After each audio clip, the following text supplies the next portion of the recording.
This is the public hearing, the Energy Committee on protecting residential ratepayers from certain increased energy costs. And I want to welcome all of you. Thank you all for being here. I'm Assembly Member Dee Dee Barrett, Chair of the Assembly Energy Committee. And I thank you for joining us today to discuss protecting residential ratepayers from increased energy costs due to large energy users, such as artificial intelligence, known as AI, data centers, and cryptocurrency. It's a timely issue. And to better understand the varied perspectives on this topic, I just want you to know that we did invite a number of industry players, including Amazon, Google, Meta, and Microsoft, to participate in today's hearing, but regrettably they declined.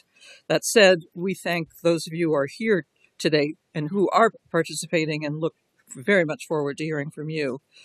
We are all aware that New York is experiencing an alarming energy affordability crisis and that it's being felt in every corner of the state. Almost daily, my office alone hears from constituents and small businesses, even local libraries, that are saddled with fast rising energy costs. And as the utility costs continue to rise, more and more New Yorkers struggle to pay their bills. At the same time, the New York Independent Systems Operator estimates that an additional 1,600 megawatts of power could be needed by 2030, driven largely by water and energy intensive data centers and cryptocurrency mining facilities. This increased electricity consumption, combined with the accompanying need for infrastructure and generation to serve these large energy users, is a cost that is currently borne by all ratepayers and could further strain already cash-strapped New Yorkers. New York State is not alone in these challenges. In Illinois, data has shown that Commonwealth Edison's existing customers pay over 91% of the costs associated with new large energy users. Recently, Bloomberg News analysis of electricity commodity prices for locations across the country found that electricity now costs as much as 267% more for a single month than it did 5 years ago, particularly in these areas located near significant data center activity. Some states, such as California and Oregon, have taken actions to protect residential customers from rate increases. For example, California has imposed renewable energy consumption requirements and reporting requirements on water and electricity usage. My own legislation, the Accountable Costs for Data Center Act, or ACDC, as we call it, was inspired by Oregon's Power Act and would similarly create a new customer classification for these large energy users. Purpose of this hearing is to examine measures that may be effective in protecting residential ratepayers against increased energy costs associated with the integration of new AI, data centers, and cryptocurrency, all of which we look at as economic development. We look forward to hearing all of your thoughts on this important topic, but first, a few housekeeping items. Please, we prefer that you not read your testimony word for word. We'll be reading all of the submitted testimony, so please summarize your main points. Please make sure to state your name for the record prior to speaking. Each speaker will have 10 minutes to speak. There's a countdown clock to help us stay on track, and when the light is green, please begin to speak, and when the light turns yellow, you'll have 1 minute left. And that's time to wrap up your testimony. After 10 minutes, the light will turn red, and it will be our turn to ask questions, and we will note that your time is up. Please mute your cell phones during the hearing.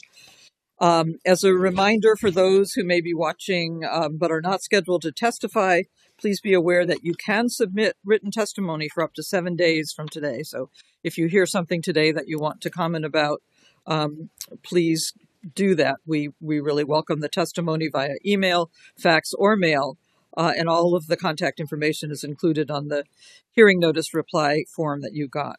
And as a reminder to my colleagues here, members, the chair and the ranker will each have 5 minutes, and committee members will have 3 minutes to ask questions of each panel. It is our expectation that our first two panels, we may go into a second round. Probably not a third round, but a second round. Please keep your questions on the topic of this hearing and ensure that you're asking a question of the witness rather than making a statement. And I thank you in advance for your cooperation. So let me introduce my colleagues who are here today. Assembly Member John McDonald, Assembly Member Sarah Clark, Assembly Member Khalil Anderson, Assembly Member Sarhana Shrestha, and you want to, Sure. my ranker here, Phil Pompasano, he'll introduce his colleagues. Yes, to my left is Assemblymember Ken Blankenbush. Next to him is Assemblyman Brian Mankville. And at the far end is Assemblymember Sam Pearsall. Great. Thank you. So we're very honored to have our first panel, our testimony from the Chair and CEO of the New York State Department of Public Service, Rory Christian. Welcome, and let's begin. Thank you, and good afternoon, Chair Barrett. Good afternoon, Chair Barrett, and distinguished members of the Assembly. I'll do my best not to read verbatim from my testimony as instructed. My name is Rory Christian. I'm the Chair and CEO of the Public Service Commission and the Department of Public Service. The welfare of all New Yorkers and the strength of our state's economy depend on safe, reliable, and affordable energy. And it is with this understanding that over 100 years ago, the Commission was established to ensure integrity of New York's utility services. The Commission oversees the utilities that own and operate infrastructure delivering electricity, gas, water, and telecommunications throughout the state. And our mission is a simple one: to ensure that regulated utilities provide safe and reliable service at just and reasonable rates consistent with state law. With over 560 staff, 7 commissioners, and an operating budget of roughly $140 million, we deliver public value that far exceeds our operating costs. Our work is rooted in long-term planning and experience, and our duty is to anticipate challenges and prepare utilities to respond to changing conditions. And over the past few years, especially in the last 12 months, we've seen a surge in large load interconnection requests, totaling over 5 gigawatts of new load expected by 2028. Most of this is concentrated in the northern and western New York area and driven primarily by data center development, although some reflects broader economic development growth through returning industries, manufacturing, etc. And in this, New York is not alone. States across the country are experiencing similar surges, with hundreds of gigawatts of new load expected nationwide in the next 5 years. And this is what makes planning particularly challenging, is that these forecasts can change quite rapidly. An example is a utility in Ohio that saw 30 gigawatts of data centers in its queue, only to see that number drop by more than half within a year. This volatility distorts system planning, and of this we must be mindful of what we call phantom interconnections. These are speculative interconnection requests submitted by companies that are exploring multiple states simultaneously with no clear intent to site in any one area. We're evaluating whether we in New York State should take measures to address these interconnection requests that could potentially be speculative. And we're exploring what other states are doing as we explore our own options as well. Now, the scale and pace of this growth are unprecedented, and the department is leveraging our existing processes while identifying new tools to manage future demand without jeopardizing grid safety and reliability. For decades, we at the Commission have exercised strong, transparent oversight of New York's utilities, oversight that continues to evolve through a variety of public proceedings, stakeholder engagement, and data-driven decision-making. A key challenge is that much of the state's infrastructure is at or beyond its intended useful life, requiring substantial reinvestment to maintain quality of service. These costs are rising due to inflation, high interest rates, and global supply chain pressures, factors largely beyond the control of the Commission. Utilities also face increasing expenses for everything from healthcare to IT systems and property taxes, issues that are especially acute in New York City and Nassau County. The anticipated load growth we're experiencing could further compound these existing pressures, which is why the department has advanced several interrelated planning processes to ensure that costs are fairly allocated and that ratepayers are protected. A key principle the Commission has long adhered to is a concept known as beneficiary pays, meaning those who cause grid upgrades should bear their costs. This is different from the example cited of ComEd recently. Following this principle, large new loads, such as data centers, must cover the infrastructure costs they drive, so that residential customers are not left footing the bill. At the same time, we recognize that our current cost allocation model, while simple, can pose barriers to economic development. In some cases, the cost of required grid upgrades can exceed a project's entire budget. And this has created circumstances in which developers cannot or will not pay for these upgrades, since they can dwarf the overall budget of their own project. We expect to see more of these situations unless we refine how interconnection and upgrade costs are structured. And that's why we at the department are actively working with the New York State Independent System Operator, the state's utilities, and large load customers to identify best practices from other states, countries, and other regions, and evaluate new cost-sharing methods, and explore policy solutions that balance economic development with ratepayer protection. Now, we have a strong policy foundation from which to build on. Two major initiatives exemplify this, specifically the coordinated grid planning process and the proactive planning proceeding. The CGPP, created in response to the Accelerated Renewable Energy Growth and Community Benefits Act, serves as the state's primary transmission and generation planning process for the bulk system. The first planning cycle is already underway, and we expect to identify additional transmission and distribution solutions early next year. And this builds on the already significant $8 billion of investments in transmission projects already authorized through commission actions in recent years. And as of this past summer, 8 projects are under construction, totaling 522 miles of transmission. The Office of Renewable Energy Siting and Electric Transmission has completed applications for 11 projects, totaling an additional 280 miles of transmission. Now, through the proactive planning proceeding, this is a complementary, holistic, system-wide study under the CGPP. Last month, the Commission approved the Modified Planning Framework, which standardizes utility planning processes across the state. The goal? Identify the most cost-effective solutions for ratepayers. This will enable the state to preemptively upgrade the grid to enable smooth interconnection. Now, as we move forward, my hope is that today's discussion reinforces that our path forward requires partnership. The Department and the Commission are committed to working collaboratively with the legislature, with industry, and with our communities to ensure that the integration of new large load supports both economic vitality while maintaining ratepayer protection. And that concludes my remarks for today. Thank you. Thank you, Chair. I'm going to start off with the questions here, and we'll then go over to Assemblyman Palmisano. So what would you say the steps that PSC is taking to address the concerns that ratepayers bearing increased infrastructure operation and maintenance and commodity costs associated with these data centers?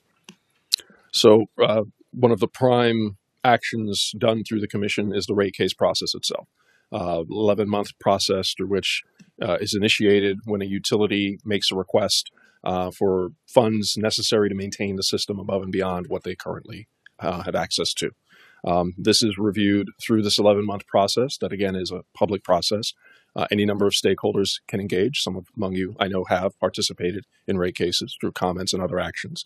And it is this vehicle through which the primary protection of ratepayers takes place. We ensure that every investment put forward by the utility is both necessary and timely. Investments can be made well in advance, but do they need to be made at this point? Can they wait a year? Can they be modified? Can they be phased? All of these things are explored with the goal of minimizing cost to ratepayers in real time, while also maintaining the infrastructure we need for both electricity, natural gas, and other utilities throughout the state. So when I think about what we have been doing from a ratepayer perspective, it starts with rate cases. Now, from a large load perspective, your question specifically, we at the Commission have taken a number of actions over the years with large loads in mind. The beneficiary pays concept that I mentioned in my opening remarks is probably the most significant of them. And this is an important thing to recognize because this, I think, is unique among many other states and unique in that it's not reflected in what you may be reading in the press about how these data centers are coming to various regions. But in New York, if a data center wants, or any new load wants to connect to the grid, they are responsible for the cost borne on the grid from them arriving on the scene. And I think is that in statute or policy, or where is that the that particular New York policy laid out? This policy predates my time at the commission and is longstanding practice established. It, I don't recall when, but it's something that we at the commission have adhered to for decades at least. uh-huh. Yeah. And is it? I mean, obviously, we haven't seen anything quite like what we're addressing now with the scale of these data centers. Do we know that this is something that is firmly in place and that that there aren't ways around it? So in terms of how this is done, I mean, this is a multi-layered process in terms of how an entity can come into the state. But typically, the process starts with an entity saying, I want to build a facility that's going to use this much electricity. Mm-hmm. Depending on how they connect, they may go through the New York ISO, the New York Independent System Operator, or they may go through the local utility. But whichever path they take, a variety of studies are conducted, both on the bulk system to see how they would impact generation and transmission, but also on the local system to see how they would impact an individual utility's operations. And once those studies are completed, whatever investments are necessary, that information is provided to those developers. And I want to be clear, this happens for developers of all sizes. Large developers have a much more greater scrutiny than smaller developments, but this happens for residential apartment buildings. This happens for data centers and everything in between. And as part of this, once those studies are completed, the developer is given a cost. This is what it will take to connect your building. Now, what we have seen over the last 20 or 30 years, we've had spare capacity in the system. This has been a fairly easy process, fairly routine. A developer wants to connect. It's been fairly easy to do so. But as we see more and more load coming into the state, the capacity is getting tighter and tighter. Recognizing this problem, we at the commission actually directed our utilities to develop something called hosting capacity maps. These are publicly available maps each utility, all the IOUs have, that show how much space is on their local grids, allowing someone to figure out where they can interconnect easily or more quickly or more affordably. So this information is already out there. It's publicly available, and we can provide you that information after today. But in terms of making sure that it's an ironclad approach, we have everything in place with that goal in mind to make sure that ratepayers are as protected as possible. Okay, thank you. Since I just have a few seconds left, I'm just going to go wait for round two and pass this on to Assemblyman Palmisano. Thank you, Mr. Chairman. I will say there's a lot of questions we could ask. Can't get it all done in 5 minutes, of course. After this, we'll send you these questions, and hopefully you can answer them for us. Please. Yes? Of course. Okay, great. In that backdrop of this hearing, which I think is very important, I thank you, Dee Dee, for doing this. I've been a really strong critic of the CLCPA. Never was a true cost-benefit analysis done on that. Since 2019, residential electricity rates, which the public is feeling, in 2019 was 17 cents per kilowatt hour. Today, it's over 25 cents per kilowatt hour, more than 40% higher than the national average. And even the draft energy plan, which talks about an all-of-the-above approach, said to meet the 2040 mandate of net zero emissions, we're talking about, under certain scenarios, an increase in residential electricity rates for people by more than $449 a month. So that's pretty substantial. That's come from the draft energy plan. That's on top of what they're feeling right now, because we know they're feeling the pinch. And everyone's talking about, these electrification mandates. I believe, and many people believe that's what's the true cost driver, and some people say it's not. It's not the green energy mandates, but isn't it fact that this pace that we're going at, this breakneck pace that we're going at for Electric Buildings Act next year, vehicles, buildings, heat pumps, all those things, that forced electrification is really a contributing factor to these rising electricity rates for now and into the future, and then are those costs being projected into the future? So thank you for your question. There have been a number of newspaper articles and studies that have been conducted lately. Again, I want to stress much of what's out there is applicable on a nationwide level, but the discrete impacts on New York State are unique. So what you may be seeing and hearing may not necessarily apply to New York. I want to start with that and just make that clear. One of the things I've pointed out, and I'll repeat today, but I've done it every energy hearing, every Senate, every Assembly hearing. One of the biggest drivers of costs that we're seeing on our rates is the fact that our system is old and it must be maintained. This requires significant reinvestment in things that ultimately are absolutely necessary for the day-to-day operation of our systems. I talk to utility representatives regularly. Some have electric poles that are over 100 years old, that if you were to look at them, look like a gopher chewed out the bottom. Those things must be replaced. And if you can imagine a high wind, high adverse weather scenario, there's a safety risk associated with not upgrading those. So much, again, of the costs we've seen have been driven by the need to make those necessary system upgrades throughout. And I can appreciate that comment, and I understand. I guess my point is, because these mandates are coming on the pipeline, the reason the utilities are doing these things is because they have to meet these electrification mandates. I've talked to them. So that's the concern, the breakneck speed at where we're moving forward with this electrification mandates, buildings, heat pumps, vehicles. The grid has to address that mandate that we've placed on them. So otherwise they would have done it at a more tempered pace as needed. But this is causing a fruition. But on that point, I guess who decides who's going to get the power? Is it the PSC? Is it the governor? Is it the NYSERDA utilities? And the reason I ask that, I've seen housing projects delayed in Canandaigua, for example, because they don't have the power. We have these Micron come in, and we see the AI, we see crypto wants the power. Who's going to decide? And there's some that want to put restrictions on, who make it more difficult to access the power in some industries. Who decides who gets the power or not, and how's that going to be allocated?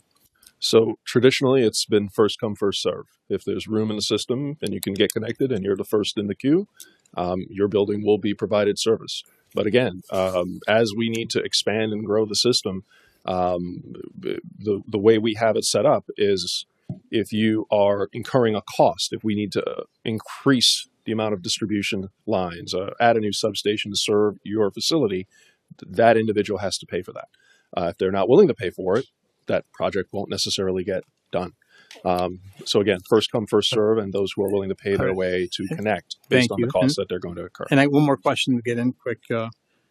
We know like Micron and the big industrial, you talked about how they're going to pay for the infrastructure, but the usage, like then you have Champlain Hudson Express, you have offshore wind. Those are benefiting certain regions. No one from New York City is benefiting from Champlain Hudson Express and offshore wind. Who's paying for those costs? Is it usually it's the people in the region who are benefiting from it? But is that being socialized for among all ratepayers across the state of New York to subsidize Champlain Hudson Express coming to New York City to bring the power there for offshore wind? How's that being done, or how are you looking at it? Have to wait. Well, you can answer. The time is the question and the answer. So I don't know if you can remember that question, but you can go back and ask it again. So, Sarah Clark, did you have a question? Yes, thank you. Couple questions. One on the interconnections. We also had some issues, and I wanted to just understand PSC's role here when companies are coming in. We had one in Henrietta who did get a will serve letter from RG&E that they would serve. They built out the infrastructure, and then at the last minute, the utility company said, actually, wait, not sure we do have the energy for it. Is there any role PSC serves and there was a substantial amount of money put into this development. Does it have anything to do with this phantom interconnections where it's hard to get a true sense of what the requests are coming in for all the interconnects? And do you have a role there to say, well, if you've already promised with a will serve letter and then you build out this development, that something can be done when all of a sudden at the last minute you say, I'm sorry, never mind, we don't have it unless you upgrade. So I'd love to understand the specifics of that situation, and I'll follow up with you after this meeting. But in those circumstances, if and when they do occur, we're happy to mediate with the utility and the individual developer to address whatever issues have arisen. Excellent. And then when you do these studies for companies who do come in, and you look at the whole cost of the different ways that them needing this hookup or all the hookups that they need in the energy supply, do you take into account, because we are facing another rate case right now in Rochester, and RG&E is on their second one in just a few years. And so ratepayers are feeling the real pinch of this upgrade. In the studies that you do, it's to build out what they need to create the interconnections and ensure that they have the power that they need. But does it also account the fact that maybe they need to put in a little extra money for the modernization or the upkeep where there's been some delayed maintenance? Do we look at then also what their usage will do to the disruption or the driving up cost of actual electricity? So that second point is an excellent point, and that is a concern with us approaching. As you add more load, if you are not keeping up with the overall system and have sufficient generation, you are absolutely correct. That can add some price pressures. But this is what we are as commission with NYSERDA, the New York Power Authority, New York ISO. This is what we do. We look to the system. We develop plans to address the needs as they arise and take actions to address those issues before they become critical. So this is what you're describing is part of the planning processes that we all engage in individually and collectively. Okay. And if we go around again, will I get another? Yes. Okay. I'll wait then. Mr. Anderson, do you have a question? No? Sarah Hanna? Hi, thank you.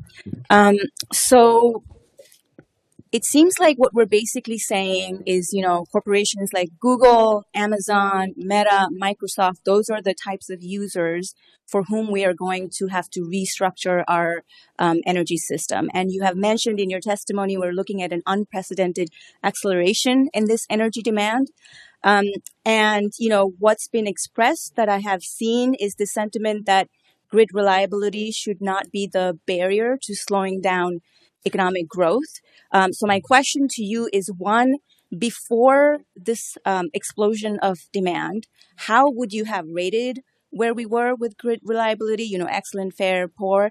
And then after this demand, where do you see us? That's my first question. The second is, how, from the perspective of the DPS and the PSC, how justified do you think is in centering AI as a key factor of economic development growth?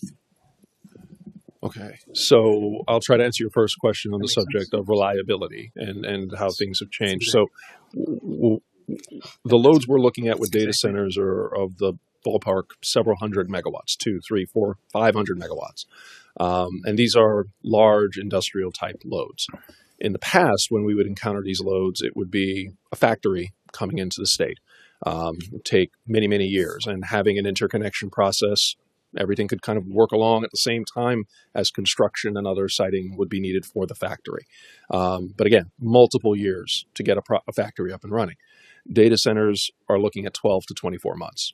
So that's a fundamental difference that we are seeing that we will need to adapt to take into consideration. No doubt about that. Go a step further, data center load, as I understand it from having conversations with many of the developers, are 24 hours a day, 7 days a week. So this is a new type of load.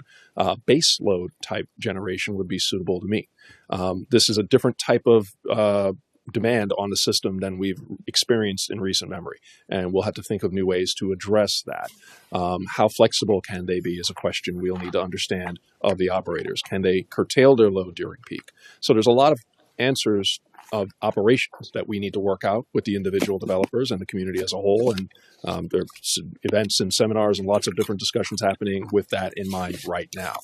In terms of what we're doing from a reliability perspective, we are taking steps to ensure that the reliability of the system, and New York State is among the most reliable, maintains that level of reliability. The more reliable the system, the better the system overall.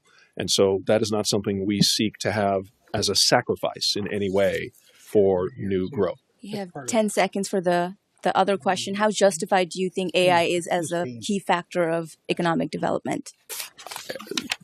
It is a factor. I can't say, I don't have any strong opinions one way or the other on that. I'm sorry. Thank you. Mm-hmm. Did you, Mr. Anderson, did you have a question or no? Okay. The next is Assembly Member Blankenbush.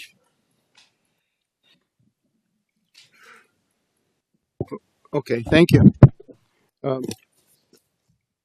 First of all, I would really like to hear the answers that Assemblyman Palmisano asked, and he was cut off. Would you mind repeating the question? Sorry. Well, it's it was for the Related to the Champlain. speed and the pace at which we're moving? Pardon me? Was it related to the speed and the pace at which we're moving? No. It was the Champlain Hudson Express. We're talking about with the offshore wind. It's probably benefiting more New York City than downstate. And it's being subsidized, obviously. And who's paying for that? Is it all the ratepayers in the state? Is it upstate?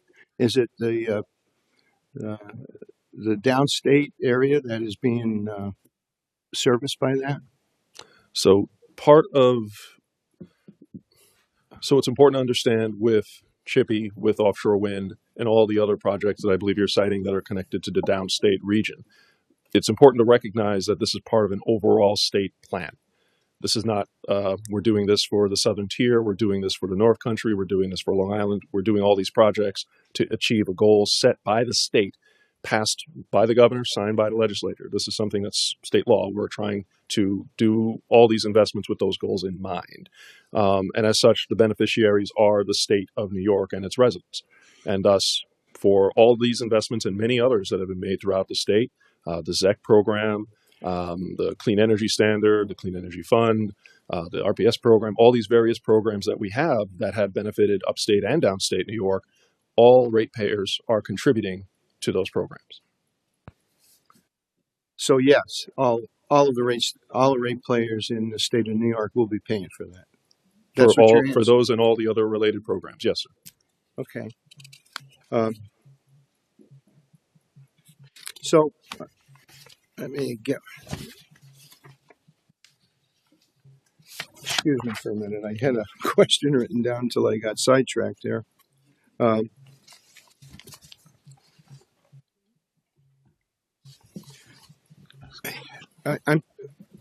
I'm already getting emails and telephone calls from my constituents in the North Country, and we're talking about to protect the residential ratepayers in the state. How will the large energy users, if at all, affect residential rates? Mr. Blankenbush, your time is up. We're going to go through another round, so if you want to ask that question again, but Sure. I just urge my colleagues to spend time asking questions and then listening to the answers rather than spending your time talking, so that there isn't time to hear the answers. So, I wasn't talking. no, well, just my comment. I did not personal. Assemblyman Mangtelo. Thank you, Madam Chair. Chairman, when you were reading your testimony, you talked about cost sharing. Can you explain to me what cost sharing would be in your eyes? Cost sharing, and I'm sorry, I'm not. So I think I said cost causation. I'm not sure if I said cost sharing. Well, it's kind of what I heard, but maybe I misheard too. Okay. Do you see cost sharing as being a possibility of alleviating some of the high costs for energy users, especially our residential users? Forgive me, I don't recall saying that. Generally, when it comes to costs incurred on the system, the entity creating the need for those investments, whatever they may be, covers those costs. And this is just cost causation principles that we and other regulators throughout the country attempt to apply on a fairly consistent basis, regardless of the type of investment. The same rules apply for large loads that are coming on, and the same rule apply for new generators that are connecting to the grid. Whatever costs are needed, they must bear it. And this is a longstanding principle of the commission. When I joined the commission, I know this was a very hot topic of discussion among myself and my peer commissioners. But this has been found to be an equitable way of allocating costs throughout the rate base, throughout customers, and making sure that those that have a significant impact on the grid from a cost perspective pay their share and don't negatively impact other ratepayers already there. Okay. And one of the other comments I do believe you said was first come, first serve. Whoever asks for the power first gets it. I'm sorry. Say, Whoever wants the power first, their project will get the power before the second project in line. correct. They're queues at different. So you can interconnect to the grid in different ways, either through the transmission system or through the distribution system. But generally speaking, the priority is assigned of first come, first serve. Yeah. Okay. And then my last question, as we're talking about residential costs for our residents, what do we do in the near future to stop the cost increase? So the challenge here, sir, is we are 100 plus years into the energy systems that we have. If we do nothing, if we invest nothing in clean energy, if we take no actions to maintain the grid will begin to fail, reliability will begin to suffer, and customers will have worse experiences than they currently have. Much of the costs that we are seeing being incurred today are from the need to maintain the system. Okay. And that is the driver of rates All right now. I'll do a follow-up question with you. Thank you, sir. Thank you. Our next questioner is Assembly Member Piazzolla. Thank you, Madam Chair. Thank you for being here, Chairman Christian.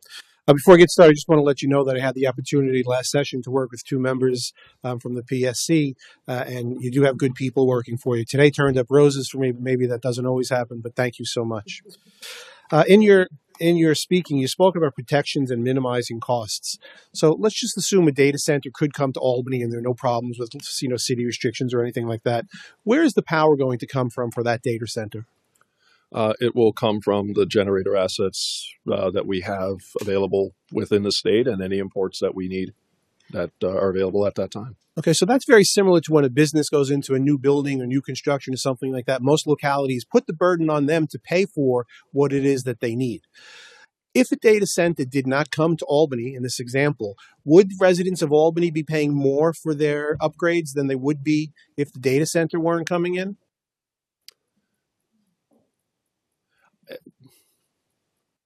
So I'm going to try to parse and answer the question a little differently than the way it was asked. So there's several ways to look at this. So if the data center in question pays their full share of the cost to connect, then it should not affect the ratepayers in Albany from the rates that are regulated by the commission. So then utilities. what's the problem? I'm sorry? I thought you were finished, so I didn't mean to cut you off. So then what's the problem with these other data centers coming in that we have to be concerned with the rates of our constituents going through the roof when they're using electricity for their own profit? Is it that they're not making enough profit? So this goes back to the point I was trying to make earlier in my statement in understanding New York's disposition with respect to other states that you may be hearing about in the press, right? Again, the beneficiary pays principle that we have here in the state ensures that any developer who's coming into the state to interconnect is paying those costs. It is not something that is socialized among the rate base so that other ratepayers have to pay it.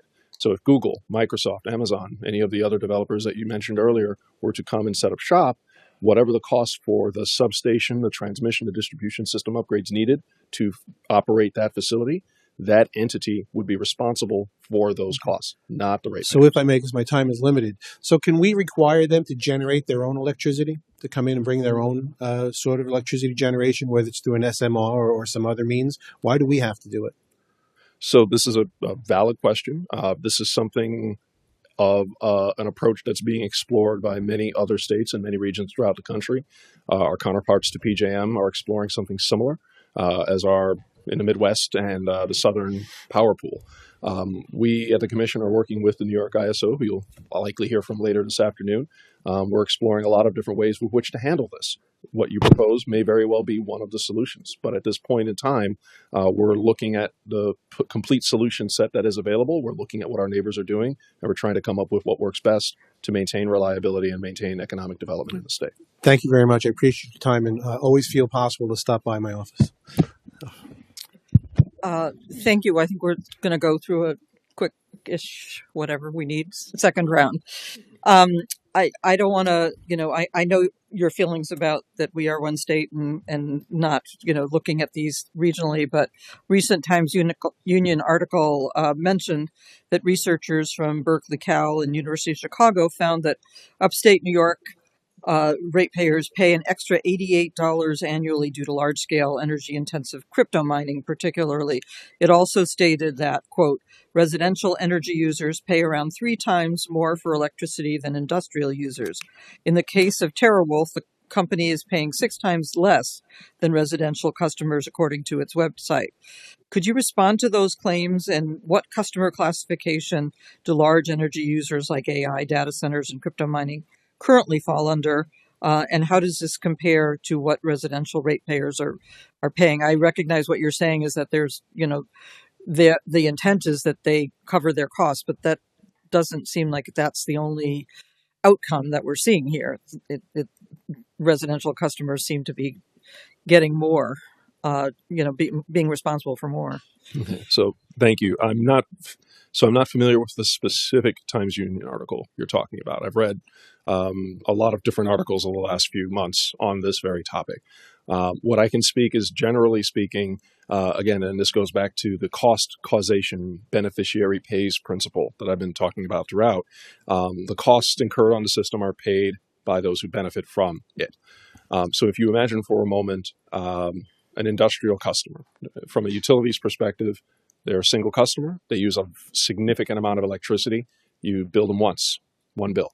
They're a lot easier to manage one single industrial customer than the equivalent load from, say, several 100,000 residential customers. And the same applies for commercial, who sit in the middle. Their rates, I think you mentioned commercial rates are somewhere between industrial and residential, and that is accurate. The ratio varies by utility, by region, but ultimately, industrial customers often have the lowest rates because of their size and their ease of management, so to speak. Commercial customers pay a little bit more, and residentials will pay a little bit more. That is a consistent practice pretty much everywhere in the country. You won't find another jurisdiction where that relationship is inverted in any meaningful way. And again, part of that is based on the cost to serve. Every residential customer needs a meter, needs a connection to the grid, gets a bill. There's individual account in a system. They're managed separately. All of that comes with a cost, and that cost goes into what the customer ultimately pays, which is why, again, individual residential customers often have rates that are higher than a commercial or an industrial counterpart. This is, again, structural to how rate regulation has been done probably since the inception of the utility industry and the beginning of regulation in the 1920s. So because you're on the front lines here of what ratepayers are going through right now on just from the straightforward utility issues without this piece of it. What's your feeling about how we protect New Yorkers from costs that are, making them make a decision between, do I pay for my medicine, do I put food on the table, or do I pay my utility bill? And lots of them are not paying their utility bills. What's your thinking about that? My thinking about it is we are in a very difficult time. We are faced with a lot of stresses that we have not experienced in over a generation. We have, again, and I feel like a broken record when I say this, but I'm going to keep repeating it. We're in a high inflationary period with higher interest rates than we've ever seen, and utilities are a capital-intensive industry. The higher interest rates go, the higher inflation goes, the higher those costs will become, and we're seeing that on the bills. And again, this is not a New York-specific problem. This is something that's affecting every jurisdiction in the country. So we are doing what we can to address this in a number of different ways. There are programs that we've put in place, the Energy Affordability Program, which is providing incentives to low and moderate income New Yorkers to help them offset some of their costs. We have the Energy Affordability Guarantee for low income New Yorkers, ensuring that those who've electrified, 6% of their income is no more than 6% of their income will go towards their electric bill. So we're doing what we can with the tools that we have available. And again, as I mentioned earlier, rate cases, though many view that as a process that's just a rubber stamp. Again, it's 11 months of attorneys, lawyers, engineers, accountants, forensic analysis, looking into every ounce of what a utility is investing in to make sure that the bare necessity is what is done and nothing beyond that. So we're doing what we can with the tools that we have to ensure that rates don't increase as much as they would otherwise in our absence. And that's the key thing to remember here. A rate increase happens, the process starts once a utility makes a request. And it's through the commission action and our diligence that minimizes the impact of that request as much as possible.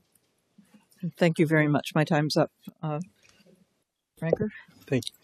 Mr. Chairman, first I want to say your comment where you said, answer my colleague's question, said, we're doing what you guys passed.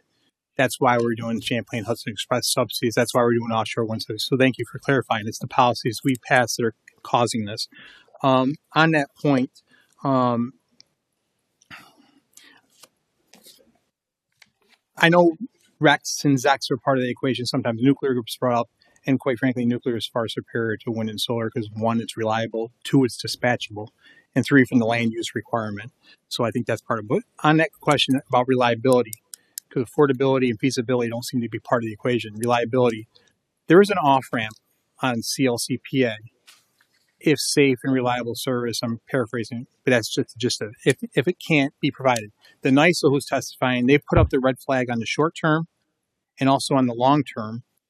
We know there's short term, I think some 4,000 megawatts, but in the long term, by 2040, to meet these mandates, we need 27 to 45 gigawatts of dispatchable emission-free resources. Again, wind and solar doesn't count because it's not dispatchable. But we don't know what the technology exists. It doesn't measure up yet. But yet we see denial of air permits for new natural gas power plants. We see denial of renewals for existing gas power plants. Are you prepared to pause the CLCPA because of these reliability concerns to make sure the power and the lights stay on for people? Because businesses care about two things when it comes to energy: affordable and reliable. So I guess my question, are you prepared to make that off-ramp and pause the CLCPA, which you have the discretion to do, because there are significant reliability concerns, not because Phil Palmisano says so, because the NYSO says they are? So that's an interesting question. And it presumes a number of different things. But what I can say is we at the Commission, reliability, safety, affordability, those are our key drivers. Every action we take is with those things in mind. We have had a number of headwinds with the federal government in terms of a lot of the initiatives that we have had planned. And I feel confident in saying that uninterrupted, we would be far better off today than we would be had these actions from the federal government not taken place. I think we've been in a much better position to meet the reliability needs identified by the New York ISO in their recent report. That said, as we've done with every New York ISO report, we'll look at the issue, we'll evaluate our options, and we'll pursue solutions as we've always done. And I believe they've actually pointed that out in their most recent report, identifying transmission issues they've previously pointed out that the Commission took steps to address. So we are committed to our statutory requirements, our mandates. We will do what we need to do to ensure that they are met. Okay. Well, I hope that's a long answer to my question. Yes, you're prepared to pause the CLCP if reliability is in jeopardy. My next question is, we talked about large energy users, and we know that's going to increase demand for power, which I believe is certainly going to increase power costs for all ratepayers. But I want to take it a step further, and this is hypothetical. If a large energy user comes online, but fails to meet the energy usage goals or growth targets, or for any reason maybe ends up bankrupt, are there any protections? Are the ratepayers protected from bearing the loss of such unexpected loss of this revenue? Are they protected, or are now the ratepayers going to have to make up that differential that company can't do now if they're out of business? I mean, it's hypothetical, but it's something we have to consider given the economics of what's going on. Right. So we have steps in place through the interconnection process to ensure that the planning process takes into consideration whatever load is going to occur as a result of this new addition. That we coordinate that with the New York ISO, with the local utilities. The hypothetical you're discussing, that is a risk that I think exists for any industry, not just the data centers that are here. We've, in many ways, could argue we've already suffered through a bit of that, through some of the industrial loss that we've seen throughout the upstate region. And is that part of our planning? I have to get back to my staff and better understand how we take that particular scenario into consideration. But what I can say is, if we properly manage the load growth that we anticipate from data centers and other sources, what we have is, in effect, a spreading out of costs that could actually lower costs to ratepayers. And this is something that the Lawrence Berkeley National Laboratory recently discussed in one of their most recent reports on rate impacts, a study I'm happy to share with you and your staff at the end of this meeting. Thank you, Mr. Chairman, and I'll send you the rest of the questions in the mail. Thank you. Assemblymember Clark. Thank you. Quick question. I mean, you sort of alluded to it, but is it easy to say that, and we talk a lot about the delivery charge and all these different ways that we pay for the upgrade of the grid and the modernization of it, but we have sort of dove in a little to the generation and the actual how we are generating. But is it fair to say that with the pause, cancellation, whatever of these new ways for us to find new ways to generate electricity will have a huge impact on both cost and the availability of power? Specifically the offshore wind, that I would say yes. I don't have an analysis confirming this yet, but I feel confident in saying if the executive order that was signed 4 hours into the president's time here to current term was not signed, and we were able to move forward with our offshore wind plans without interruption, I think we would be in a very fundamentally different place from a reliability perspective going forward. Again, the plans were designed with growth in mind. Not necessarily the load growth we're seeing through data centers, but definitely load growth through electrification. Thank you. And taking that into account and taking into account the fact that our offshore wind plans are not moving forward at speed, I again feel confident in saying we'd be in a much better place than we are today. Thank you. On the affordability piece, and you alluded to the programs that we put in the budget, these ways that we help offset people who are struggling to pay their bills. I guess the question is, I understand the 100-year-old grid. I understand the world we're in with the inflationary pressures and all the different things. But we continue to sort of say that the way we're going to modernize, the way we're going to upgrade, the way we're going to ensure we have capacity and all these different things is through this sort of delivery charge or rate case. Yet then on the other side, we're putting money into programs to help people pay their utility bill. Has the PSC, has others sort of started this way of saying, why do we pay? Why is this the way we do it? Is there a different structure or a different way we could, whether it's looking at high users and figuring out a different structure of which they pay for things, or publicly owned infrastructure, or whatever it may be? Have we looked at different ways? Because we're basically just saying, okay, we'll raise your rate here, but then we'll put money in the state budget to have you family pay for that rate increase. It just seems like we're not efficiently figuring out a way to really do what we need to do. So that is a great question that I can't answer in the 16 seconds we have left, other than to say we're looking at a large number of different options right now. Everything from how rates are developed, specific rates for consumers, time variant rates, time of use rates. We're exploring a variety of different paradigms. And I look forward to having many more conversations. No problem. Thank you, Assemblyman Anderson. Thank you, Madam Chair, and good to see you, Mr. Christian, and it was good speaking to you a couple of weeks ago as well. My question is around the data centers as they continue to expand across the state. Wondering what role PSC will play in ensuring that CLCPA standards are, particularly those related to the disadvantaged community designated areas, are upheld in the siting process, and to make sure that data centers are not sited either in designated disadvantaged communities or adjacent to, and the impacts of those data centers. Okay. So on the first part of your question, in terms of meeting the obligations through the CLCPA regarding disadvantaged communities, the best place for that information would be in our recently released CLCPA report. This is our second release of that report. The first went into a great detail on the variety of programs that are effectuated through commission action that are aligned with meeting the CLCPA goals. And the most recent report amplified and built on that first report, including actual costs associated with different segments of those measures for achieving the CLCPA goals. So from that perspective, we have that information, particularly its impact on disadvantaged communities, communicated, and happy to discuss that in greater detail with you at a future point to the degree you like. Now, going forward with the second part of your question on the siting, that I have to say is outside of the bounds of the Commission's purview. Data centers in terms of siting, again, the conversation begins with identifying a location, working with the New York ISO and the local utilities. That is not something we at the Commission are engaged in one way or another at this time. But does the report give specifics on what the PSC can do, or specifics around, just making sure that those centers are not co-located in certain spaces, or even voicing any opinions?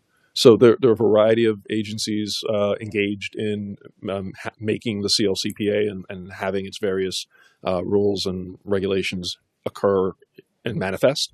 From a siting perspective, that is not something that falls under the Commission's purview. So again, a developer wanting to build a facility would go through whatever local ordinances, whatever local entities are there to review the permitting, and what other state. So I'm sorry, I just have a few more seconds. So if siting is not within the purview of the agency, then what oversight function does the agency have over the utility company that's looking to site at all? Anything, any oversight responsibility? So we have oversight over the utilities themselves, but from a data center perspective, the individual data centers themselves and where they want to site, that's ultimately a business decision that the developer would need to make in terms of whatever the prevailing conditions of that location are. And at this point in time, our connection to that would be through the local utility, but we do not have a direct influence or impact on those siting decisions. Mm-hmm. Assemblymember Shrestha. At a recent rate case vote, one of the things that came up was how state regulators have the responsibility to weigh the investor's right to make profits against affordability concerns. And you've described this work as very capital intensive. And part of the problem, the way I see it, is authorized profits are directly based on the total value of the capital investment that shareholders make. Mm-hmm. And so I'm going to ask you a few yes/no questions, if that's okay. One is, do you run into instances where certain things in terms of grid maintenance and reliability and, aging infrastructure and so on become prohibitively expensive because of that formula of authorized profits? Let's say burying the power lines. I can't answer that with a yes or no because there's a lot of nuance to the answer. So maybe. And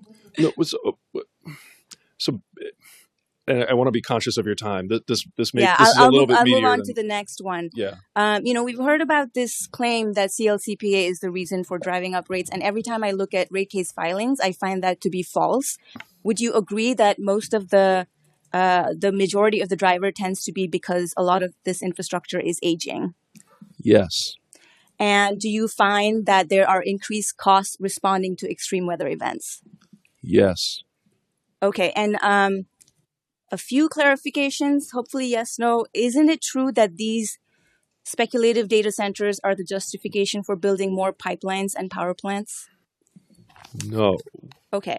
And what about, are the costs of building pipelines and power plants, are they being borne by the ratepayers? Are utilities going to include the cost of construction in their application for rate increases in the next few rate cases? Not exactly, no. Okay.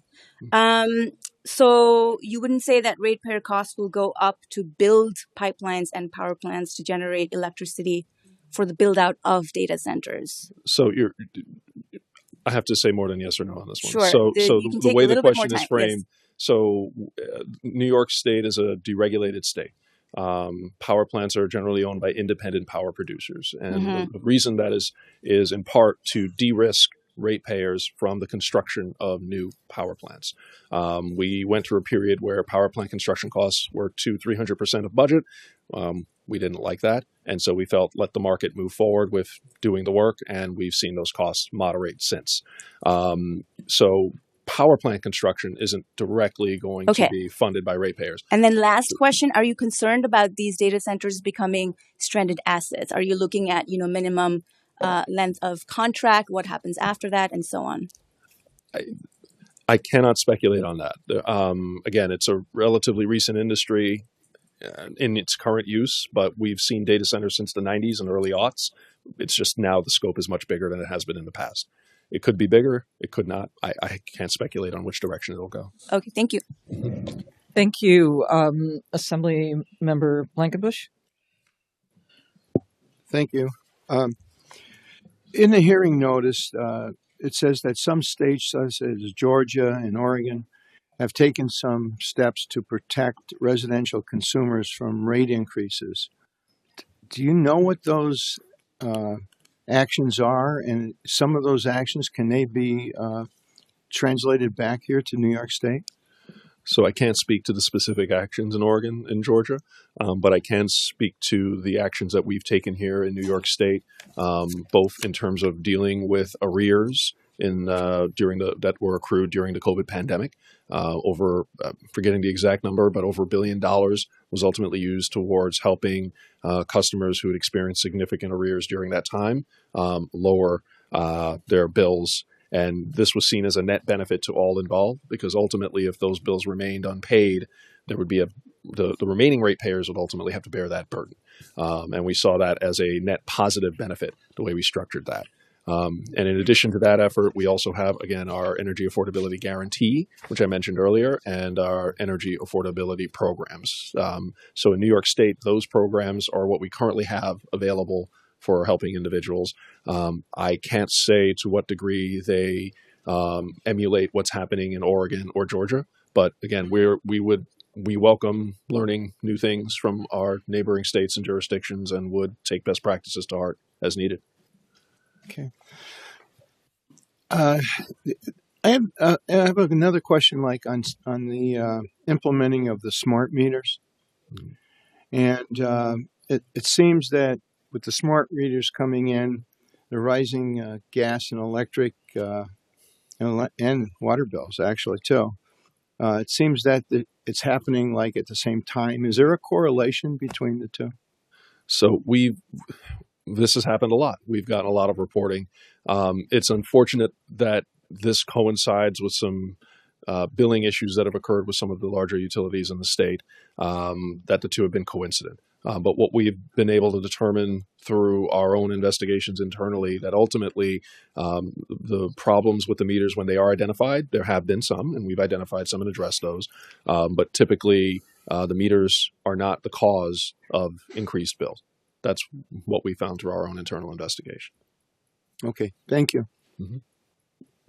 Thank you. Our final questioner is Assembly Member Manklow.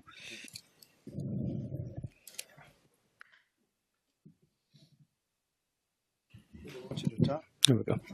Thank you, Madam Chair. Chairman, back to the smart meters. So one of the situations in my district, it's a residential area. The homeowner put in a smart meter. His average bill was about $150 a month. Now it's almost $800 a month. His neighbor chose not to put the smart meter in. Normal bills. Mm-hmm. So what do we do? So one, happy to discuss this with your constituent.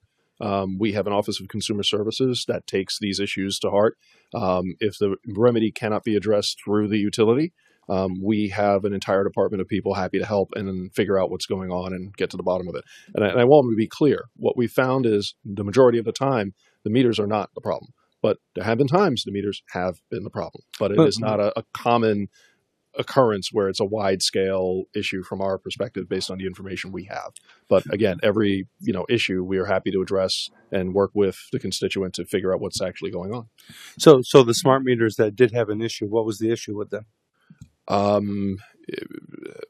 can't speak to the specifics of a variety of different issues, installation mistakes, a faulty mechanism in some instances. Again, it is varied. There's no one consistent thing. And again, that's if there was some consistency to it, maybe there would be, generally these meters don't work, but that's not what we're finding.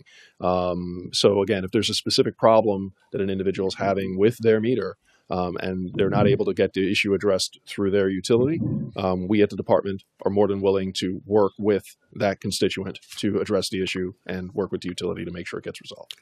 So one last question. We got a minute. Back to the smart meters. Who checks the calibration of the smart meters? We have, for the individual smart meters, or for whether it's a residential, whether it's a business. Right. So there's an entire process through which the meters themselves are certified. And we at the commission do that fairly regularly. In fact, I want to say we've probably, I won't speculate on the number, but we do this fairly routinely where we approve new meters for use throughout the state.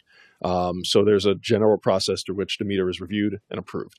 In terms of certifying the meters, that's done at a utility by utility level. So individual utilities will do the proper testing, certify that the meters are working, we'll review that documentation and make sure that it's up to par. And that process is firmly established in longstanding practice by the commission and department. Yeah. I'll do a follow-up with you. Yeah, happy to talk to you and your constituent as well, whatever the problem is. There's many of them, so okay. You might want to put an office out. Okay. Thank you, sir, for your time. No problem. Thank you, Chair Christian, for your time and the team for the backup. Appreciate your thoughts in sharing this, and obviously this is an ongoing issue for all of us, so we'll continue this conversation. Thank you. Thank you. NYSO is our next panel.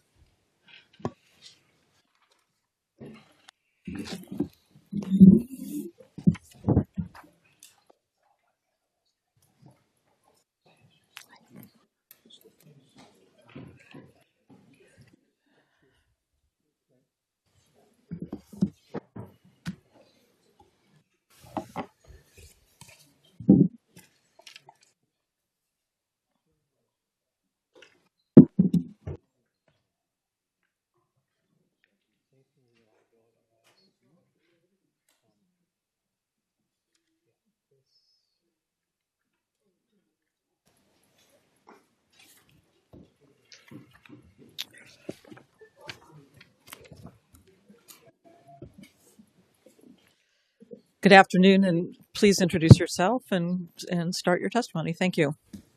Thank you, Chair Barrett. On behalf of New York Independent System Operator, the NYSO, I'd like to thank Chair Barrett, Ranking Member Palmisano, the committee members for holding today's conversation. I look forward to your questions.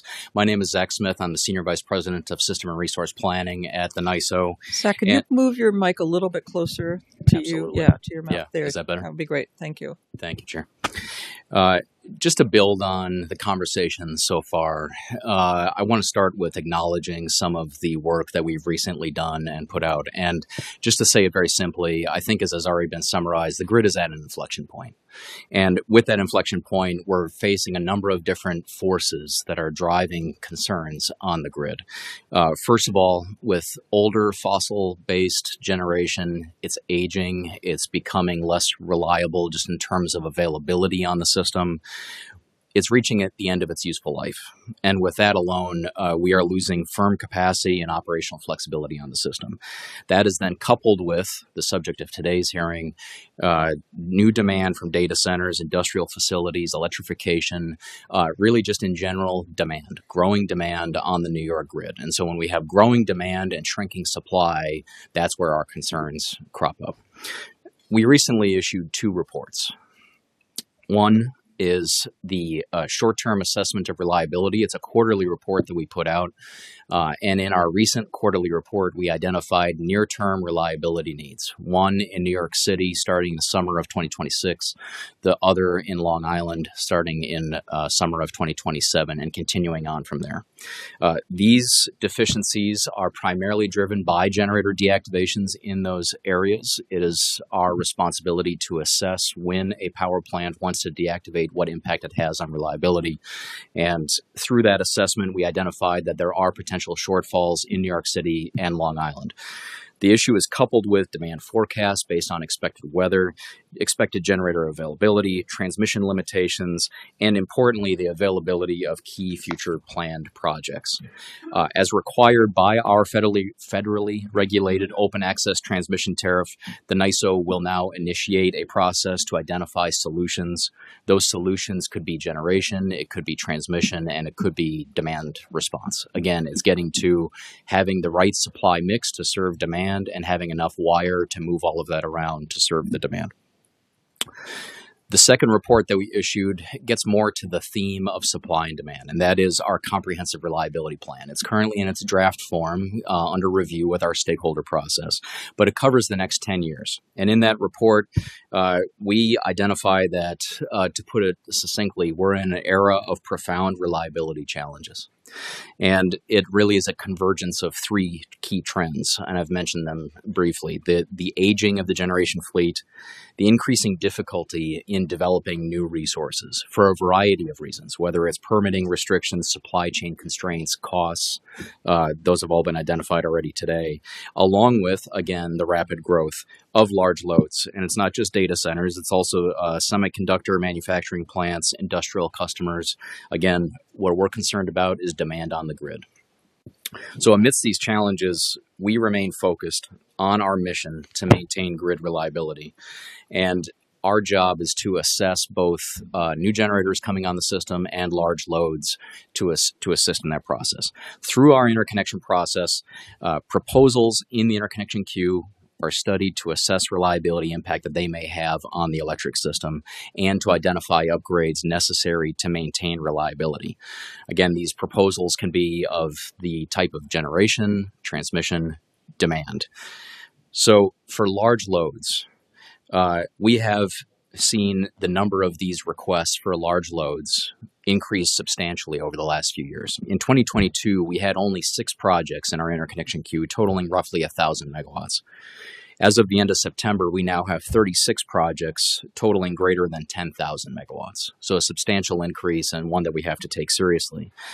This recent increase does indeed pose a risk to grid reliability, primarily because the magnitude and the speed of these large load installations can very much outpace the rate at which we can get new generation and supply onto the system.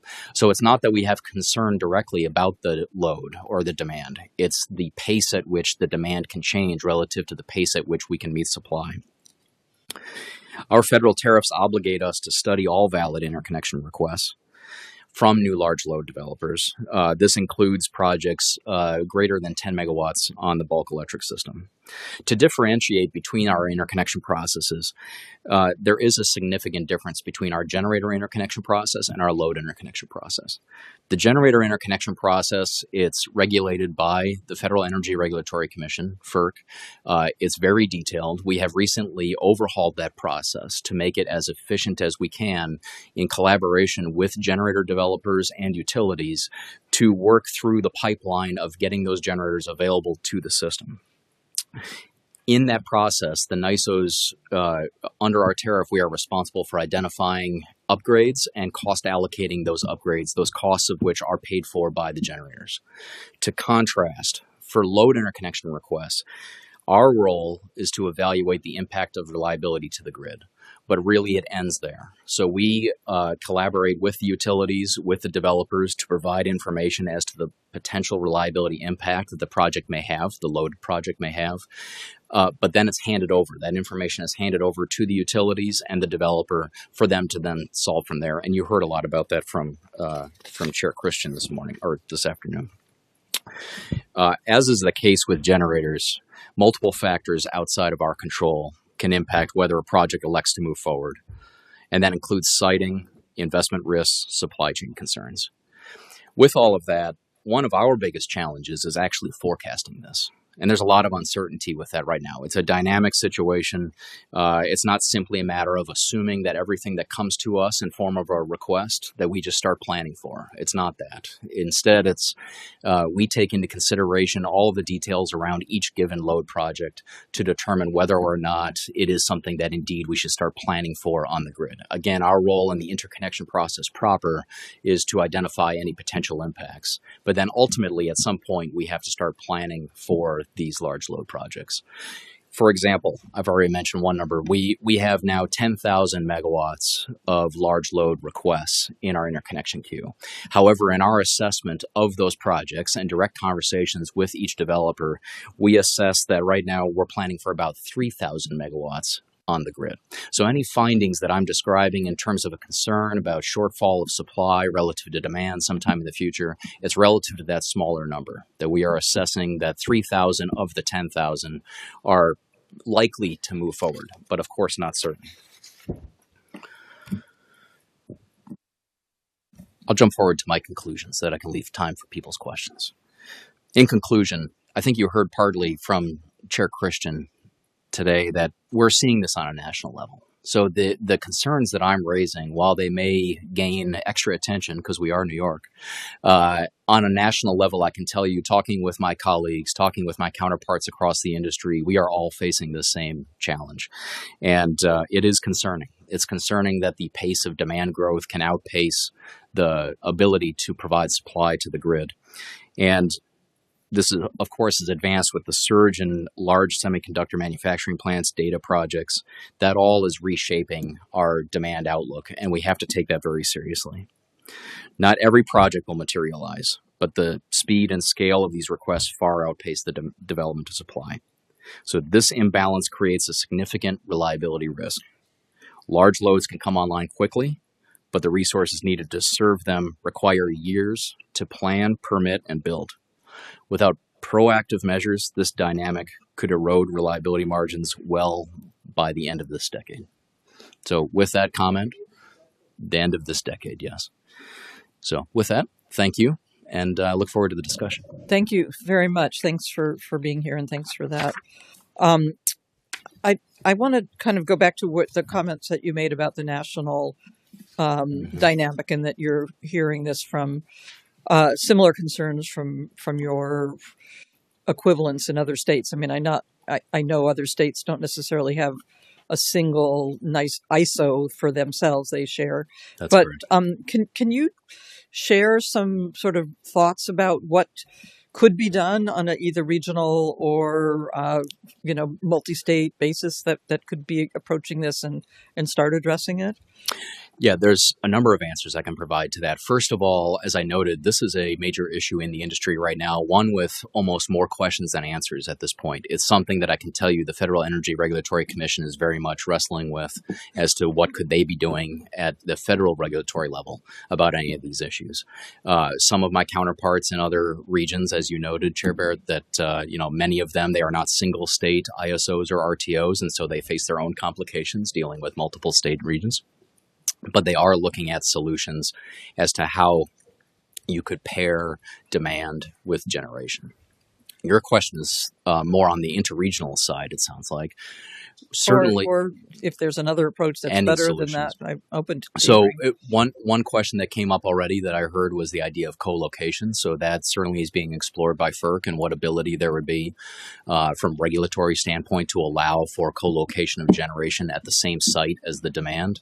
That has some very obvious benefits to it, but there could be some permitting concerns there. So that's being explored, I can tell you, at the federal level. Are you seeing requests come in with We a have not. co-location piece to it? We have not yet in New York, but certainly the questions have come up. And again, it somewhat becomes a question of, from a regulatory standpoint, what can our federal tariffs do or not in terms of providing for that level of service. Mm-hmm. But to further answer your question, on an interregional level, we're talking with our counterparts all the time, especially our neighbors. So to the south is an organization called PJM. To our east is ISO New England. And we also have our Canadian friends, Ontario and Quebec. We talk with all of them about what ability we have when we're forecasting demand in all of our regions, what ability we have to share resources, both economically under normal operations, but then also during peak periods. What level of emergency assistance can we expect from our neighbors? Now, of course, part of the concern there is when we in New York are facing an emergency, it's very likely our neighbors are facing it as well. This will happen during a summer heat wave. It'll happen during a cold snap. And so if New York's experiencing that weather, it's likely our neighbors are going to be experiencing it as well.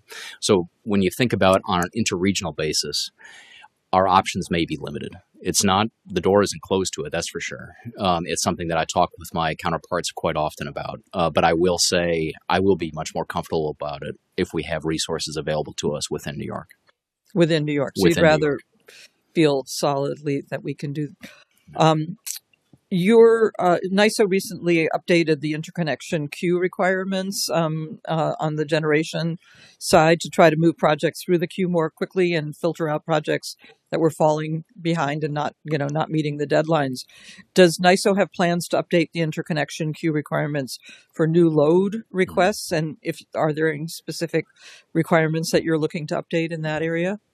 As I've noted, first of all, our load interconnection process quite different than our generator interconnection process. You note correctly, we've made all kinds of reforms recently to our generator interconnection process.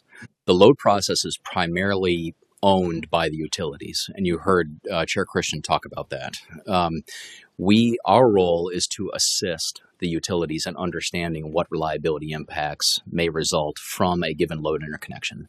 Once we do what's called a system impact study, we hand those results over to the utilities to take it from there. But your question does indeed get to what I've already mentioned, and that is questions to the Federal Energy Regulatory Commission, FERC, as to, well, what additional role should ISOs or RTOs be playing in the load interconnection process? I will acknowledge I'm no lawyer, but it does get down to jurisdictional issues of what the federal has oversight of versus what state. And historically, the load interconnections has been a state issue.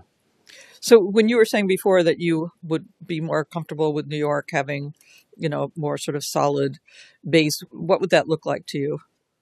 It gets to exactly what our findings are, our recommendations in our draft comprehensive reliability plan, and that is the need for supply. That as we consider various permutations, various plausible futures with regard to demand growth in New York, our conclusion time and time again has been that we're very concerned about the shrinking supply mix within New York. So that would mean new supply or repowering of existing plants. I talked about aging generation. So that's a concern. One option there is to be able to repower some of that aging generation, put in new, more efficient facilities within those plants, and allow for us to still meet reliability. And ultimately, for NISO, that's what our position is always going to be, is for reliability. We're agnostic in terms of how that comes about. So you're not specifically just saying peaker plants, but anything. Right, Okay. right. If you mind, just to make one very important point here, what we are concerned about is the attributes necessary to meet reliability. And so on today's fleet, those attributes needed for reliability really come from our fossil fleet that's in New York. But that's not to say that that's the only way to achieve those attributes for reliability. Okay, thank you. My time's up. So Rank or Palmisano? Yes, thank you, Zach, for being here. And first of all, big fan of Power Trends. It should be required reading for all of us.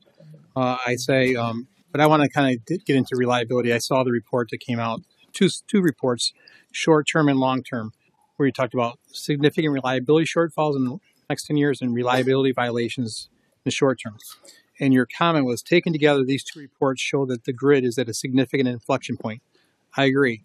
Taken into consideration, I think these are some yes or no questions. Our total generating capacity in New York right now, wind, solar, hydro, natural gas, nuclear, oil is approximately 41 gigawatts, correct? That's correct. And the Climate Action Council and the NISO have said to meet the mandate that's required to get to net zero generation by 2040, we would need 27 to 45 gigawatts of dispatchable emission-free resources, correct? That's correct. And if you may, that gets to the point I just made a moment ago, Yep. that really what that finding is about is the attributes of reliability. Sure. And there's a lot of people want more wind and solar, but wind and solar, it doesn't count in that 27 to 45 gigawatts because it's not dispatchable, correct? In a way, correct. When I talk about attributes of reliability, there are certain attributes that wind, solar, batteries can provide. But to what I believe your point is, if we only had that, we would have reliability issues. And Yeah. Mr. Dewey a couple of years ago talked about we don't know, the technology doesn't yet exist. Advanced nuclear, hydrogen, renewable natural gas, carbon capture, sequestration, we do not know yet. So the other plan is that we need to have 20 gigawatts of generation. So isn't that really required to 120? That's even above and beyond of what we have, triple. Isn't that because there's so much plans for wind and solar? Because it's not dispatchable, you need backup generation that's reliable. So you have to have more of it. Isn't that correct? Is that accurate? Yeah, I think a simpler way to put it would be that today we have roughly 25,000 megawatts of fossil on the system, which provides all of those reliability attributes that I described. And our studies time and time again find that that's at least the amount of conventional generation that we need, dispatchable generation that we need on the system in order to cover our needs. And to your point, that gets to, we may have peak demand when the sun is not shining. We may have peak demand when the wind's not blowing. I understand. And, there seems to be this hostility towards natural gas, even though the energy plan talks about an all-of-the-above approach, but the policies being implemented, in my opinion, aren't backing up those words. So natural gas, isn't it an accurate statement? Since 2000 to 2020, our carbon emissions have decreased significantly because of the use of natural gas, because we weren't using coal anymore. Is that correct? Is that a fair statement?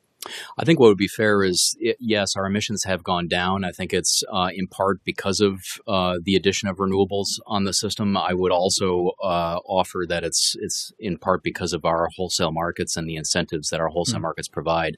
I think that's the part of the answer that gets to what you're driving at. The wholesale markets are intended to incentivize efficiency in generation. And so how do you gain efficiencies? And to get to that reliability, because we want to keep like I said, the power on. We want to power those manufacturers, the building, the equipment they need to make the product. We want the lights to stay on. We want seniors to be warm in their homes. We want warm. So does it bring you pause when you see the denial of natural gas power plant permits, air permits for new natural gas power plants, or the denial of renewals for existing gas power plants, given these reliability concerns that you highlighted? Isn't that a concern, especially when you're talking about repowering plants? Wouldn't it be better to have new plants that are technology efficient? And doesn't that bring you concern from a reliability perspective? In general, we're concerned about reliability, and we're concerned, as I noted, about aging generation. And aging generation, in our mind, equals that generation is likely going to be unavailable sometime within the next 10 years.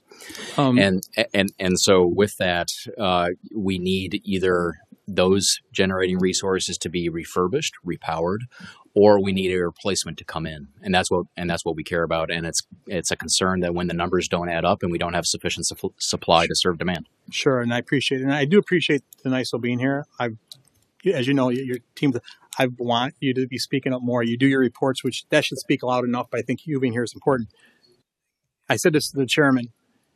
Given these reliability concerns, we're moving forward at breakneck speed on the CLCP. There's an out for reliability, off-ramp. Shouldn't we be looking at that very closely to pause these CP mandates instead of going breakneck speed to make sure we're reliable? Let's not tear down a bridge before you build one. Natural gas, that's the bridge fuel to the future. Why are we tearing down a bridge before we build a new one? That's what we see. Shouldn't we do something like that? So it's not my position to speak as to policy one way or another. I'll just reiterate that, that is why we are independent and why we provide information as it relates to reliability and put our reports out there. And I'm happy to hear that you find them valuable. So thank you. Thank you. Assemblymember Clark? Sure.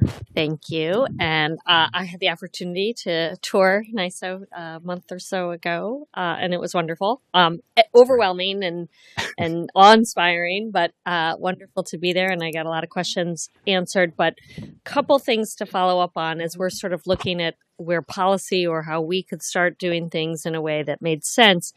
For the interconnection, when a new company is coming, whether it's a big user or mid user, whatever it may be, my understanding is that their load is decided on the moment they need the most electricity or the most generation. So if it's, say, just once a day or once a week when they turn on all these machines or whatever it may be, is it true that that's the load that's determined for them? And It's an excellent question. That's not entirely true word for word. In other words, you're getting at a very important issue, and that's what I would call flexibility.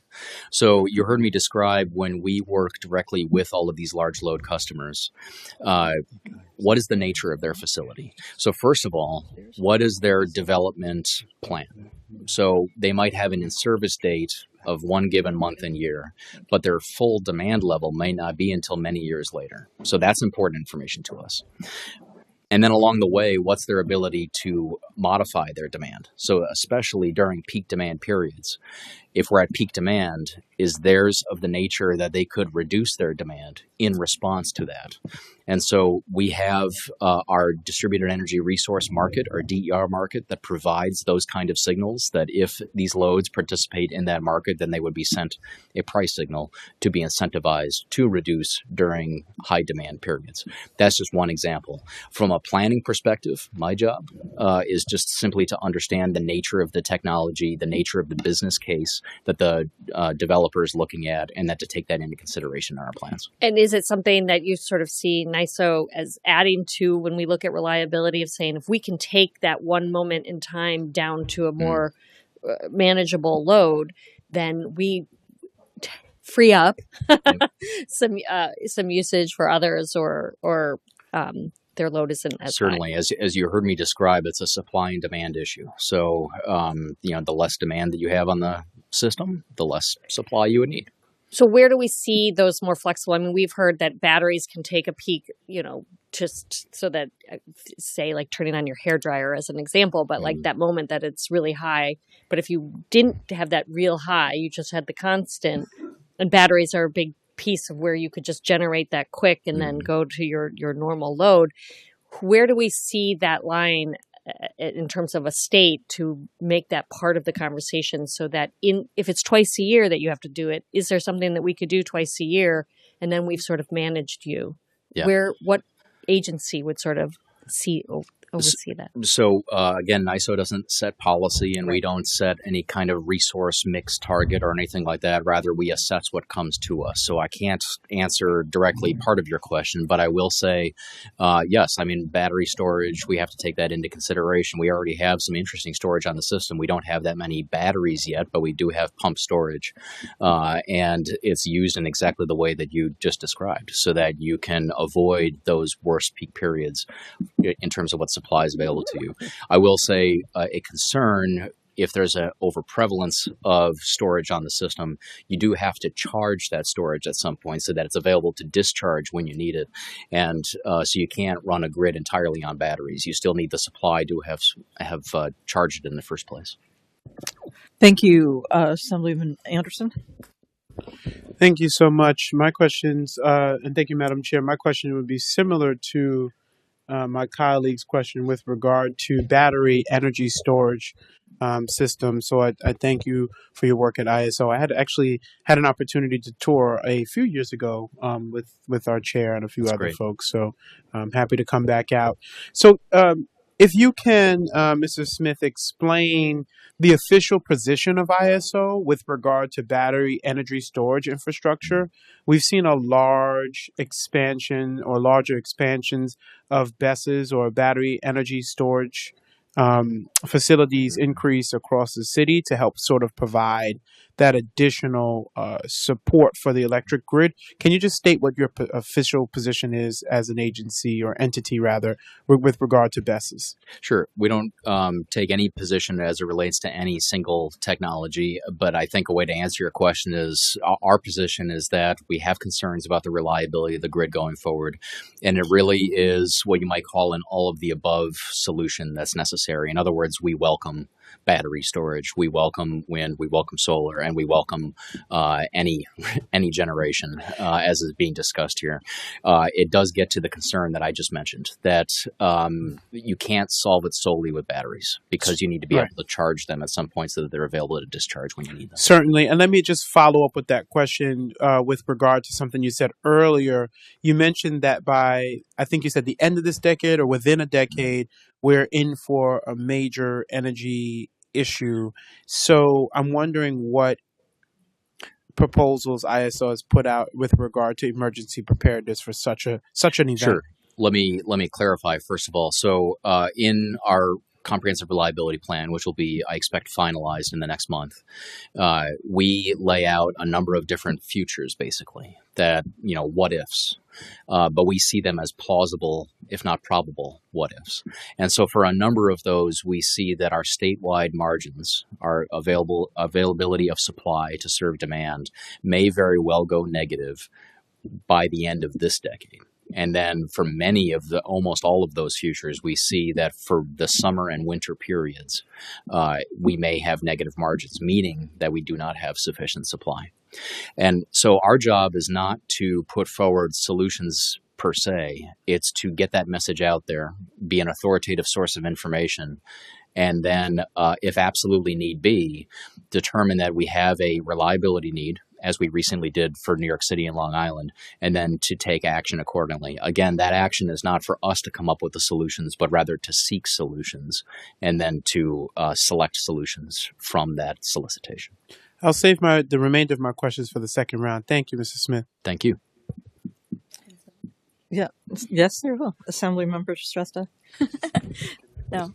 Hi, thank you. Yeah, Do you believe the governor's plan to develop 1 gigawatt of nuclear energy will be sufficient to meet reliability needs? Again, as I just noted, our position is all of the above, but all of the above means that every megawatt helps. So absolutely, those megawatts would help. And it's what we in the industry call baseload generation. Okay. So it's something that would be available to us regularly and meets all of those dispatchability and attributes of reliability that I've mentioned. My understanding is that in your report, you have said that you have implied that gas is the only resource that has the attributes that would meet current reliability needs. Could you speak more on that? Could you explain that? Sure, and I'll clarify. I don't believe that the report says it so specifically. In other words, we acknowledge that, as has already been discussed here in this hearing, the technology looking forward is limited, frankly. And so we have a need for dispatchable generation. That's the general term that we refer to, and the need to meet these attributes of reliability. And on today's grid, that would be fossil-based generation, nuclear, hydro. And so certainly, to your first question, nuclear absolutely would be part of it. We need those attributes of reliability. But absent any further development of nuclear, well then, yes, we probably would need some fossil-based generation until other technology comes along to take its place. And has NISO conducted any studies compare the economic value of investing in public renewable generation versus subsidizing private industrial energy users? That's not really our area of expertise or business, so we would leave that to regulators or other policymakers. All right, thank you. Thank you. You done? Thank you, Assemblyman Blankenbush. Thank you, Mr. Chairman. Are there any circumstances that where a large energy users might lessen ratepayers' costs based on the infrastructure improvements that are going to the grid? It's hard to speculate on that. I could imagine that there would be certain circumstances where, as Chair Christian described, for a large load to interconnect, there ultimately are upgrades to the grid that are identified. We aren't a party to how that cost allocation works, so I can't speak to the cost. But I will say that engineering is lumpy. It's hard to design facilities to the exact megawatt that you need. And so a hypothetical I can immediately imagine, to answer your question, is upgrades may be needed that would be larger than what was specifically needed for that load facility. And by having those larger facilities, it's possible it may benefit ratepayers in return. Okay. Now, with the aging infrastructure and replacing it that we talked about,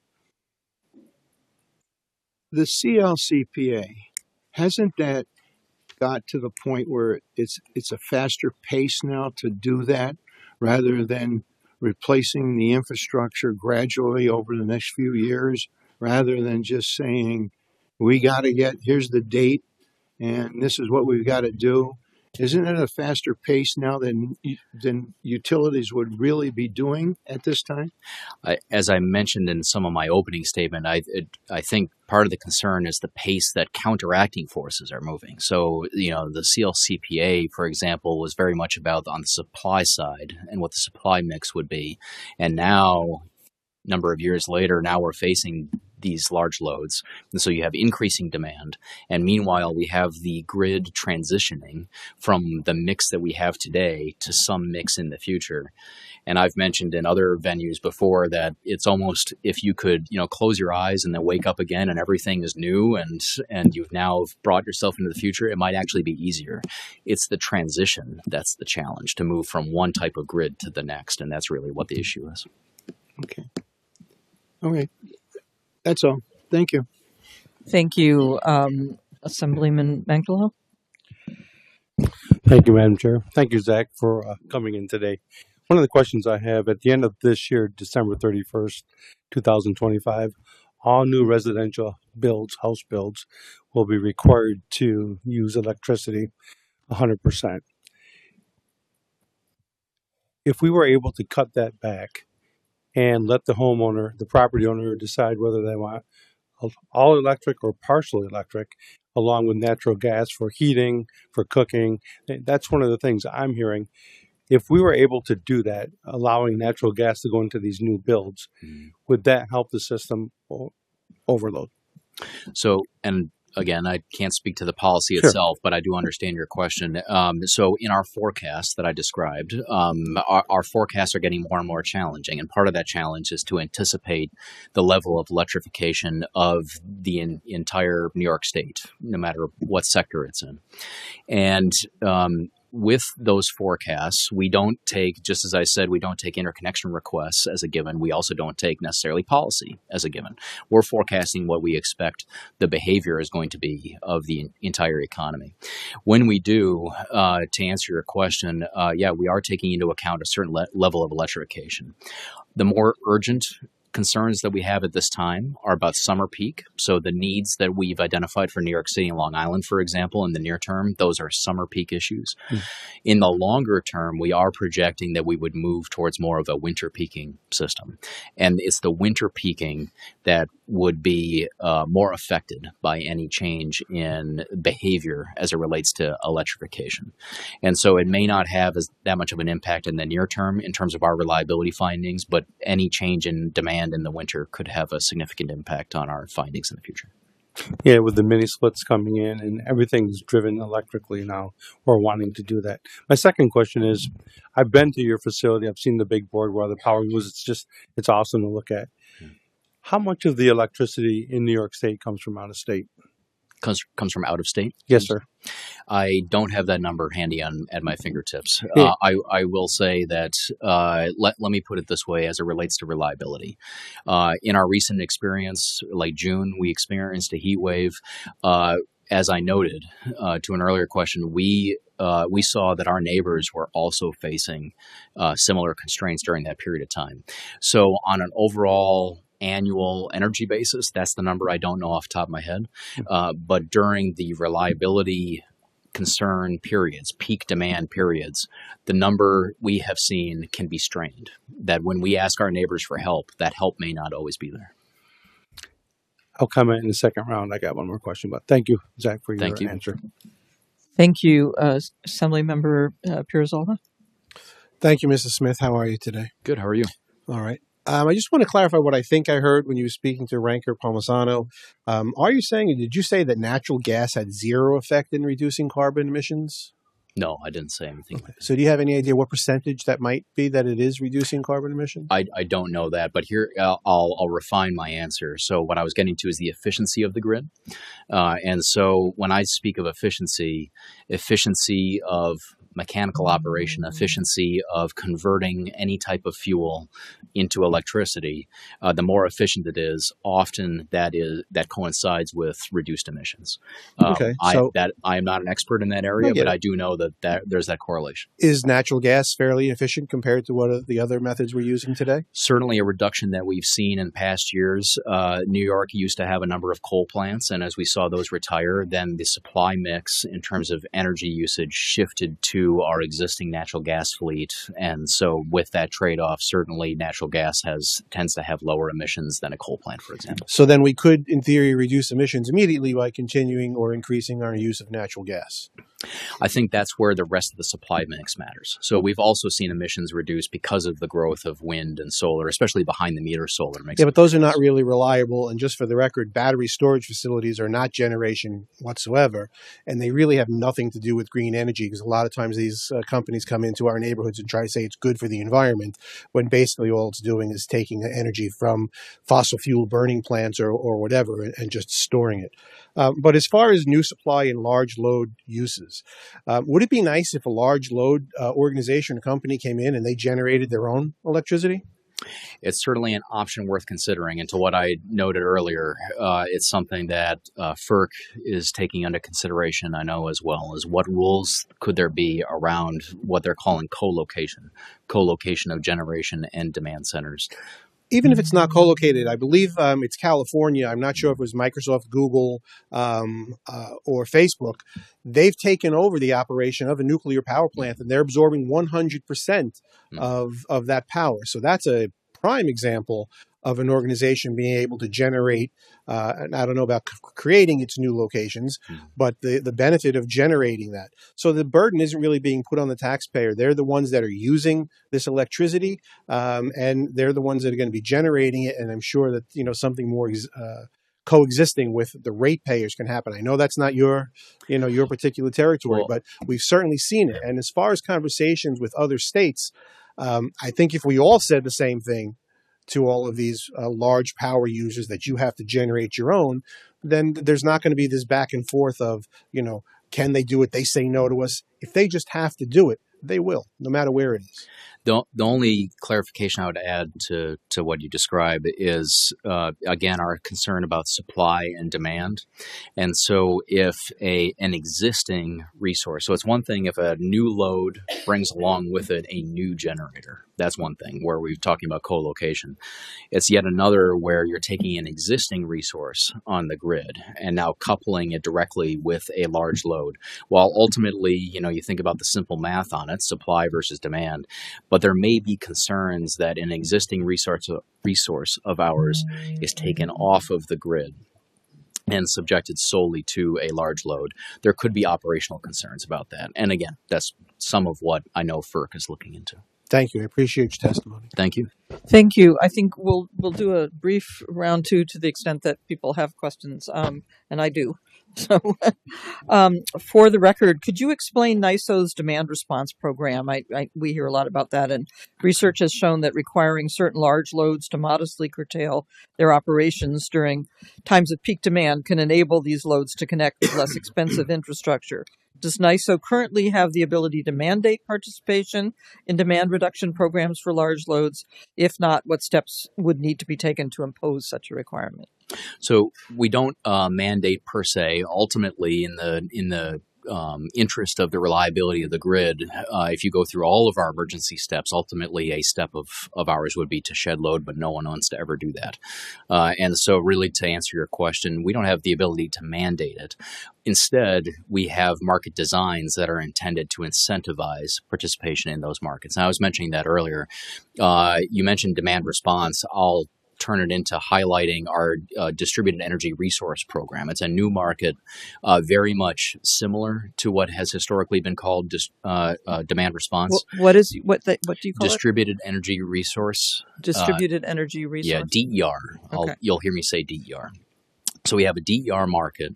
I think I heard you mention earlier in Chair Christian's testimony, TeraWulf. So TeraWulf is a new customer in our DER market. And the idea there is for them to get a price signal to effectively act sort of like a generator. In other words, they're a demand on the system, but then during peak periods, they're sent a price signal saying that either you would pay this price to receive energy, or you can be compensated for cutting your demand. And the whole idea is to then balance out, this gets to exactly what you're asking, to balance out supply and demand. So to reduce the level of demand on the system such that we don't hit a supply shortage that would then have overall an impact on price to everyone. Okay, thank you. And just one final question. A recent Bloomberg analysis of electricity commodity prices found ratepayers' costs near data centers are as much, I think I mentioned this earlier, 267% more for a single month than cost 5 years ago. Is it accurate to assume that data centers would have the same impact here in New York State? And if so, what do you attribute to these increased costs? And have you seen anything in New York so far? I'll say that we don't have that many large loads yet, but there, as I've described, there are plenty coming. In the queue? very simple answer I would offer is that supply and demand economic theory, that the greater the demand, if supply stays constant, well, then there would be certainly an effect on price as a result. Okay, thank you. Assemblyman Palmisano? Yes, Thank you. thank you again, Zach. Appreciate it. I'm the large load user. Does the NYSO begin its process for the integration of large energy users into the interconnection process prior to large energy users receiving local zoning, planning, and construction approvals? That's not defined in our process at all. So sometimes they might receive it ahead of time, other times afterwards. Again, so how does NYSO evaluate the potential for large energy users' plans to become an actuality? Great question. To the two numbers that I mentioned in my opening statement, we have roughly 10,000 megawatts of proposals in our interconnection queue right now, but we're planning for only 3,000.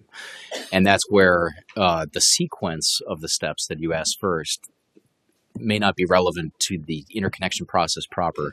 However, when we start planning for reliability and planning for how much resources we need on the system as a whole, then we take into consideration a number of different milestones. How advanced are they in permitting? How advanced are they in, of course, construction, financing, procurement, all of those kind of things. There are similar measures that we use for generators, and we're applying them to load as well. Okay.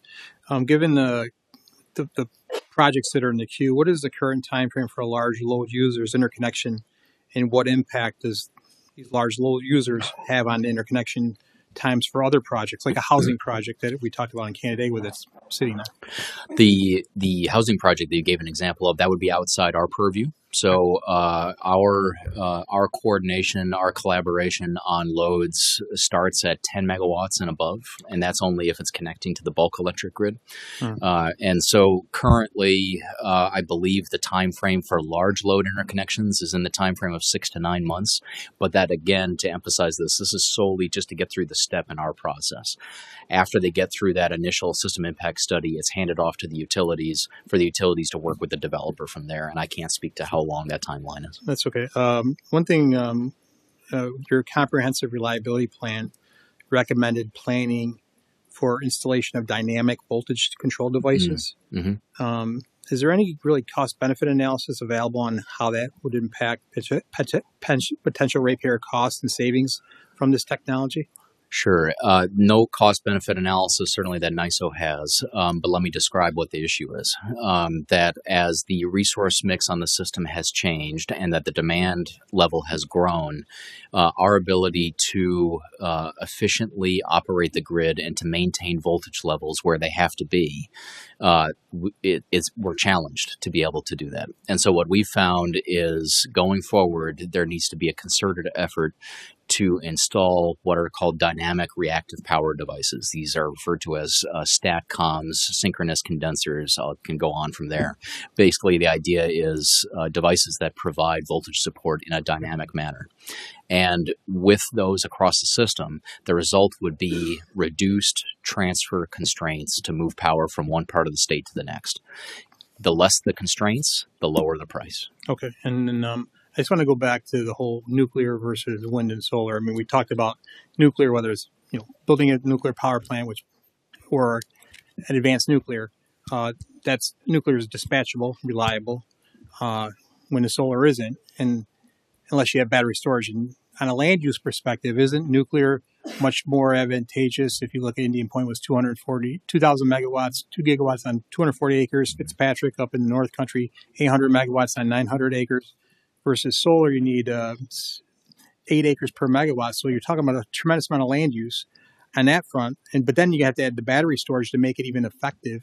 That's even more land use, isn't it? So from an operational, dispatchable, reliable, and I know you can't get into politics, isn't nuclear far superior compared to wind and solar with battery?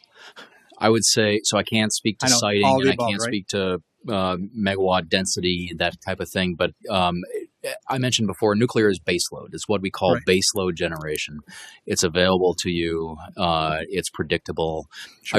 I will clarify that, compare it to solar, for example. Solar absolutely has some benefits in that it's quite predictable. Sure. And we have very advanced forecasting methods, weather forecasting methods, to determine how much solar we can predict. How much solar generation we can predict. And with that, then it absolutely can provide reliability. But to the point I believe you're making, it's not the same as a generator that can be there 24/7. One more quick question. Where, from your perspective, are we on the advanced nuclear technology as far as us being able to bring that into the state and operational? Where do you see that? It's being explored by a number of states and provinces across the U.S. that I'm aware of. I'm aware that Ontario is exploring it. So from a technology standpoint, my understanding, talking to people across the industry, is that there's still work to be done to move towards small modular reactors or that more advanced nuclear technology. Of course, we already have a significant nuclear fleet here in New York.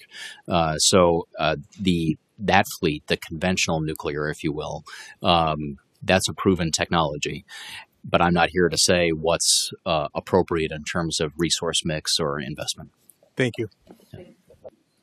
Thank you very much. Assemblymember Clark? So want to go back a little bit to interconnection and whether they're large users or whatever they may be coming in. Your role is to help a utility company identify what they will need to meet their needs. Mm-hmm. When you do that, I guess as I'm trying to get an understanding of how all of this works. So if there's a developable site and someone comes in and they're in the process of that with you, and then another person comes in, when you start working with them, are you counting the first one as it is first come, first serve? Let me describe our generator interconnection process because it might provide a helpful contrast for the load. So for our generator interconnection process, a requirement is to demonstrate site control. And to even move forward in our interconnection process, you must demonstrate site control. And the purpose for that is kind of what you were just getting to, so that you don't have overlapping, you don't have double counting or anything like that. And then as we're planning for the reliability of the grid, again, looking towards what milestones has the project crossed in order for us to plan to count on that project to be there. What's their permitting, engineering, procurement, construction, all that stuff. For load, again, our role at the NYISO is fairly limited. Our role is just the system impact study. There is not a site control requirement for that. Of course, we are aware of where they are located. And so I think we would raise questions if we saw two come in that are proposing in the same place. It just would be something we couldn't ignore. But in terms of our process proper, there's not a site control requirement. Again, our role is to provide information as to the reliability of the grid and provide that to the utilities, and the utilities take it from there. When we are at high demand times, when you look at who is using our electricity at that moment or using the grid, is there a separation of sort of how much of it is residential versus how much of it is commercial? Do you guys get into that? Is that something we can see? Our forecasting absolutely gets into that. Okay. So many of you have mentioned our Power Trends report. Sort of the companion document to that is what we call our Gold Book. The Gold Book is very intensive in terms of technical information, but it's a lot of wonderful numbers. And some of it gets into that kind of thing where my forecasters, I love those conversations because I'm an electrical engineer, not a meteorologist or an economist or anything. They get into those kind of behaviors of how much residential, commercial, industrial, what's the mix going to be, and why? Okay. What is the reason for that growth in the future? And when you look at delivery of it, do you also look at what it does to the market? I mean, I'm assuming when we buy out of state, that's a huge cost, but those numbers are also put out about what loads do to our market costs of electricity. The other report that I'll turn your attention to, we don't often get into the very specifics about price that you may be asking about, but our System and Resource Outlook is one of our other, I'll call, marquee planning reports that we put out. It looks out 20 years. And the idea there is to project what the resource mix might be in the future, what demand do we expect, and when you put those together, what issues might you see on the grid to be able to serve that demand. And that includes an assessment of economics, effectively. I mentioned before about constraints of moving power across the grid. That's the purpose of that Outlook report, is to identify constraints and opportunity to alleviate those constraints for the sake of efficient grid operation. Thank you. Thank you, Assemblymember Shrestha. So I understand what you're saying about base load and so on, but is there a reason you think gas has reliability attributes that renewables combined with battery storage does not? Yes, there's a whole list of reliability attributes that we've described where it basically gets into the availability of the generation to, the term is ramping. So a ramping ability, and then really what gets complicated is this idea of spinning mass and inertia that you need on the system in order to maintain our frequency of 60 hertz. And so you need stability of the grid. To have stability, you need spinning mass and inertia. There's some power electronics that can help with that. It's very difficult, with the current technology at least, to have wind, solar, and batteries solely provide all of those reliability attributes. They can provide some, to be very clear. So when we've discussed in the past the need for, well, what might the resource mix be for, say, for example, to meet the targets of the CLCPA? Well, that's where we've brought up the need for dispatchable emission-free resources, generally dispatchable resources. And our finding has been that we still need 25,000 megawatts at least of dispatchable resources in addition to wind, solar, and batteries. And how quickly, what is the earliest you think new nuclear energy can go online in New York? That I don't know.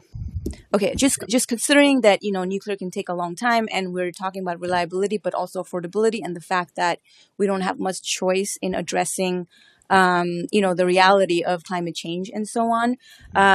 Are you still sort of consider it a priority for renewable and battery storage combined to not maybe all of the energy supply that we're using, but a good portion of it? Yeah, we are technology and resource agnostic, but I'll also say, it is our job to provide for the reliability of the grid, but to do so with regard to the policies of New York State. We're independent, we're agnostic as it relates to those policies, but wherever those policies are, then it's our job to see that through. And as we lose federal incentives for renewables, do you anticipate the prices for gas and fossil fuel to go up? That's hard to say. I can't answer. Okay, thank you. Thank you. Thank you, Assemblyman Manklow. Thank you, Madam Chair. Zach, back to what we were talking about, about power coming into New York State. Mm-hmm. And you said you didn't know if there was any coming in, or you didn't know that number. We have that number. I just don't have it handy with me here today. Do we ever export power out of New York State? Yes, definitely. And who makes that decision when that power goes? It's economics. So let me step through it just briefly. So during general operations of the grid, say like today is not a stress day. It would be normal operations. Then you're going to have economics between regions. So economics of demand within New York State, but then also outside in New England and Pennsylvania and elsewhere. And so those economics will then dictate what transactions might happen between regions. And it's our job, along with our counterparts, say ISO New England, for example, to coordinate in terms of those transactions, not to dictate them, not to specify what they shall be, but rather enable them through our markets and through our coordinated operation. However, when you get to a stress condition, when you get to peak demand conditions, well, then you, for example, could have those transactions curtailed. You could, if we need the power that's being sent out, unless there's some type of, let's say, firm contract to provide that power to the outside entity, well, then that transaction could get curtailed because we need it here within New York. And all of our neighbors have similar rules to that. And you just keep on going along that logic chain to say, okay, well, first you curtail transactions, and then when you start to come up short, you can look to your neighbors to ask for what we call emergency assistance. And we have agreements and partnerships with our neighbors to provide that emergency assistance. However, of course, only when it's available. And so, again, concerns that we had in the June heat wave was the unavailability of excess resources in our neighboring regions. Thank you. Because my concern is that the heat event is one thing, but in the wintertime when it's super cold and there's just not enough power to go around, that's my greater concern, because I think we're at much more of a higher risk of people passing away or succumbing to the cold. When a situation like that happens and there's not enough power to go around within New York State, there's just not enough power, who makes the decision of where it goes? It depends on the nature of the issue, and so if it's an issue on what we call our bulk electric grid, which is generally 345 kV and above, in other words, the much higher voltage class of the electric grid. If it's an issue in that way, well, then it may be a call that our operators at the NYISO would have to make. But I'll say, and that has rarely ever happened. The far more common cases is that the issue arises on the more localized system, and then it would be the call of the utility. All right. Thank you so much for testifying, and Thank thank you for answering the questions. Thank you. I think we have one final question from Assemblyman Piranzola. Thank you again, Mr. Smith. I hear these things, and I just want to clarify. And this goes to your comment on solar being reliable, basically depending on the forecast. If you know you have a good sunny day coming, you can predict accurately how much electricity will be generated by solar. Yeah. But it's not a reliable source of electricity because we don't always have sunny days. Mm-hmm.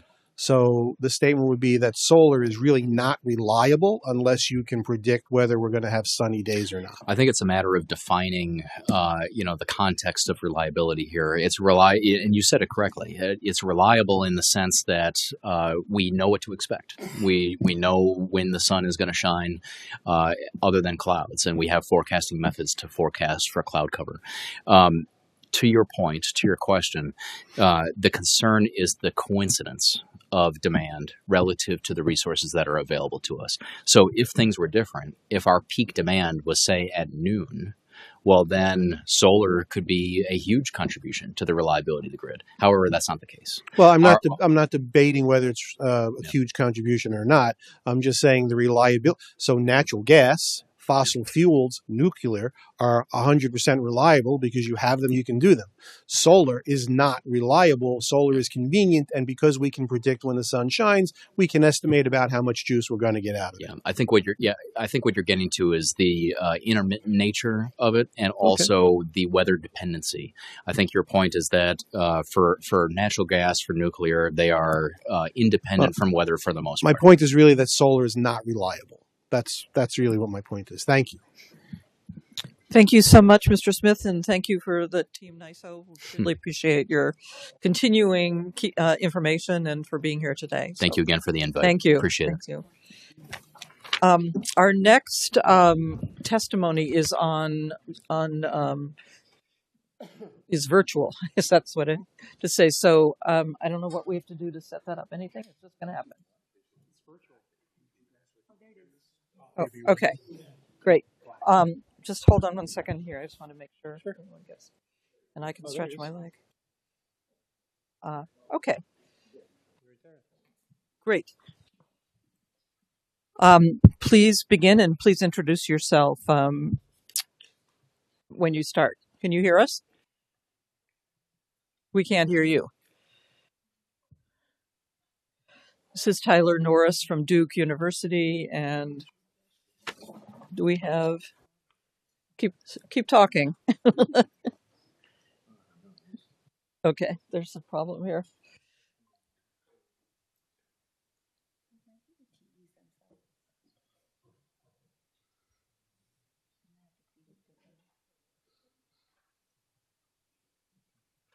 Spanning electricity market forecasting and technology commercialization at the Department of Energy. I'm here today in my personal capacity, not on behalf of the university. I apologize I can't be there in person. My testimony focuses on how the U.S. power system and New York's power system can accommodate substantial growth in electricity demand, especially from large new customers like data centers, without undermining affordability, reliability, or sustainability. Mr. And the Norris, short can I ver- just ask you?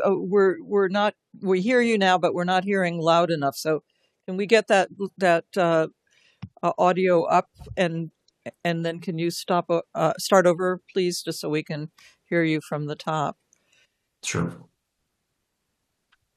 Would you ready I for can't him? control the audio on my side, but perhaps, I don't know if your staff Yeah, were that's able to much better. increase the volume. Much better. Okay, perfect. Okay, so I can start over. Thank you for the opportunity to testify. My name is Tyler Norris. I'm a James B. Duke Fellow at Duke University, where my research focuses on bulk electric power systems and interconnection policy. My research is informed by 15 years of experience in the energy sector, including power plant development, electricity market forecasting, and technology commercialization at the Department of Energy. I'm here today in my own capacity, not on behalf of the university. My testimony focuses on how the U.S. power system can accommodate rapid growth in electricity demand without undermining affordability, reliability, or sustainability. And the short version is this: we can manage this growth, but only if we use our existing infrastructure more efficiently and plan ahead for long lead resources while maintaining a stable policy environment that gives investors confidence to build what's coming next. Much of what I'll draw shares on a study I led at Duke University, Rethinking Load Growth, that was released earlier this year. And our analysis found that with even modest flexibility from new large electricity users, the existing grid can integrate substantial new load while keeping costs down for all customers. So first, let's discuss using what we have more efficiently. So the U.S. winter peak is now projected to grow by over 20% over the next decade. That's the fastest pace in the 1980s. And that's driven substantially by data centers and AI computing. That's happening at the same time we face unprecedented constraints in building new infrastructure. Transformer lead times have grown by several years. We obviously have these long generator interconnection queues, supply chain bottlenecks, and local permitting delays. So because we can't build our way out of this overnight, the near-term question becomes, how do we make better use of what we already have? And one important answer is load flexibility. And that's the ability for large customers to temporarily reduce or shift power used during the small number of hours when the grid is most stressed. In our study, we modeled the headroom that could be created if new large loads were flexible for even 0.5% of their annual operating hours, or about 44 hours per year. Nationally, we found this could allow roughly 100 gigawatts of new load to be added, about a tenth of existing U.S. peak load. In New York, the same approach we found could accommodate up to approximately 4 gigawatts of new load, which is roughly equivalent to the electricity use of several large data center clusters. And the logic here is relatively simple. Our grid is built to handle extreme peaks that happen only a few dozen hours a year. And for the vast majority of those remaining hours, about 8,700 hours, a lot of that capacity sits unused. And so the average U.S. load factor, which is essentially the system's utilization rate, is 53%. In New York, it's 55%. So that means that half of our infrastructure is idle on an average day. So if new large loads can dial back briefly during peak stress, they can help keep rates lower for everyone. In the words of the CEO of the Electrical Power Research Institute from August of this year, he said, "To keep electric rates for customers in check, flexibility will be the key. We have to not only build, we have to use the underused capacity we already have, and we have to think differently." This is not theoretical. Several data centers are already participating in demand response programs, and system operators and utilities are designing flexible service options for new large loads. In the past 2 months alone, we've seen several commercial projects announced using flexibility to support data centers. Google has announced contracts for 3 of its data centers to provide demand response to utilities, including Indiana Michigan Power, the Tennessee Valley Authority, and Entergy. We've seen new announcements for large-scale battery storage at data centers, including developers like Iron Mountain Data Centers at their New Jersey data center and planned for their Virginia data center.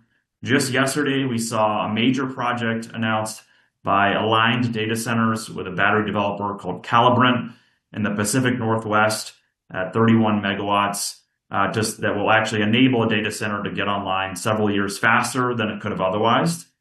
And we're seeing a variety of other emerging companies helping to tap existing capacity on the grid to help large loads connect faster while mitigating the costs associated with their service.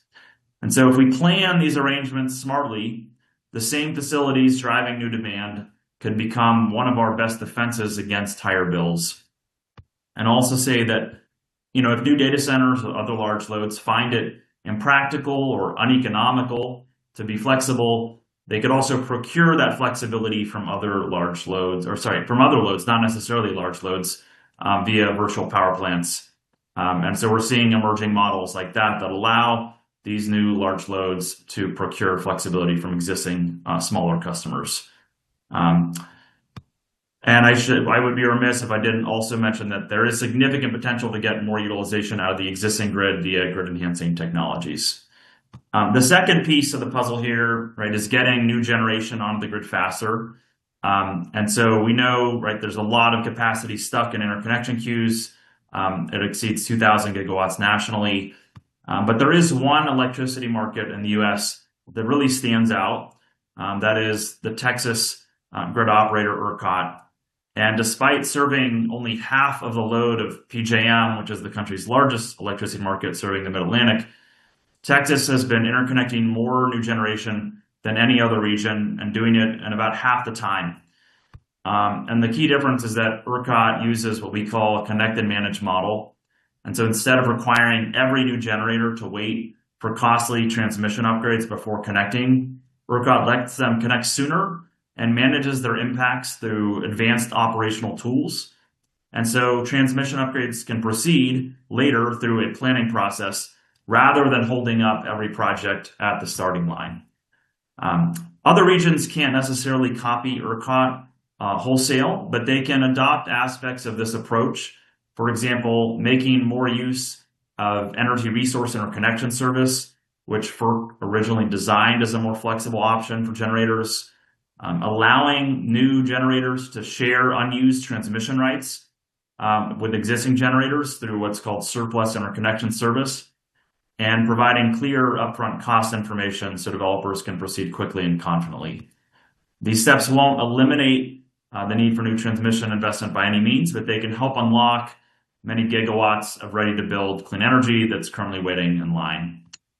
And finally, moving on to our third category here, so flexible loads and faster interconnection can buy time to plan and to build the longer lead resources that we're going to need in the 2030s and beyond, including bulk transmission, expansion, clean, firm power generation, and long duration storage.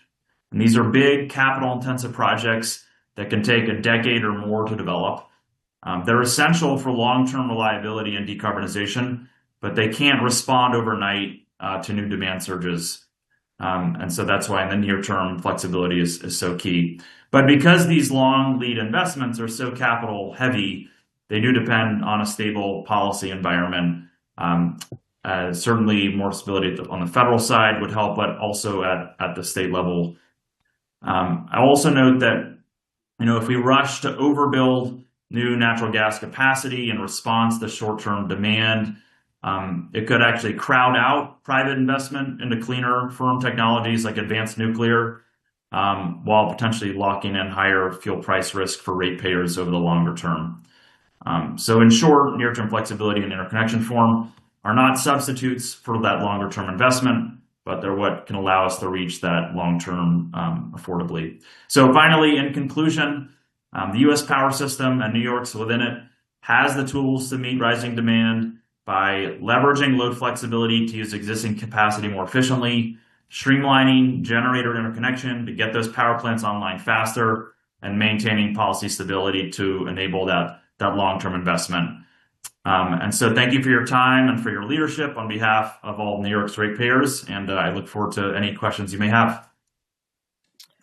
Thank you. Thanks so much for being with us. I have going to just start with some quick questions. So your research shows that if new large loads could modestly curtail their operation during peak times, there would be significant capacity still available on the grid. Have you conducted any estimates on how much such curtailments could actually save ratepayers?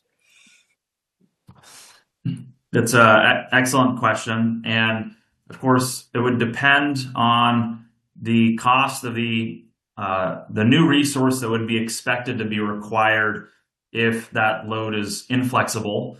But it is substantial because, again, what we're planning for are a small number of hours in the year during these most extreme periods. And so oftentimes when resource planning, or what we call capacity expansion models, are run, they, in response to even a small increase in projected peak demand during those limited number of hours, they will select a new peaker plant, and that's oftentimes the sort of go-to resource for a number of utilities. That's even more true here in the Southeast. And so what you not only need to add a megawatt of new peaking capacity for the new load generally, if it's inflexible, you have to also have reserve margin on top of that peaking capacity. And that can be anywhere between 15 to 20%, depending on the jurisdiction. And so if we're talking about, for example, a 200 megawatt load, then you're going to have, say, roughly 225 or 230 megawatts of new firm capacity to support it during these small number of on-peak hours. And depending on, the specific cost in that jurisdiction, that's going to be hundreds and hundreds of millions of dollars. And of course, the cost of new gas turbines has risen substantially, by some reports on the order of 100% price increase over the past couple of years.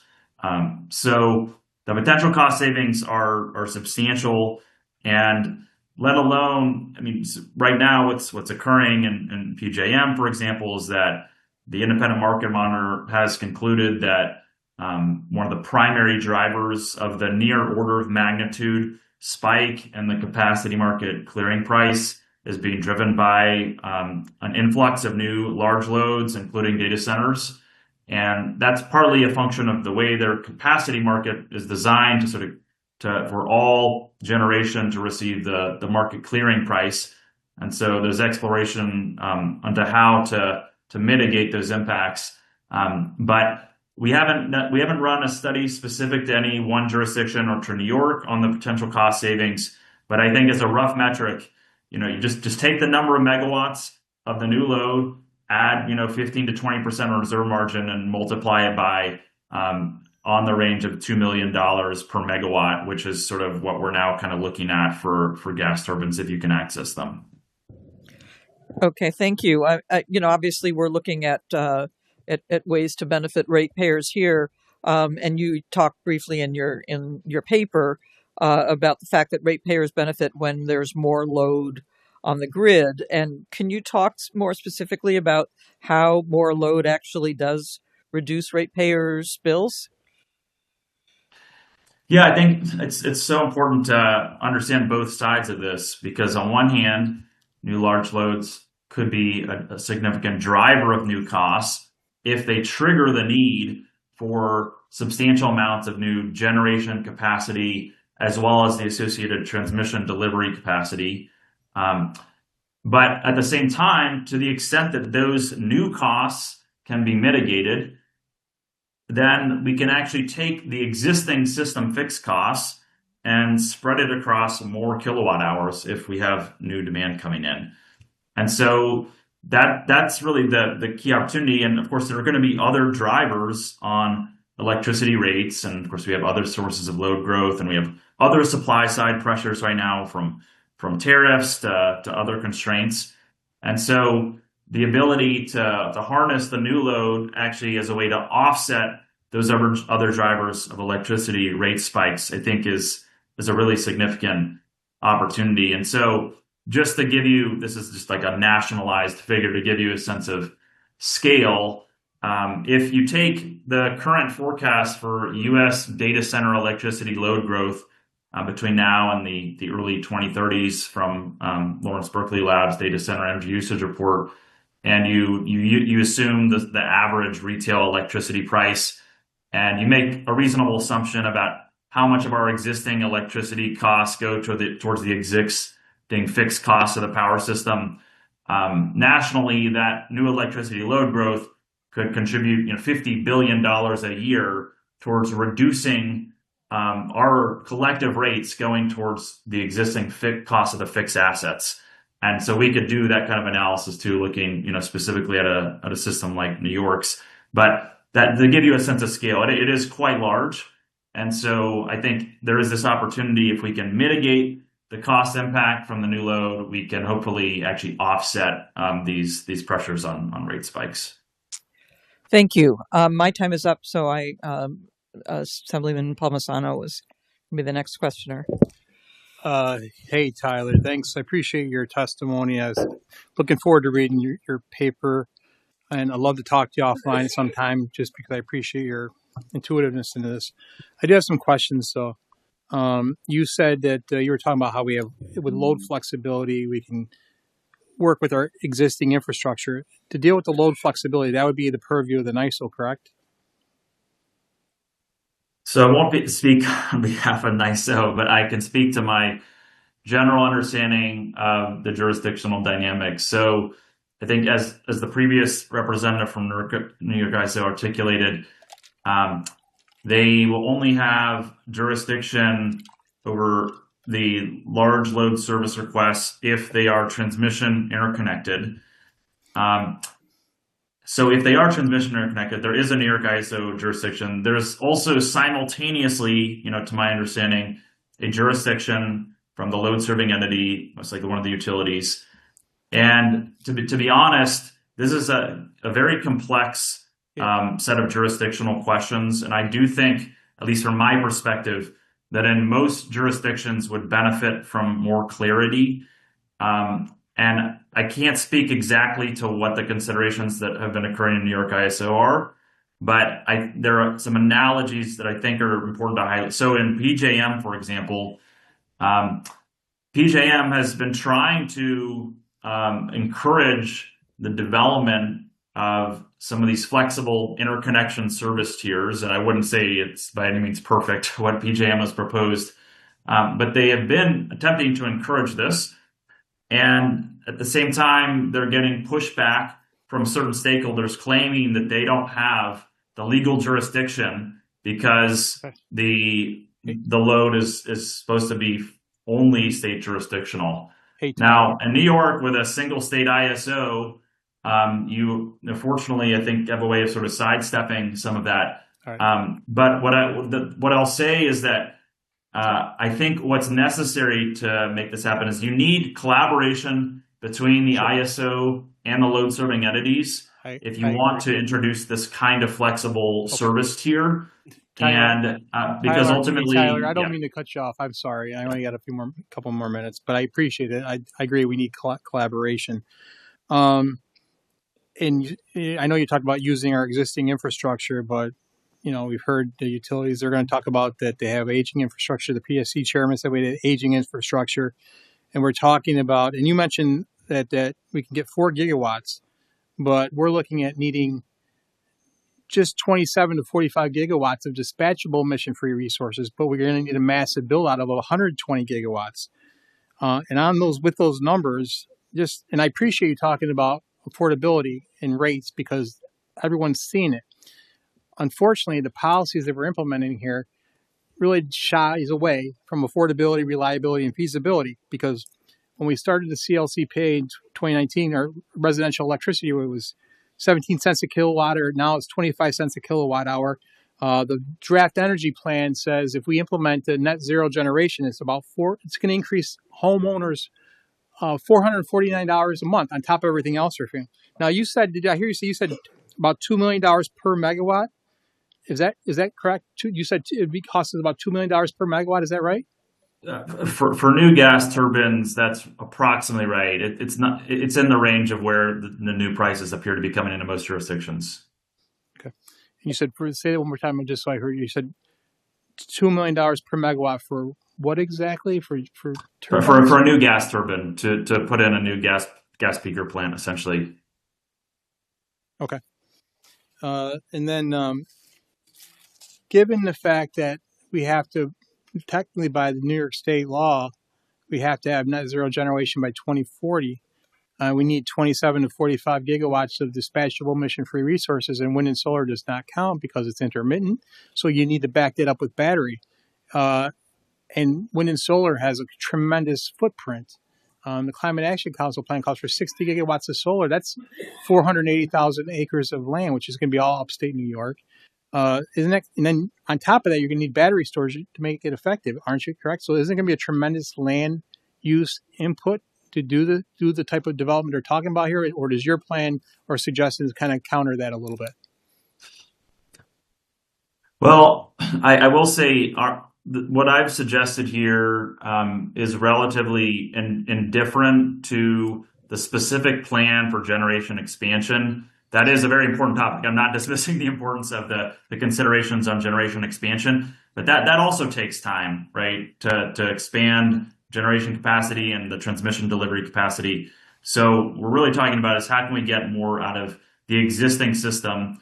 And then to your point, you need to think very carefully about the investments you're making to change the generation mix longer term.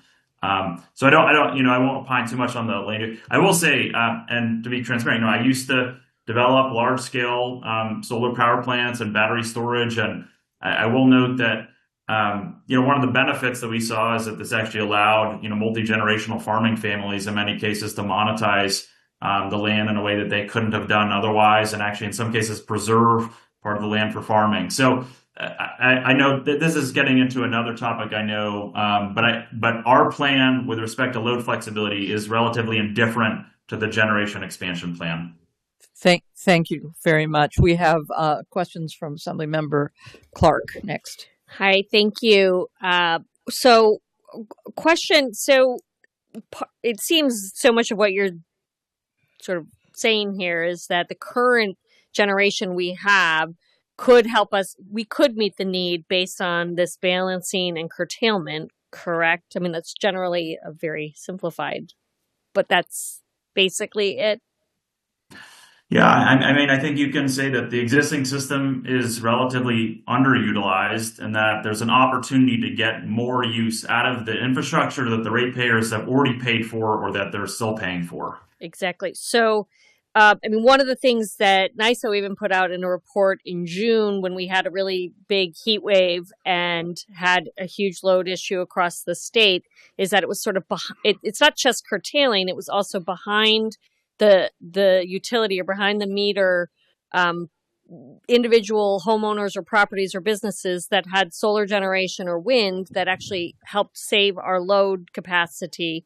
And so it could be both a combination of curtailment, but also as we look at economic development projects, we could say, if it's as you're building out your capacity, if you can't curtail, that you had behind the utility generation of your own, to meet certain times of the year where we're just not going to be able to give it to you. I mean, it could be both curtailment and behind the meter generation, correct? That's right. And actually, when we say curtailment, all that matters is from the perspective of the grid operator that you as a customer are reducing your electricity demand during those finite numbers of hours. But you could be doing that, to your point, by shifting to an on-site resource. And so that could be your own on-site generator. It could be battery storage. It could be that you're shifting around some of your existing loads. You might be preheating or pre-cooling, by an hour or two, or another source of on-site flexibility. So when we're looking with these businesses or putting the burden sort of on them to build out capacity, maybe sometimes it's not so overwhelming as all of their generation capacity, but only in figuring out ways to deal with these moments in time throughout a year. And that would be, in your mind, something we could consider reliable, right? I mean, I think reliability is the piece that comes up over and over again is if you're doing this, are you a reliable network? And in your expert opinion, you would say yes? Yeah, and I'll just say, I think there's a really great opportunity right now to conduct exactly this kind of analysis to look at, right, when we say a resource provides capacity value, it's not binary, right? We actually, we assign it a percentage. It's called effective load carrying capability. And it involves a lot of complex modeling work to sort of come up with that number. But that's true also even for what you'd call firm resources like gas and others. So they have some derating, right?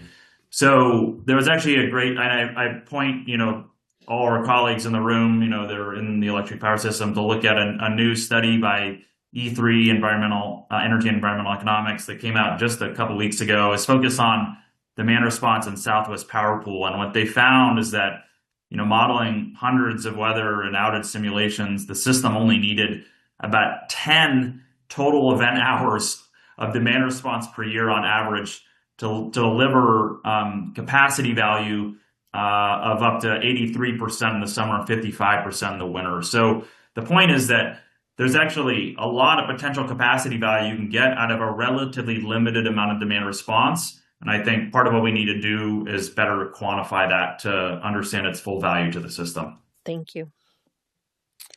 Thank you. Assemblymember Shrestha is next. Thank you.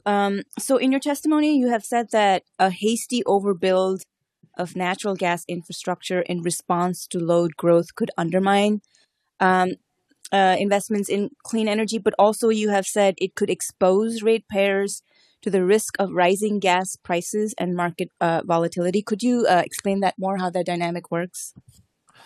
Sure, and I'll just say up front, I'm not opposed to natural gas, and I just want to be clear. There is going to be expansion of natural gas capacity. It's happening. You may look at it suboptimally from an emission standpoint, but from meeting a load standpoint, it is going to happen in a lot of jurisdictions. But the risk is that we overbuild on natural gas capacity, and sometimes based on load forecasts that may or may not completely show up, or maybe an overly conservative representation of what those loads actually need. And so this actually happened in the early 2000s. We built out a massive volume of new natural gas capacity in the U.S. We actually built too much. It ended up being useful later. But one of my concerns is that if we, first off, with affordability being front and center, we have to be very meticulous about every large-scale investment we're making. If we overbuild on gas, that's going to put more capital costs on ratepayers. It also exposes them, right, to longer term, as you said, volatility in natural gas prices. And so if we're pushing to export more gas via LNG, and there are other, global geopolitical shocks, like what happened in the Ukraine war or otherwise, those prices are likely going to go up long term.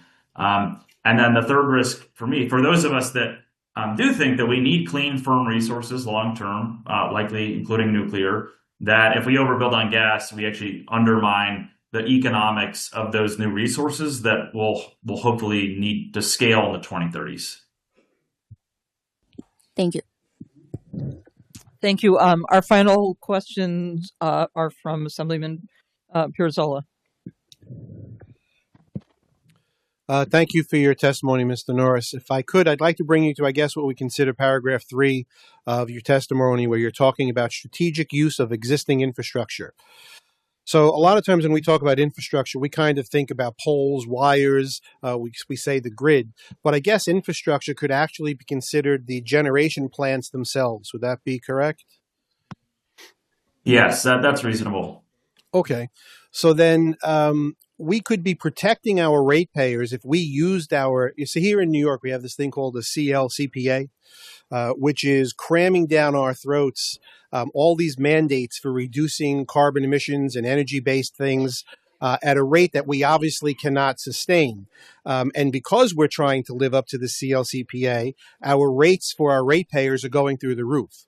So basically, by using our existing infrastructure, whether it's a coal plant, a gas plant, or whatever else it would be, we would be able to protect our ratepayers by doing that. And gas certainly falls into that, because a year or two ago, a winter or two ago, here in Buffalo, I believe, we had our electric go out, and we had several people die from the cold because they weren't able to keep themselves warm. Now, I'm not suggesting that we build new gas plants, because you're talking about maybe an overproduction of gas plants. But if we allowed our residents, our ratepayers, to continue to use natural gas in the heating of their homes or in the cooking of their food, would we not then be protecting our ratepayers by using our existing infrastructure? Thanks for the question, Representative. And I think, you're raising important questions here. Our research hasn't, opined on the question around, electrifying heat and some of the trade-offs there. But I do think it's important, in part to your point, to understand that, if the goal is to electrify heating, that is going to result in more electricity Well, demand. hold on. I don't mean to interrupt you, but that's not what I'm talking about. I'm talking about protecting our ratepayers by strategic use of our existing infrastructure, which happens to be here. I mean, I know you're not in New York, but here in New York, it happens to be gas. So we could be protecting our ratepayers by increasing or just staying with the natural gas use that we have at the moment. Even burning of fossil fuel, just delaying the CLCPA to something that's more reasonable and realistic, we would definitely be protecting our ratepayers, and at the same time moving towards a gradual reduction in carbon emissions, maybe not as quickly as we would like, but it would still be happening. That's what I'm talking about. No, and I understand what you're saying, and I was actually making a supporting point, which is just that if you're already using the natural gas infrastructure for heating, if you then shift it to electrification, it is going to put more burden on those winter morning peaks, right? During those extremely cold events, it's going to put more electricity load. So I think it's just important that everyone be clear about that trade-off, and that in some cases, perhaps it is better to maintain the existing heating system if you are experiencing constraints in electricity supply during those cold winter mornings. Thank you, sir. Thank you very much, Mr. Norris. We really appreciate your time and your testimony and your research. Our next panel is Lori Wheelock. The AARP representative is not joining us, but supplied a written testimony, so we'll just hear from Pulp. And I also want to welcome our colleague, Angelo Santa Barbara, who just joined us. So.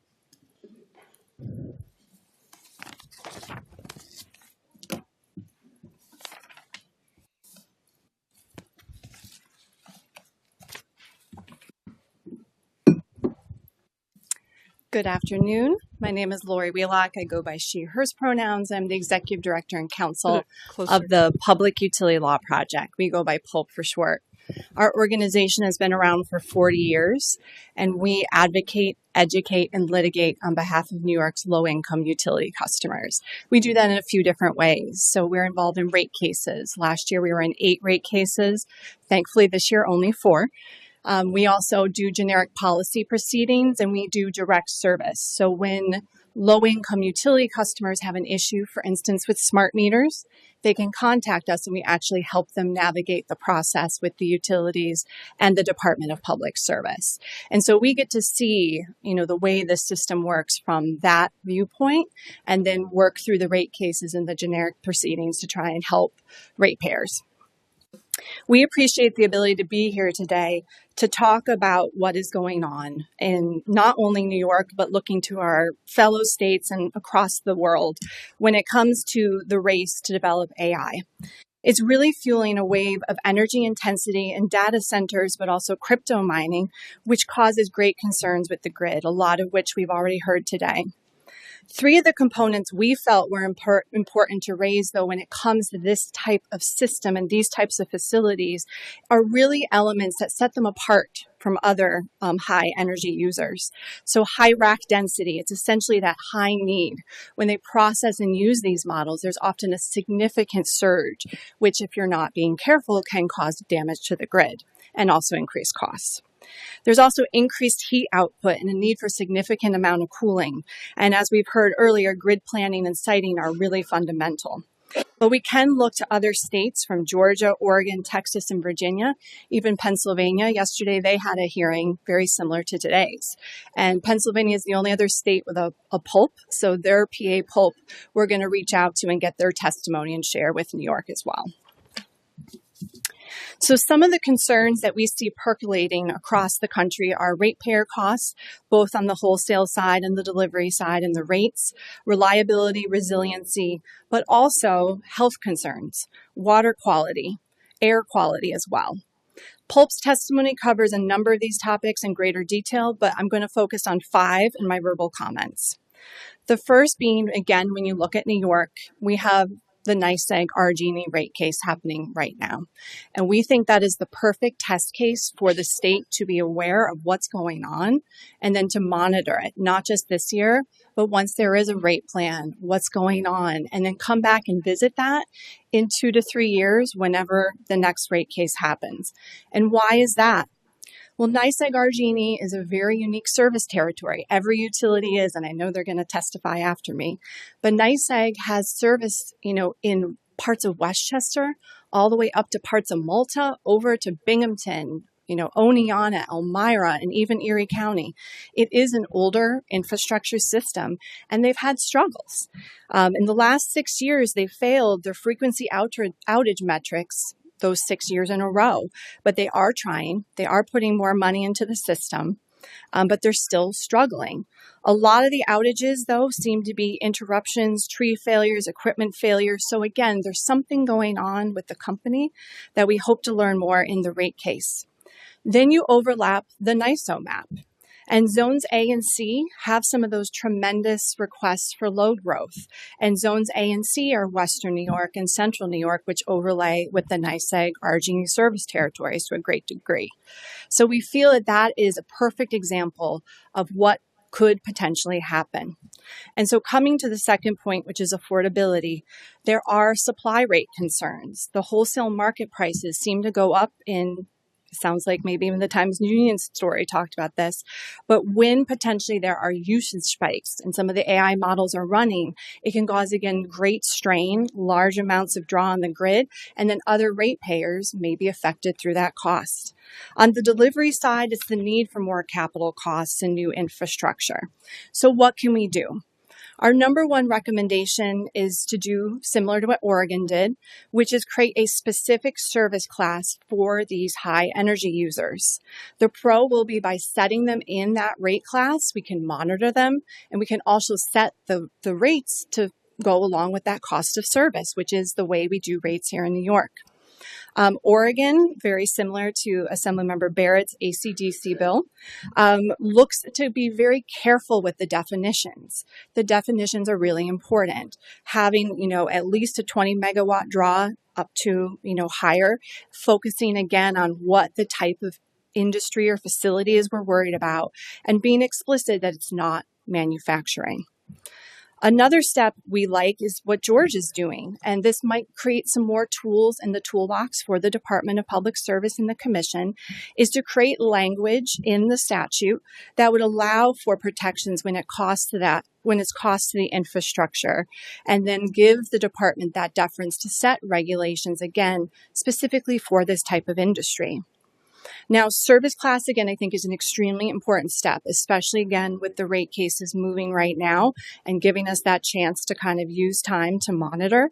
But we should probably look at other tools in the toolbox as well. And another one could be some sort of tax, potentially sliding scale or something of that nature that is there as a backup to help direct money back into ratepayers' pockets.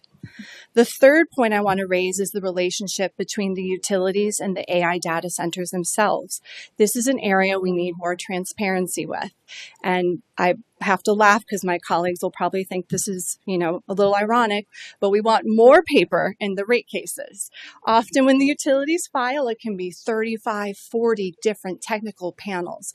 We want a dedicated one for these types of large energy users. So when a rate case is filed, the utility will put forward, hey, this is what we're seeing.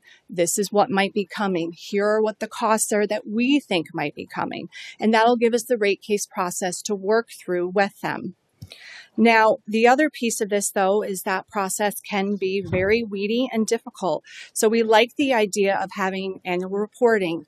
Assemblymember Barrett, you created Public Service Law Section 6612, which has, a one-pager that is created at the beginning of a rate case and at the end. And it allows the public to track what a company filed for and what they got. And so including in there this component of what those costs look like for these large AI data centers, we feel would be helpful. Fourth point is grid reliability. Again, being very concerned about, this type of business, these large surging draws. It can cause great distress on the system. So states like Texas are putting parameters around this. This summer, they had a very clear law passed that in times of distress, they can cut power to the AI, data centers in need to protect the grid. They also have set minimum study fees for the transmission screening itself. And so that might be another avenue to look into. What exactly does NYSO do? Do we need to maybe have another sliding scale or some sort of cost with the studies? Would be helpful. Another item I want to flag is because, again, the type of surge, the type of draw, the type of heat being created by these facilities, could they do some sort of heat recapture program? So just throwing that out there. I will not say that I'm a technical expert, but it's a question we've had at Pulp. Point 5 is looking at other agencies. Obviously this is the Energy Committee, but I think we also have to be in mind of even, for instance, water. The water that is being pulled in a lot of these facilities not only results in questions about the water quality and pressure we've seen in other states for homes nearby, but also pulling a large amount of water will have potential effects to the water infrastructure itself. The Department of Public Service also has regulatory oversight over the rates of private water companies from, Liberty to Veolia. And so we just wanted to flag that as well as an area that we felt was important to raise today. In closing, I wanted to elevate, and I believe we've included copies in our testimony, but we want to thank Harvard Law School for a report that came out in March. It's called Extracting Profits from the Public, How Utility Ratepayers Are Paying for Big Tech's Power.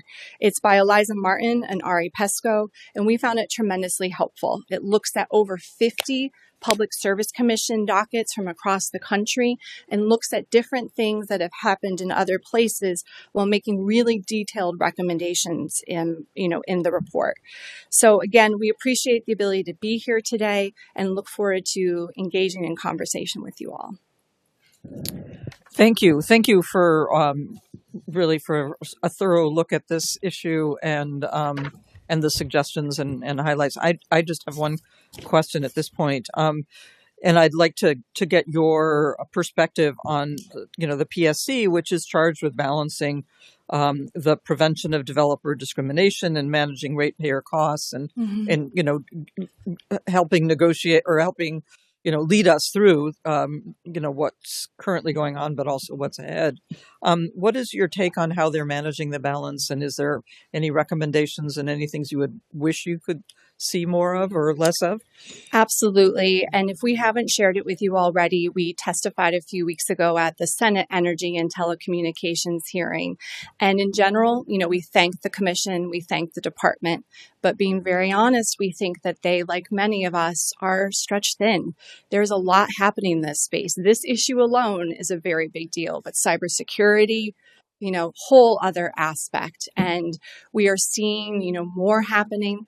The amount of proceedings alone before the commission can be very hard, even for organizations like Pulp, to manage. And so we do have a number of recommendations to strengthen the rate case process itself. We think that process really needs to be looked at and reformed. And we also include in that testimony a number of recommendations. When it comes to affordability, one of the things we believe is that imbalance is off, but a lot of that can be cut. And so doing creative ways, looking at the way the rate structures are, we feel that it's time to open Pandora's box when it comes to delivery rates. Looking at things like fixed charges, return on equity, earnings sharing mechanisms. These are all very important to us, and we think it's time to have these conversations. It's also another area we're not alone. Shortly after Assemblymember Barrett and Senator Mayer introduced a bill involving the earnings sharing mechanism, New Jersey did something similar. And so I think we're all kind of looking at each other and trying to figure out, again, what is just and reasonable. And that is a very important thing for us to do right now. Great. Thank you. Thank you very much. Mr. Palmisano? Yes, thank you for being here, and I appreciate your testimony. I like that you come with suggestions. A lot of people don't; they just talk. But that was good. But I do have some questions for you.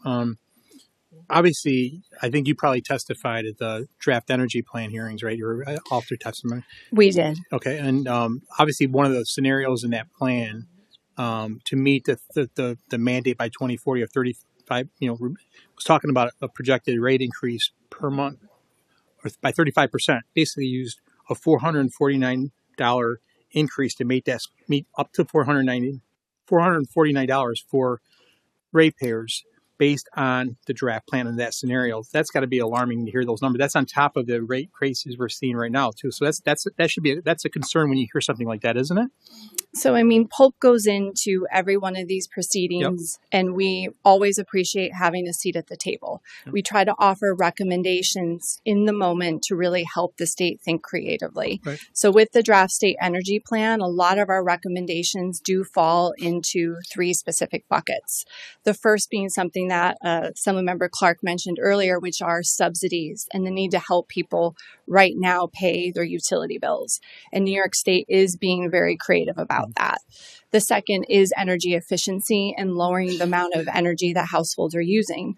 And that is something that remains extremely important, not only to keep them safe in their homes, but also to lower the amount of usage that the grid is using. Okay. And the third is the rates themselves, which kind of goes off the answer I gave Assemblymember Barrett. Okay, great. The draft energy plan says under a certain scenario to get to net zero generation, projected increase per month for ratepayers of $449 a month on top of everything else. The residential electricity rate in 2019 pre-CLCP was 17 cents a kilowatt hour. Now it's over 25 cents. That's 40% higher than the national average.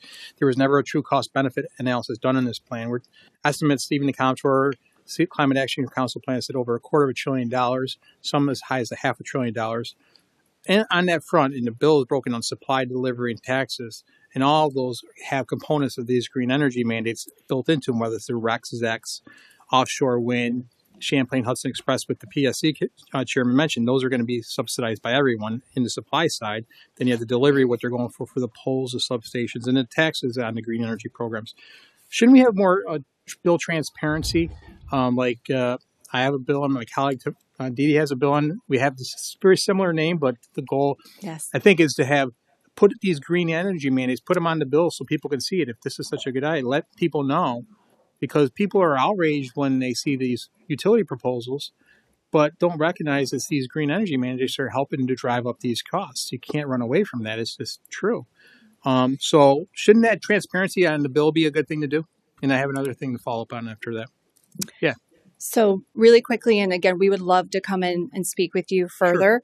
Sure. The Department of Public Service, and I believe Chair Christian mentioned this earlier, released a report a couple of weeks ago about what the CLCPA costs look like on the bill. And I believe the average is about 6 to 9%. So I think if you don't have a copy of that, again, I bet the department we could get that to you. Pulp firmly believes we have to look at the way the rates are set now and reform them and cut them.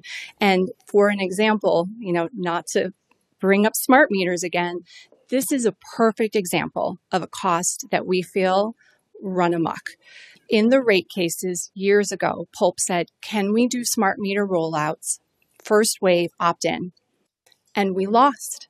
And there was this push, and every single utility company has been rolling them out one after another. We think there are benefits to it. I'm not saying there aren't, but that is a significant cost. And those meters that many people had, maybe some of them were old, maybe some of them were fine, but those are stranded assets. Sure. And that is a very big deal. Yes. No, you're fine. I just want to. The other thing is, my understanding is, we know there's a number of ratepayers that are in arrears. I mean, built up from COVID, it hasn't gotten down. And we also know the utilities collect a lot of money from the ratepayer, and they're sitting on it. And then when the NYSERDA goes to PSC, asks for these approvals for these green energy projects, they sit on them some over $100 million sitting on them that they want to use for these green energy programs. Wouldn't it be better to use some of these dollars that have already been collected from the ratepayer to give that back to the ratepayer? That's real relief. And also pay down some of this arrears since they've already paid for it, because otherwise the arrears get brought up in the rate cases that have to be made up by everyone else.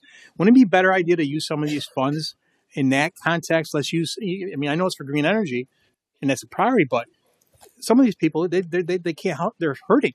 Yes. And they need help. Wouldn't Yes. it be better to prioritize the ratepayer and say, let's give refunds back to them on the credits instead of paying them out, and let's pay down the arrears first before we build this out? Wouldn't that be a better balanced approach in your opinion? So 19 seconds left. I think the rates are too high and we have to work to lower them. We're very grateful for the COVID relief, but look at where the arrears are now. People are struggling. We're also having issues with some of the utilities. We had a case where someone was shut off. They were at work and they could no longer access their account on their phone or their web mobile app. And so how are they supposed to be able to pay their bill when their utility is literally shutting off access to their accounts? So we have very deep issues, and I'd be happy to come in and talk to you about them. Me too. Thank you. Yes. Thank you. Assemblymember Clark?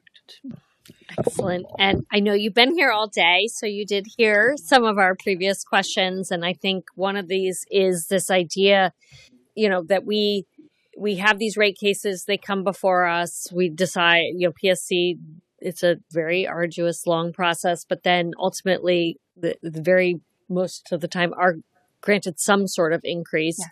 And Argini ended theirs. They're still in a multi-year one, but they've just submitted a second one on top of it. So for me, it just seems like an antiquated way, given that on the back end, we're putting money into the budget to help every customer then afford these increases, let alone just what they're currently paying. So we're sort of saying, this one hand is saying, okay, yes, we understand why you need the increase and here's what we've settled on. And on the other hand, we're then just having to put more money in the budget to help more residents and more organizations and whatever pay those said bills, instead of figuring out a different way to do the things that we know need to be done to our grid. And I'm guessing you would generally agree with that this seems an antiquated way to do it. Yes, Assembly Member, and I think we offer a number of recommendations, and again are very grateful because the Assembly and Senate have taken steps to introduce some very weedy legislation that is needed in this moment. One of the bills that we're very supportive of, it passed both houses, it's a Hinchy-Jacobson bill, and I think again it comes to the creativity we have to be doing right now, and so it's not saying utilities don't file a rate case. It's not saying that, but saying if you're going to file a rate case, you have to be very clear and upfront what the capital costs are, and you have to provide more information. We see struggles a lot of time in the rate case. You see the Department of Public Service, PULP, other parties struggling to get these details that at the end of the day are dollars your constituents have to pay. And so restraining it at the point that they file and go, tell us as much detail as possible now is important. And it again goes to that balance. What's just and reasonable for safe and reliable rates? It's stuff like that. And then looking again. And I want to follow up on that because that was my second question of understanding in every time there's a new rate case, and I get that PSC, this is all very overwhelming and information's not super forthcoming, but is there a sense from your organization that we're getting a clear picture of whether or not the promises made in the previous rate case were actually fulfilled before we're moving forward with a new rate case, which are often the same issues?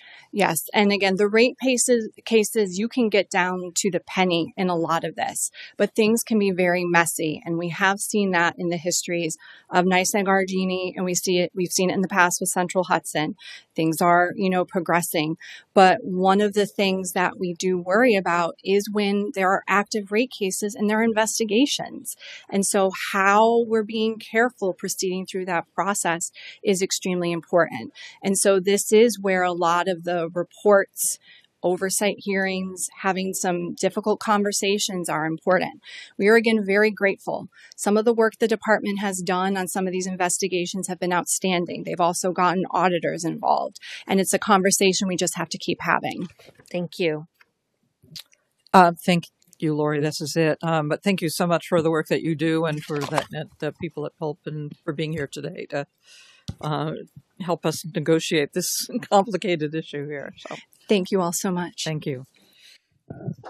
Our next panel are the utilities, so please come forward. I'm just hoping that all of you will respect not reading your testimony, and we're going into hour 4 here, or 3, or whatever it is, going to into hour 4. So thank you.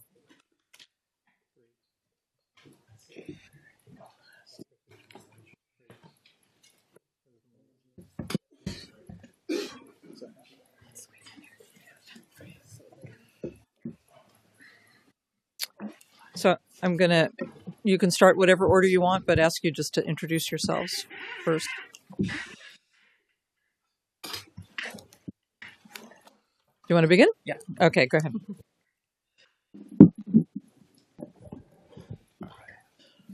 Good afternoon, Chair Barrett, Ranking Member Palmisano, and members of the committee. Thank you. Can you hear me? Okay. Yeah, better.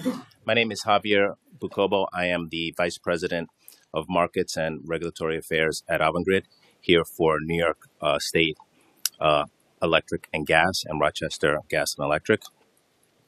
I'll read briefly, but I think that a lot of the comments here that you're going to hear from me have been discussed throughout the day.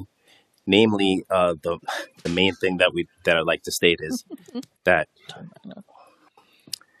the cost for large load energy customers is not passed on to the ratepayers. So that's the ongoing, really the point that I'd like to make today. The process is started by when a large load customer reaches out to the utility, we contact the NYISO. The NYISO does a system impact study. We undertake as a utility a facility study. The cost for the system impact study and the cost for the facility study are borne by the incoming large load customer. Once there's a determination if that upgrades are needed, those costs are sent over to the large load customer,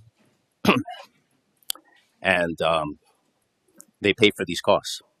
So this is normally done through what is called the CAIAC, which is, and I'll read a little bit, the contribution in aid of construction. So basically, our tariff is a beneficiary pays type tariff, which is aligned with the Public Service Commission's cost causation principles, which is the entity that's causing these costs along the system should bear the brunt of those costs. So unlike the previous 2 decades, when load growth was largely flat, we've seen a 93% increase in load requests since 2022, nearly 500 megawatts of new load requests in 2024 alone. To put that in perspective, that's the equivalent of 500 new superstores coming into our service territory. This surge began post-COVID and reflects new economic development opportunities and housing growth throughout our regions. To date, we've only had formal requests exceeding 500 megawatts. We've only had one request exceeding 500 megawatts. Most of the requests that have been coming in are between 100 and 300 megawatts. And when those requests come in, like I said, we coordinate with the NYISO in order to address them. We're also working hand in hand with state agencies, regional planners, and economic development partners to ensure our planning, permitting, and interconnection processes remain efficient, transparent, and aligned with New York State's climate reliability and economic development goals. I would also like to note that utilities like NYSEG and RG&E are governed by tariffs and regulations designed to ensure fairness and protect ratepayers. The impacts of large new loads on wholesale energy prices falls outside of our direct control. So we have nothing to say about how the increase in supply costs due to these large load interconnections. So this underscores why coordinated planning and timely investment in grid capacity are so important to maintaining both reliability and affordability. In conclusion, NYSEG and RG&E fully share the committee's commitment to ensuring the cost of accommodating new large energy load users are borne by those who create the demand and not by our existing customers. Thank you. Thank you. Thank you. Go ahead. Okay, good afternoon. Rockland Utilities, an affiliate of Con Edison Incorporated and Con Edison Company of New York. So thank you for having me here this afternoon and for the opportunity to testify. My full comments are with you in written form. In the face of evolving demands and the integration of new large users, Con Edison and Orange and Rockland are focused on affordability and appropriately allocating the costs of building and operating the electric system without unfairly burdening any customer. Estimates throughout the country of increased demands driven by large energy users are unprecedented, and our companies are working with counterparts in the regions, New York Utilities, our regulator, the NYSO, and others to really evaluate the impacts to our systems. Our tariffs, which are effectively our contracts with our customers, are designed to minimize unreasonable cost burdens to other customers when large energy users seek to connect to our energy grid. For requests exceeding certain loads, our utilities would refer customers to the NYSO, as you have heard, for additional review. And if the NYSO determines that there are deficiencies or violations to provide service to that user, Con Edison and Orange and Rockland subsequently would assess the costs of necessary system upgrades for that interconnection. In some cases, the most cost-effective solution to accommodate the large energy user is for the customer to pay for the facilities required to meet that demand, built to our standards. In other cases, because it is the least cost way to satisfy a new large demand request, large energy customers may need to take a very high voltage service and make significant investments of their own, built to our standards as well. We recognize the critical role larger energy load users have in the state's economics and state's clean energy goals, and balancing these benefits with the need to allocate costs fairly across all customers is really central to our process. Any updated framework must be developed so that financial risks and costs are distributed fairly.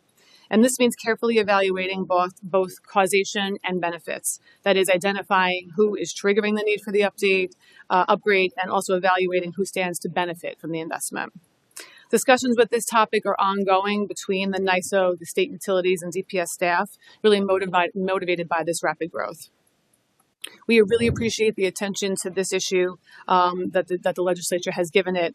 And given the complexity of this topic, we respectfully suggest that it may be most effectively addressed through collaborative stakeholder discussions, such as those being facilitated by the NYSO Working Group and the PSC. By allowing these conversations to continue, we can develop proposed solutions that are creative, dynamic, and thoughtful in addressing the unique complexities associated with the emergence of these large energy users. So in closing, Con Edison and Orange and Rockland remain steadfast in our commitment to our customers and to the communities we serve. Our priority is to provide safe, reliable electricity through managing the challenges that come with large energy user connections. We recognize that the emergence of these users presents a large, complex landscape, requiring us to proceed thoughtfully and carefully looking at costs and how it affects all of our customers. And we also want to balance the state's economic development and clean energy goals. And we stand steadfast and ready to work with our peer utilities, our regulators, and our stakeholders to come to a good conclusion here. And so I want to thank you for the opportunity to testify on this issue. Much appreciated. Thanks. Okay, thank you, Chair Barrett and members of the committee for the opportunity to speak today. My name is Matt Barnett, and I am the Chief Operating Officer of National Grid's New York Electric business, also known as Niagara Mohawk. Our teams work every day to keep the lights on and ensure our networks are ready for the future. We are committed to the safe, reliable, and resiliency of the electric system, and we're equally focused on affordability. We have seen substantial interest in our upstate service territory from businesses that would be large energy users, and we do appreciate the committee's focus on ensuring these new businesses benefit the state without placing undue burdens on other customers. I have just 3 points I'd like to speak to today. The first point is that grid upgrades are needed for current customers as well as to attract and grow new businesses. National Grid's proud to enable economic growth in our communities by connecting these new businesses and supporting our existing businesses as they expand. At the same time, our upstate distribution and transmission networks, as we've heard earlier, are among the oldest in the nation. And National Grid is investing billions of dollars over the next several years to keep our networks safe and reliable, while preparing them to serve an increasingly electrified economy and the needs of new and existing businesses.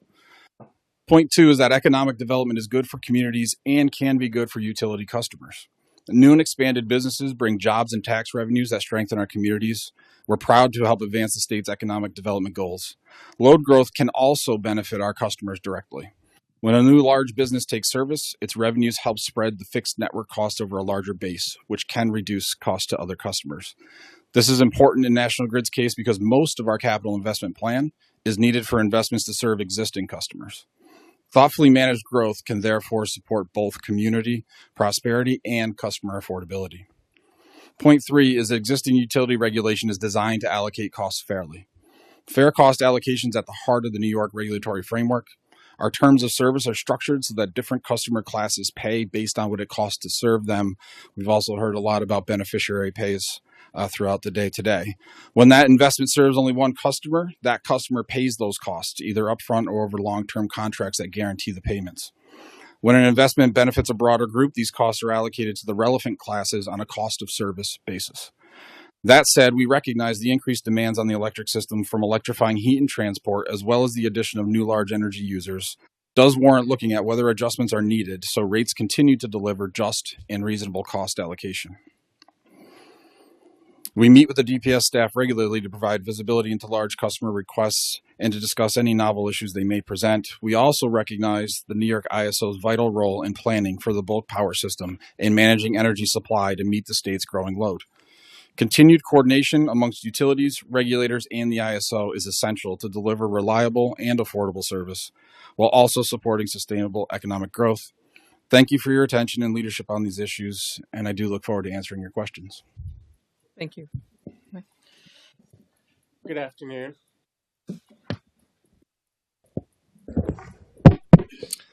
My name is Joseph Halley. I'm the Vice President of Regulatory Affairs at Central Hudson.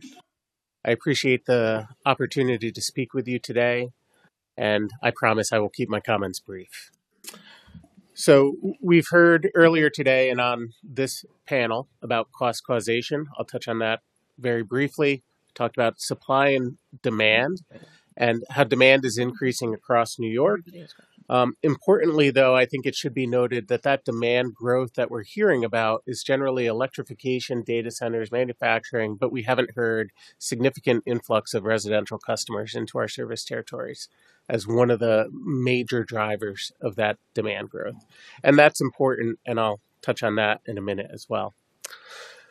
Touching back on cost causation, I think that's a foundational principle of the regulatory framework that's been discussed, but it's one that Central Hudson fully supports and implements when it's looking at large load increases. Central Hudson closely reviews any requests to interconnect to our electric system, including large users like data centers or manufacturers. We prioritize safety, operational excellence, resilience, and affordability. As requests for large load interconnections increase, it's important to recognize how region-specific conditions may drive different results across the state. In the Hudson Valley, as a result of decline in large industrial customers, efficiency measures, and other changes, Central Hudson's electric system currently has available capacity. Specifically, we have about a 25% buffer between what our system is capable of serving and our actual peak utilization on our system. This means that there are many areas within our service territory where new large load customers may be able to connect to the company's system without requiring significant upgrades.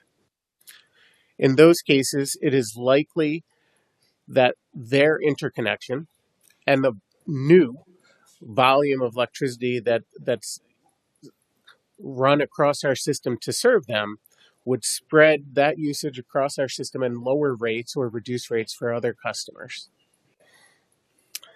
In cases where a new large load customer requests service that requires substantial infrastructure reinforcements, we employ a number of measures to avoid spreading costs to other customers. First, the company analyzes the potential revenue and cost from that new customer to determine if the revenues from that customer are sufficient to cover the cost of the required reinforcements.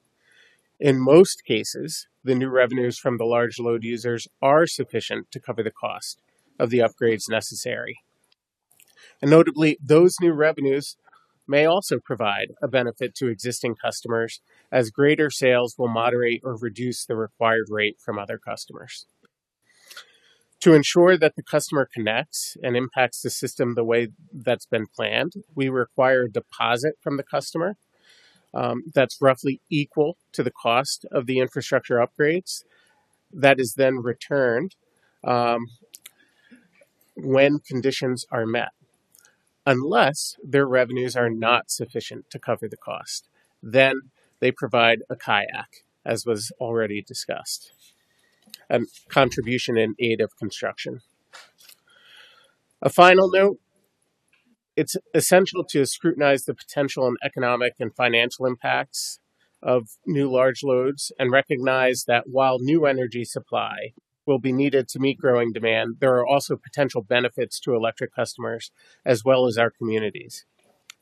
When we look into the future, we see declining customer growth and a reduction in total residential customers in the future for Central Hudson. That's an issue. We have less customers then to spread the load over. That will, with electrification and other challenges, result in higher cost. So we need to be careful not to create barriers that will discourage needed business investment and jobs from coming to the Hudson Valley. Central Hudson remains committed to protecting ratepayers, supporting economic development, and ensuring a reliable and affordable energy future for New York.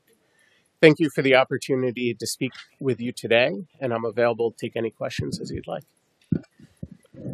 Thank you. Thank you all for being here, and thank you for your patience. We're just doing one round here. I have two questions, which I'd love to hear just a little bit from each of you on all of them, or on both of them. So approximately how many large load requests is your company currently reviewing, and how many have you connected this year? So the data types of, or AI or other developments that we've been talking about. So we should start with Avangrid.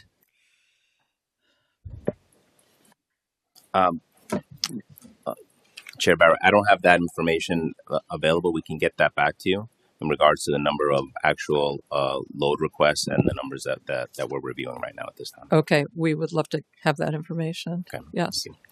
So Orange and Rockland has about 12 in the queue, and those 12 are really more of inquiry style. Developers coming to us, asking some questions and looking to see what the next steps are. We have 4 that we would consider more projects, and those 4 have gone through studies with the NYSO. So I would say 4 that we would consider real, and then about 12 or so that are in the inquiry stage.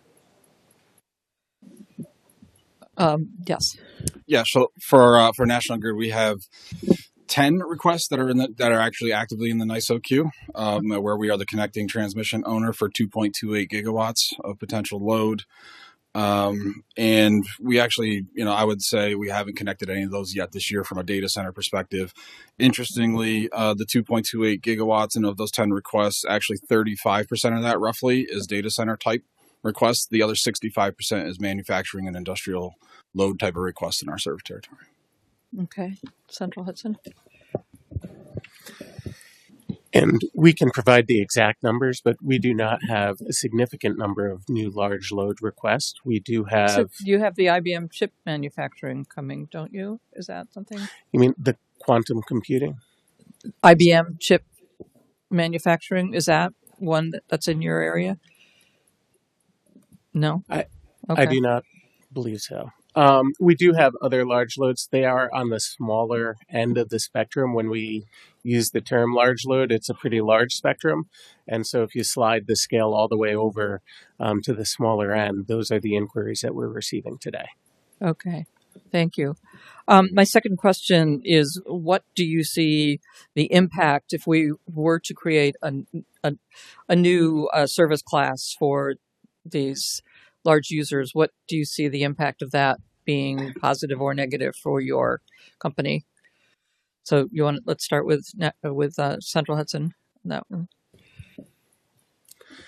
Again, I believe one of the more important aspects of large load coming on is if they can absorb already existing capacity, you are utilizing the grid more efficiently and spreading out fixed cost over a larger amount of volume, and therefore you can reduce costs for all customers. So I think that would be the primary benefit for the company and Okay. customers. Thank you. Sure, I don't have a specific kind of position on a specific rate class, if it were as it were for data centers here. What I would say is kind of going back to we do have cost of service type of rate mechanisms at the moment, and we do think it's an important conversation and one that we plan to continue to participate in as time goes on and want to be a meaningful part of that conversation. Okay. Thank you. Yeah, I would certainly be open to that conversation. As was mentioned, right, we are cost of service utilities, and so different service classes with different rates. And so right now the data centers sit in our large commercial service class, right? And so that's where they sit. But I think there could be a possibility of looking at another structure there that would fit within that model, looking at how that would affect all the customers. So I'm open to that discussion.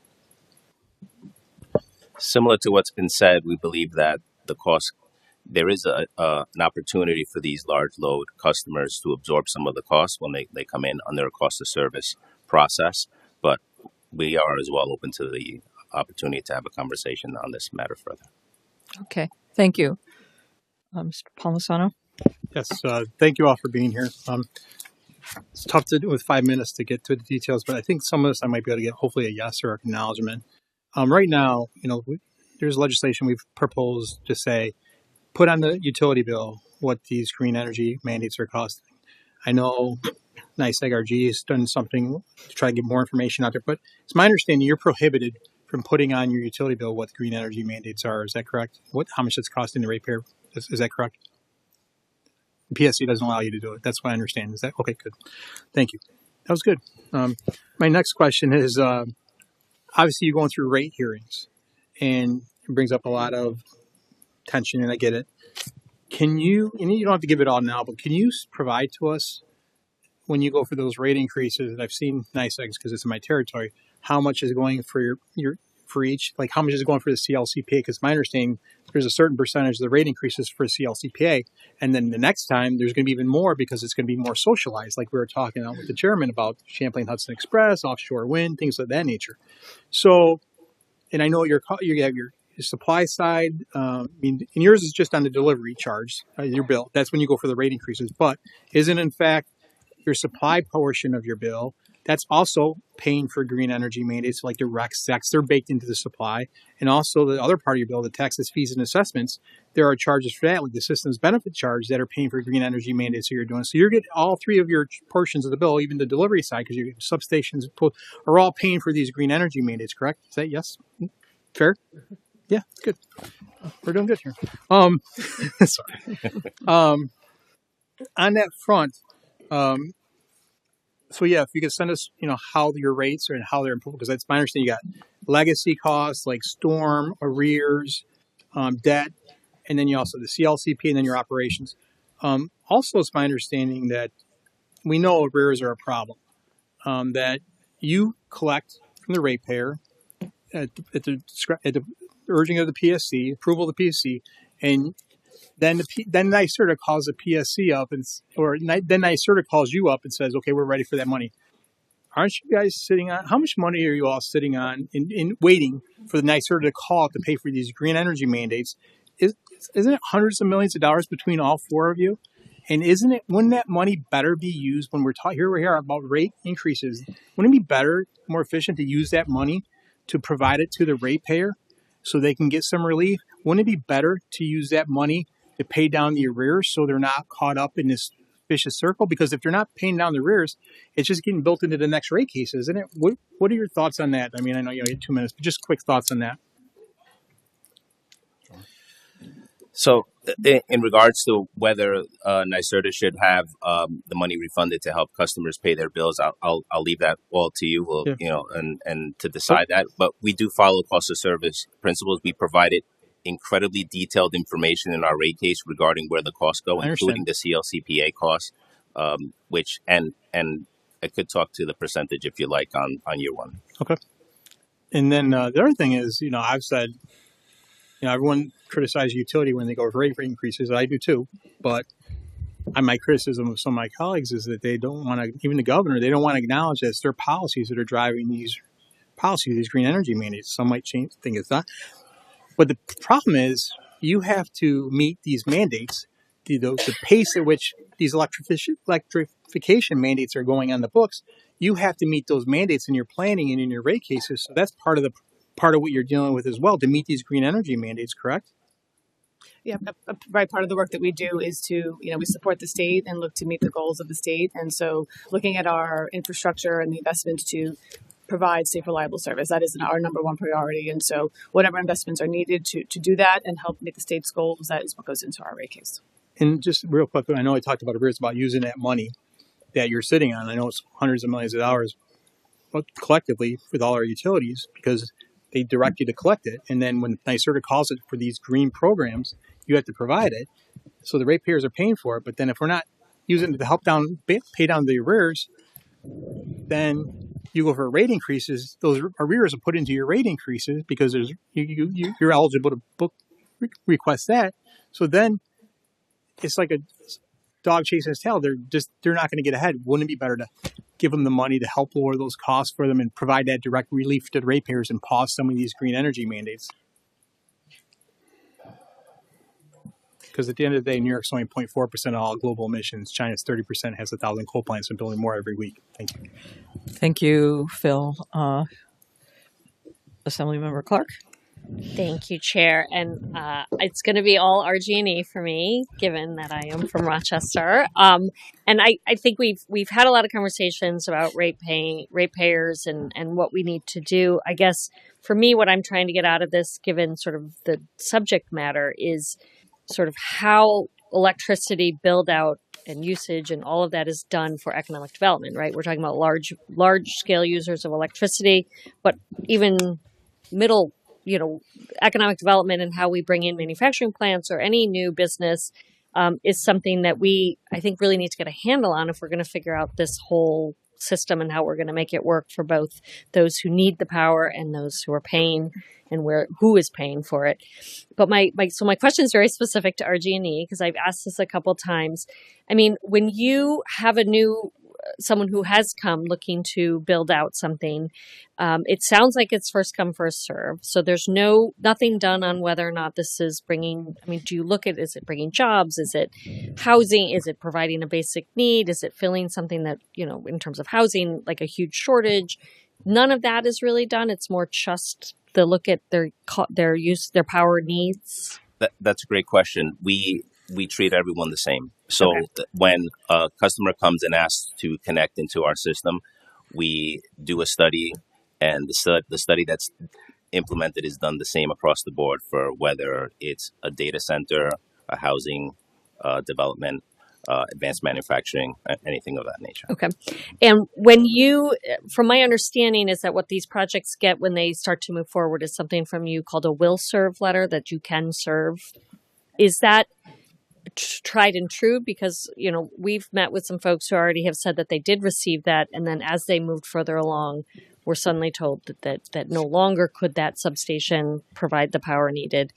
Is there something binding about the will serve or the ability to serve, or is that still fluctuating? I think it fluctuates. In this case, what I think you're asking about has to do with the amount of power available for the customer. Right. So that's something that is out of RG&E's control in that situation.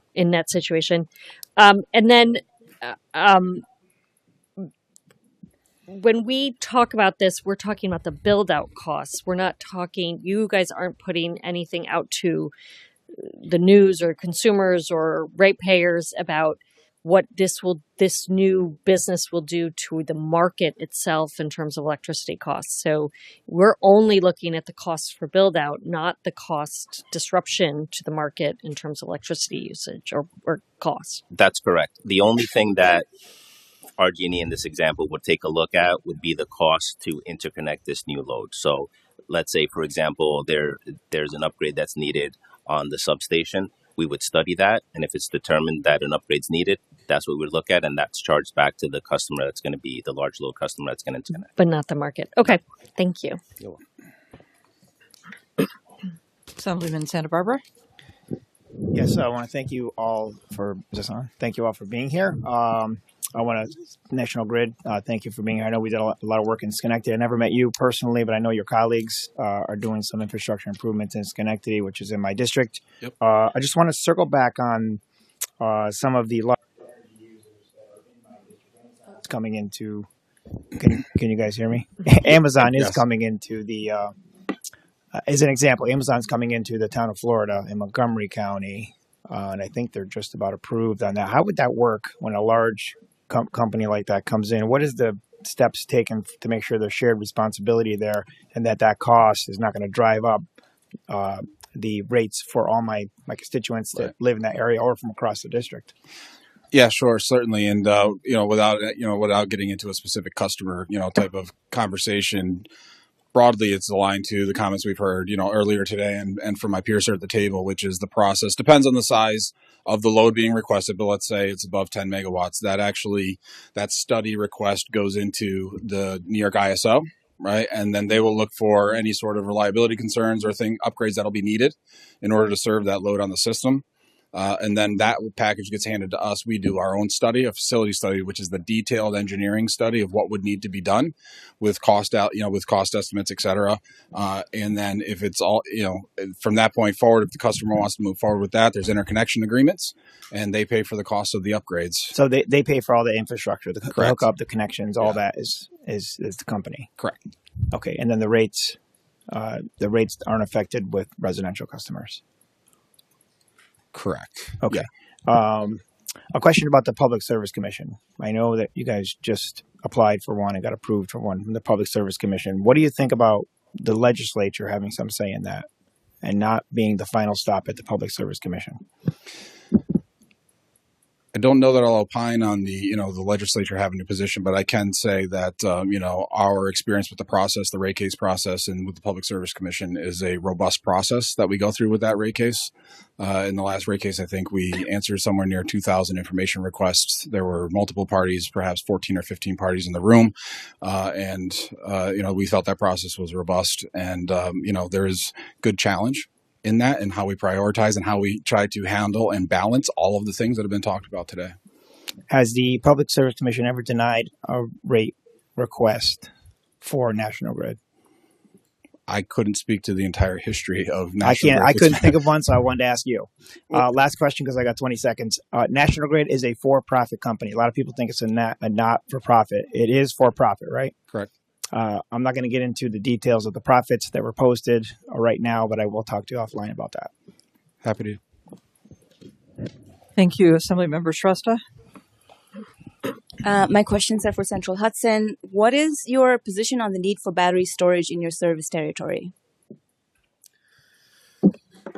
On the need for battery storage, again, I think we believe that resiliency is very important, reliability is very important, and battery storage can provide reliability and resiliency to an extent. When we're looking at specific projects, we help let me put it this way. Do you think your service territory needs more battery storage capacity?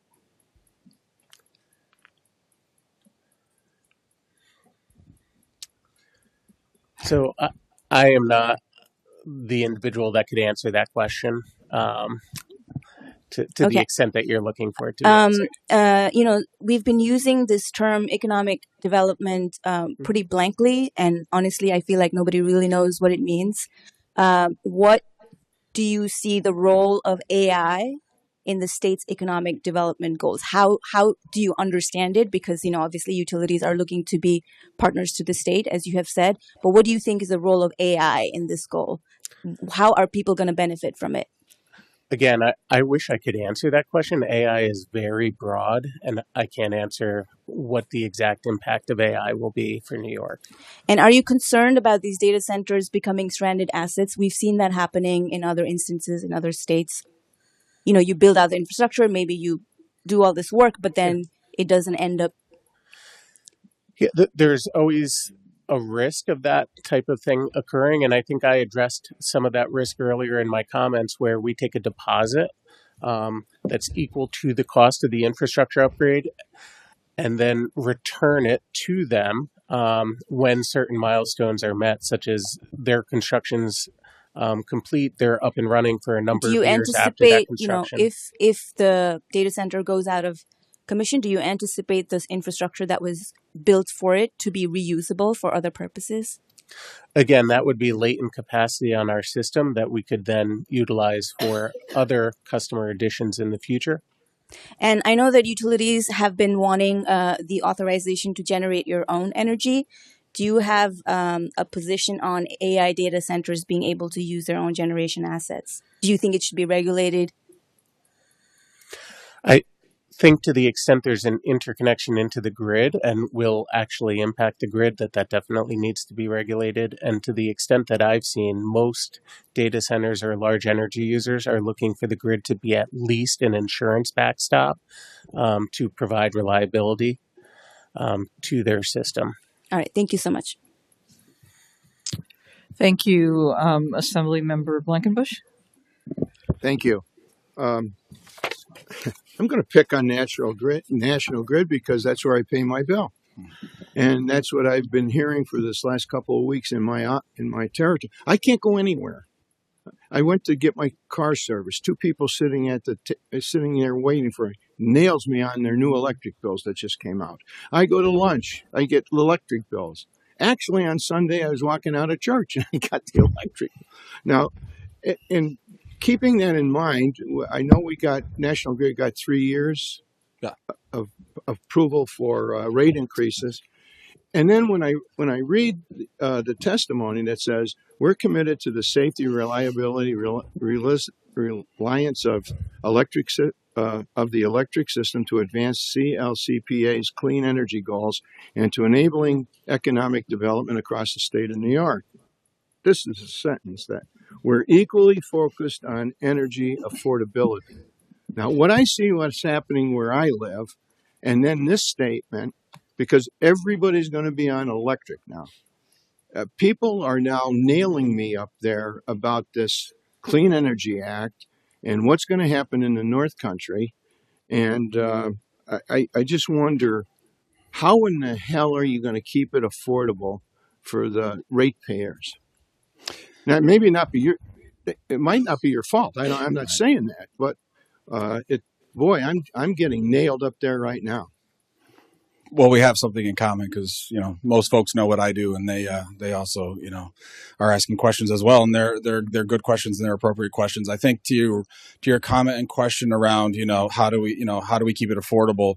Look, when we put forth the rate case and when we put forth these conversations, we were trying to balance across all the complex kind of dynamics of what we've talked about today, being supportive of policy goals, but primarily investing in safety and reliability type of activities, right? We've heard about our assets being, some of them being over 100 years old, past their useful life. The vast majority of the spend and the capital profiles in that rate case are around those type of activities still.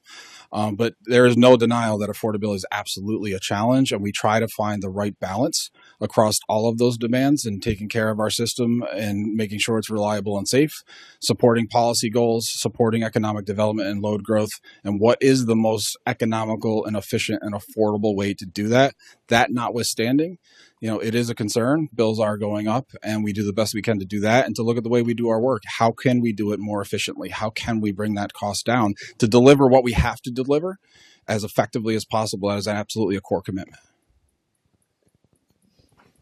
Yeah, I know.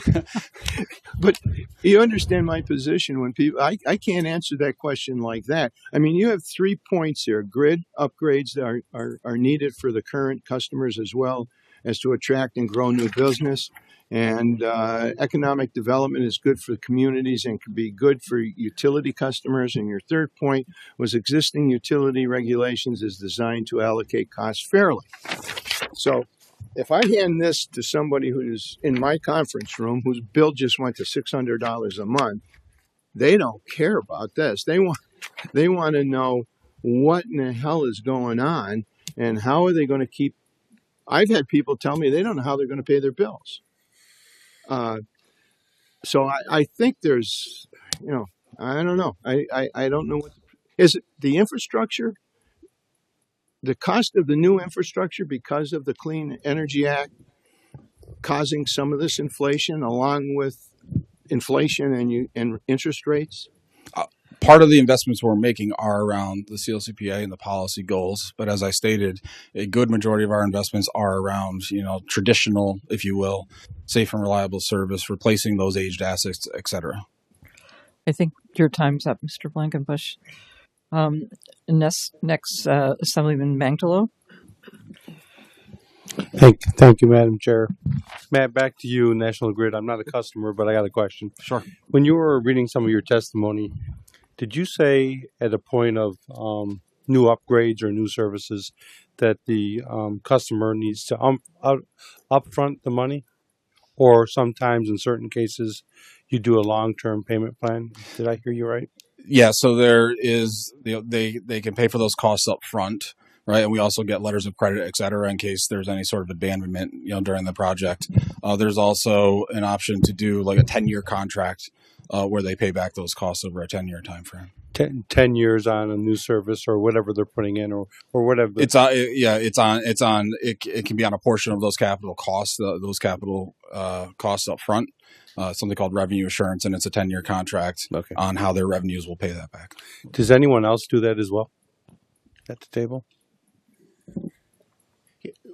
We have similar contracts. They vary in the length of time, but similar contracts that provide a similar result. So you would upfront the equipment and then they pay for it over X amount of time? To the extent that the revenues can offset that construction cost, yes. To the extent the construction cost is more, then we ask for an additional contribution. All right. As long as they have the cash flow to accomplish it. You do that as well, NYSEG? We do that as well. We do that as well. We could take a lump sum, or we could take the payments paid out over a time period. What's an average time for RG&E and NYSEG? Depends on the size of the project. It depends on the amount of work needed. All right. Now I'll go back to you, RG&E and NYSEG. Smart meters. Do you calibrate every one of those smart meters before they go in? We have a process to calibrate the smart meters. Again, to the extent I can talk about that, I'm not the expert on that, but to the extent that I'm aware, we do calibrate the meters. So I'm not sure you answered my question. Does every single one get calibrated? I don't have the specific information as to that. I do believe so, but that specific information, Assemblyman Rec can get to you. Okay. And secondly, in regards to the smart meters, because that's probably the number one question I get is when the smart meters were brought in, the prices went up. Is there someone that can educate me on the smart meters so I know exactly what a smart meter is doing? Absolutely. I will make sure if you reach out to me, I will make sure to get that information to you. I would love to sit down because that's one of the questions I constantly get asked, and I want to make sure I give them the right answer. Lastly, we may not always agree on everything. We hate the prices, but thank you for keeping our lights on. Much appreciated. So thank you all. Thank you. Thank you very much for your patience and for being here and for answering our questions. Thank you very much. I have a question. Oh, I'm sorry. I No problem. thought you. I thought that was your voice that I was hearing. I couldn't see. All right. So sorry. No worries. One Thank last you so set much. of questions here. So I'm going to bring this to Mr. Bukobo. Is that what it is? Correct. You had said that the fees for large energy users coming into a community are not passed on to ratepayers? They're not. Okay. So I'm going to go to the testimony today from Chairman Christian, and I'm going to read the two paragraphs so it's not taken that I'm trying to take this out of context. He said, at the same time, we recognize that our current cost allocation model, while simple, can pose barriers to economic development. In some cases, the cost of required grid upgrades can exceed a project's entire budget. This has created circumstance, and this is what I'm getting to, in which developers cannot or will not pay for these upgrade costs, since they can dwarf the overall budget of the project itself. We expect to see more of these situations unless we refine how interconnection and upgrade costs can be structured. So who's wrong, sir, you or him? In this instance, and I'm not sure what Chair Christian was talking about, that specific instance, it's been our experience that the interconnecting large load customer pays for all of the upgrades needed. Okay, but he's saying in some cases they cannot or will not. But let's move on from there, because it seems to me that large energy users seem to be the problem here in this whole conversation we had today. If we didn't allow large energy users, we probably wouldn't have needed this hearing. So, not that I am a dairy farmer, but some of my colleagues in the assembly are dairy farmers. So it seems to me that the cow of green energy, like how much milk can we get out of a cow? We seem to have built our constituents, our ratepayers, thousands, millions of dollars on the green energy cow. And now that that cow is running dry, we seem to be moving a new cow into the barn, and that cow is called large energy users. I don't know if it's going to be through the utilities, through the legislature, not that you're doing it purposely, but somehow it seems that we're about to start bilking our ratepayers, our constituents, instead of the green energy cow to the large energy user cow. Is there any way that we can be assured that we are only charging costs to these large energy users? Because from everything we've heard today, all the questions being asked and all the testimony given by everybody, large energy users are going to increase our electric rates. So, however you guys want to handle it. I'll take that in two parts. So I think the conversation as to increasing rates has to do on the supply side. There will be an increase because of the market. So as the demand increases and the supply is lessened, there will be an increase. The demand of large energy users. Any demand, large energy or any demand that increases, it increases and the supply is then diminished, increase in prices. On the infrastructure side, as far as when they interconnect, all of those costs are regulated. So it's in our tariff. It's in it's the policy of the Public Service Commission that those costs of the incoming large load customer are paid by that large load customer. Thank you very much. Again, thank you for your patience and for being here. Thank you. We're going to go to the next panel now, which is Digital Power Network and LS Power.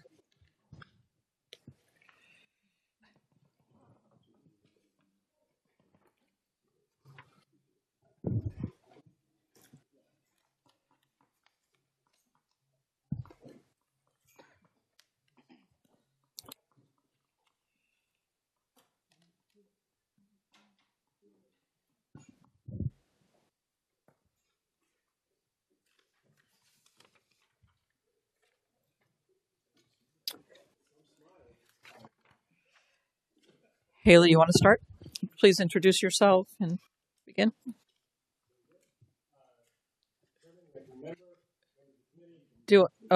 Okay. Do you want to go first, Cliff, or do you want Haley to go?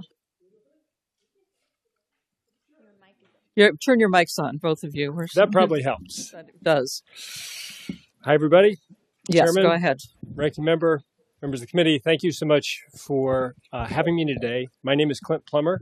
I run a business unit at LS Power. LS is one of the largest independent power producers in the country, which means that we own a fleet of power generation all across the U.S., only in the U.S. About 2/3 of that is conventional fossil-fired generation. About 1/3 of that is renewable generation. We're also a developer of transmission infrastructure, battery energy storage infrastructure, and digital infrastructure. So I want to leave you with a couple of points. I'm not going to read out of my testimony. Move your mic a little closer to your tip. Is that any better? That's better. Thank you. Very good. So first of all, New York has a long and very proud history of supporting the development of new infrastructure and technology. We're a few miles from the mouth of the Erie Canal, and this body created policies a century ago to spearhead that new technology, and it benefited from that. Same thing in electric power, same thing in telecommunications. As you rightly consider how we are going to regulate this new digital infrastructure, I'd ask you to consider ways that we can benefit from bringing this new technology to the state and at the same time promote affordability, reliability, and sustainability. We think that there's a false narrative out there that says that you can either get the benefits of the technology and the associated economic development. And by the way, to answer one of the questions that came up earlier, what are the economic development benefits associated with this? There are a lot, and those range from local tax benefits to job creation to creating pathways to careers in advanced technology in other parts of the state. We can have those, and we don't have to compromise on affordability, reliability, and sustainability. And your question of earlier is very poignant. The simple way that we do this is that these large loads can and should pay the full cost of their infrastructure and their energy. And I say this as a developer of both the generation and the infrastructure that would consume that power, the digital infrastructure data centers themselves. So there's precedent for this in a number of places around the country where large loads, data centers, contract with new generation, and in so doing, they bring their own generation to the market. There's a long history of this happening in many places around the country. Today, the NYSERDA's interconnection queue has literally thousands of megawatts of new power generation projects in the queue. Most of those are clean energy projects. Many of those don't have a customer. Digital infrastructure projects can serve as the customer for those projects, catalyzing the development of new generation, promoting reliability, and promoting affordability by paying their own freight. That's my testimony. I'd ask you to consider ways that we can bring this new technology to the state and get the benefits and make the facilities pay for it. If you allow them to pay for it, they will pay for it. Okay. Chair Barrett, members of the committee, thank you for the opportunity to testify today. My name is Haley Miller, and I serve as Director of Government Relations and Public Policy for the Digital Power Network, an affiliate of the Digital Chamber. The Digital Power Network is the largest coalition of Bitcoin miners and digital infrastructure developers in the United States. Collectively, our members represent over 85% of the hash rate of publicly traded U.S. Bitcoin miners and operate across more than 20 states, investing billions in domestic energy projects, grid modernization, and rural economic development. We share your goal of protecting residential ratepayers. That's a goal every responsible energy stakeholder should share. The question before this committee, how to integrate new, large energy users while keeping costs affordable for New Yorkers, is timely and important. But I'm here to offer a clear, evidence-based message. Rising electricity demand does not have to mean rising consumer costs. When properly integrated, flexible digital infrastructure can reduce system costs, strengthen reliability, and expand investment, not burden households. Federal and state forecasts, including from EIA and NYSO, do project higher electricity demand in the years ahead, largely from advanced computing and data services. But the scale of that growth can remain manageable with timely modernization and prudent grid planning. These projections are real, but the narrative that this demand will automatically raise residential rates is not. Costs only increase when growth is mismanaged, when states fail to plan for flexible integration, transparent cost allocation, and efficient market design. In other words, demand growth is not the threat. Poor policy design is. New York has a choice. It can be distracted by the sensationalist headlines, or it can lead by focusing on the facts and applying lessons learned from other states that have successfully welcomed new load. Across the country, states have taken very different approaches to integrating large energy users. The difference between success and failure wasn't the type of industry involved, it was the quality of the policy design. In some states like Illinois, growth was blamed for what was really policy failures. When utilities built new substations to serve industrial demand, outdated rate structures failed to properly anticipate that growth, spreading costs unevenly across customer classes. The result wasn't a failure of industry. It was a failure of planning. When regulation lags innovation, inefficiency becomes socialized and families end up footing the bill. Others, including at times New York, went further in the wrong direction. Instead of modernizing the rules to encourage efficient data-driven growth, they paused participation, imposing moratoria and punitive tariffs for special restrictions that singled out new types of load. Those measures didn't protect consumers, they stalled investment, delayed infrastructure upgrade, and ceded leadership to states willing to compete. And then there are states that got it right.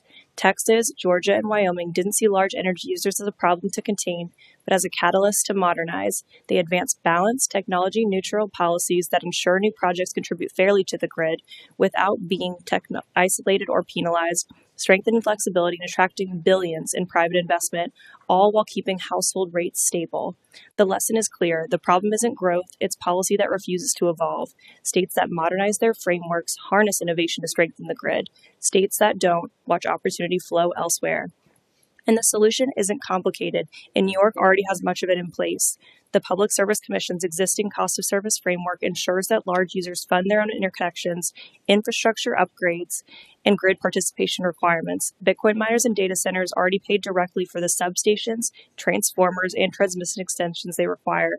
The path forward is not to create new punitive rate classes or carve-outs, but to apply these principles consistently and transparently across all customers. States that have taken this balanced, technology-neutral approach have demonstrated that you can welcome new load, protect ratepayers, and strengthen the grid all at once. And that modernization begins with understanding what we're talking about. Too often, Bitcoin miners are misunderstood in one of two ways. They're either lumped in with every other type of large energy user, or they're unfairly singled out as the problem, when the reality is far more nuanced. In contrast to Bitcoin mining, steel mill or semiconductor fab demand is rigid. It must run continuously or risk damaging equipment. Demand from a Bitcoin mining facility is flexible. It can power down well over 95% of consumption within minutes without harming operations. And that flexibility is not just a technical feature, it's a financial shield for ratepayers. When the grid is stressed, Bitcoin miners can instantly curtail power, freeing up capacity when electricity is most scarce and expensive. That response flattens peaks, supports reliability, and stabilizes the wholesale market, the foundation of every household's electric bill. Put simply, when demand surges on a scorching summer afternoon or a freezing winter night, miners take their foot off the gas so everyone can keep moving without burning extra fuel. That responsiveness keeps costs steady, the lights on, and reliability strong, all without taxpayers footing the bill. Across multiple power markets, including New York's, this model has already proven its worth. Flexible digital infrastructure has curtailed thousands of megawatts of demand during peak events, preventing blackouts, reducing price spikes, and providing the same kind of reliability services once only delivered by traditional generation. And that experience shows what's possible when policy keeps pace with innovation. New York can achieve the same results. NYISO already operates one of the most advanced demand response systems in the country. It simply needs to be modernized and expanded to fully capture the benefits of flexible digital load participation. By fully integrating Bitcoin miners into those frameworks, the state can turn what critics see as load into what engineers recognize as fast-acting reliability resource, assets that stabilize price sets, strengthen the grid, and protect consumers when it matters most. And that reliability benefit is only part of the story. Large digital infrastructure doesn't just manage demand, it strengthens the economic base that supports ratepayers. Across New York, digital power facilities are breathing new life into deindustrialized regions, repurposing shuttered factories, rebuilding substations, and creating stable load that attracts next generation investment. Each of these projects reduces per customer fixed costs by expanding the base over which they're spread. In practical terms, that means a well-structured data facility can lower local transmission and distribution costs per household. New York has already taken meaningful steps to protect consumers while welcoming innovation. But to build on that foundation, there are three principles that can guide constructive, forward-looking policy design. 1. Reaffirm cost causation fairness. New York's Public Service Commission already has the tools to align growth with fairness through its long-standing cost of service framework. Under existing policy, large customers, including data centers and Bitcoin miners, are required to fund their own interconnections, upgrades, and system improvements as part of project development. With those long-standing principles, the wrong path forward was to ignore the existing networks and create new discriminatory rate classes and statutory mandates that isolate and penalize specific industries. Maintaining regulatory certainty and equal treatment under the law will ensure that growth continues to fund itself responsibly without shifting costs to other ratepayers or deterring investment in the state. 2. Integrate flexible loads in demand response markets. NYISO and utilities should support feedback from interruptible computing loads, recognizing them as fast-acting reliability resources. By expanding these programs would enhance grid flexibility, reduce price spikes during peak demand, and lower costs for all consumers. And 3, leverage private capital for public benefit. Encourage partnerships where private investment supports public priorities, from renewable generation to transmission upgrades. Every privately financed substation or solar array strengthens New York's grid, accelerates clean energy deployment, and reduces costs for ratepayers, all without taxpayer funding. Together, these steps protects households by not restricting innovation, by managing it intelligently, turning new demand into new opportunity. Electricity demand is rising, and it should.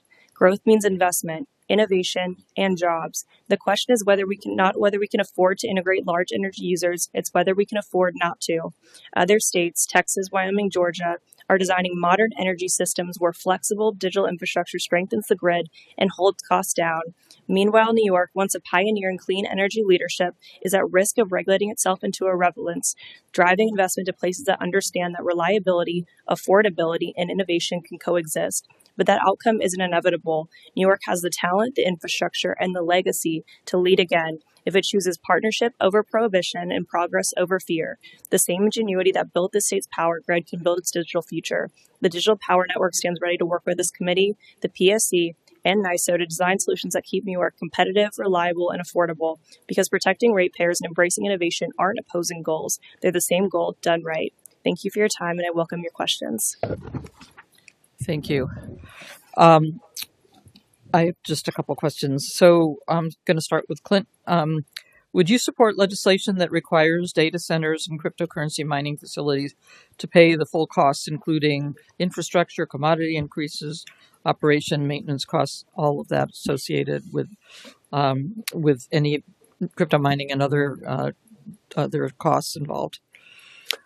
We don't have any involvement in crypto mining. I can speak to this from the perspective of The data infrastructure, centers. yeah, in all data centers and crypto. I'm kind Yeah, of so reading. look, from our perspective, the right approach here is to make sure that we build enough generation, transmission, and storage. So wait, the right approach is to make sure that we can build enough of the power generation, transmission, and storage so that the state Storage, got it. has Okay.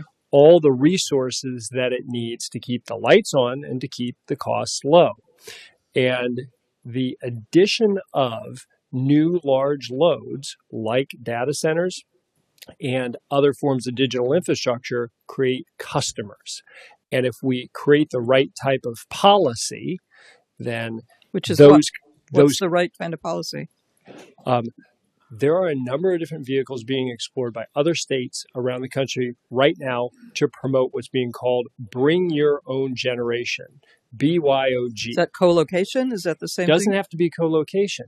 New York's got a very robust power transmission system, as we heard previously. We Uh-huh. need to build more generation.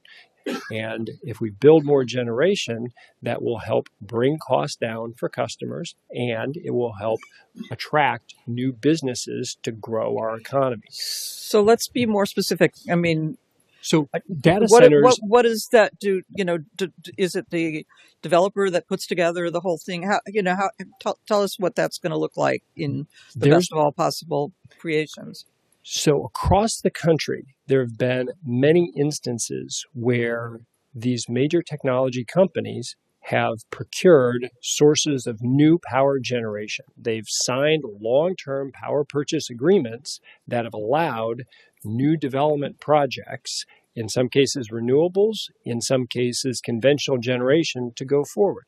As a developer of power generation, and we develop conventional generation and we develop renewable generation, we need a customer. We need a long-term contract. And these major data center companies with the right financial backing, with the right contract structures, can allow these new generation projects to get built. The NYSO queue has a lot of projects in it, a lot of generation looking for customers. So we think the right policy is to promote causing these new data centers and other major loads to be the customers for, to enter into long-term contracts with the generation projects that can get built in New York State. So are you involved in a project like this right now? Was that our understanding that you're working on something like this? We have a number of different investments, a number of different development projects. As you know, we own and operate the Ravenswood Generating Station in New York City. We also operate a transmission facility in New York in partnership with Power Authority. We're developing a number of other projects around the state, including renewables, including battery storage, and including digital infrastructure.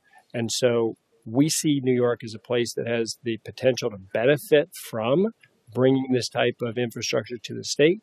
New York also has a tremendous amount of new generation potential in the state with, as I mentioned, thousands of megawatts of new generation projects in the queue looking for customers. Do you see this happening more likely upstate or, downstate anywhere in particular? Water to turn Do you? into hydrogen. And all this is a big upgrade. Excuse of the me. grid to upgrade the hydrogen grid, and that's what they do offset on the We're going to pause for a moment here. Ignorant prices for hydrogen. They want our water and they're turning it into an and that's why this thing makes no sense. So my question is, location or venue. Do you see a better, or does it not matter? What you're proposing could happen anywhere. There's lots of different types of digital infrastructure projects. Some of those smaller ones need to be much closer to customers. They need to be very, very close to major urban centers.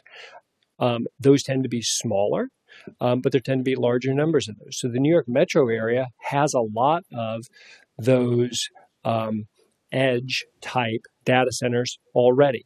There are other types of projects, the big AI training centers that can be farther away. Those require more land. Those can, and in many places are, being built with technologies that are conservation focused on preserving water, on preserving land, but they do require more land because they need more physical space. Okay. Thank you. My time's up. We'll go to Mr. Palmisano. Yes, thank you for being here. Just for perspective, I have Greenwich Generation in my district in Yates County. So 106 megawatt natural gas power plant. They do Bitcoin mining at that facility. Over 30 jobs making over $80,000 a year. Most people in that county don't make anywhere near that. Paying over millions of dollars in state sales and local property taxes. And there are people that want to shut that facility down. And I remember sitting in a hearing like this a couple of years ago when on cryptocurrency mining, and there was a moratorium perspective bill that was out there. And I remember talking to the CEO. He said he had about 150 jobs, all making six figures. And he said, if this bill, he was going to expand by 100 employees. But I asked him, if this bill goes through, what are you going to do? Because we're not going to do the expansion. So the bill passed. So I'm always concerned about policies that discourage private sector investment. But just from a quick perspective, and maybe I'll ask Haley this, I talked about Bitcoin. What's really the difference between Bitcoin mining and traditional data centers, just per se, really quick? Is there anything difference really? I would say there's a very large difference, and often Bitcoin miners are misunderstood. The flexible load capabilities of Bitcoin miners are what make them so different as traditional data center or a semiconductor or a steel, manufacturing.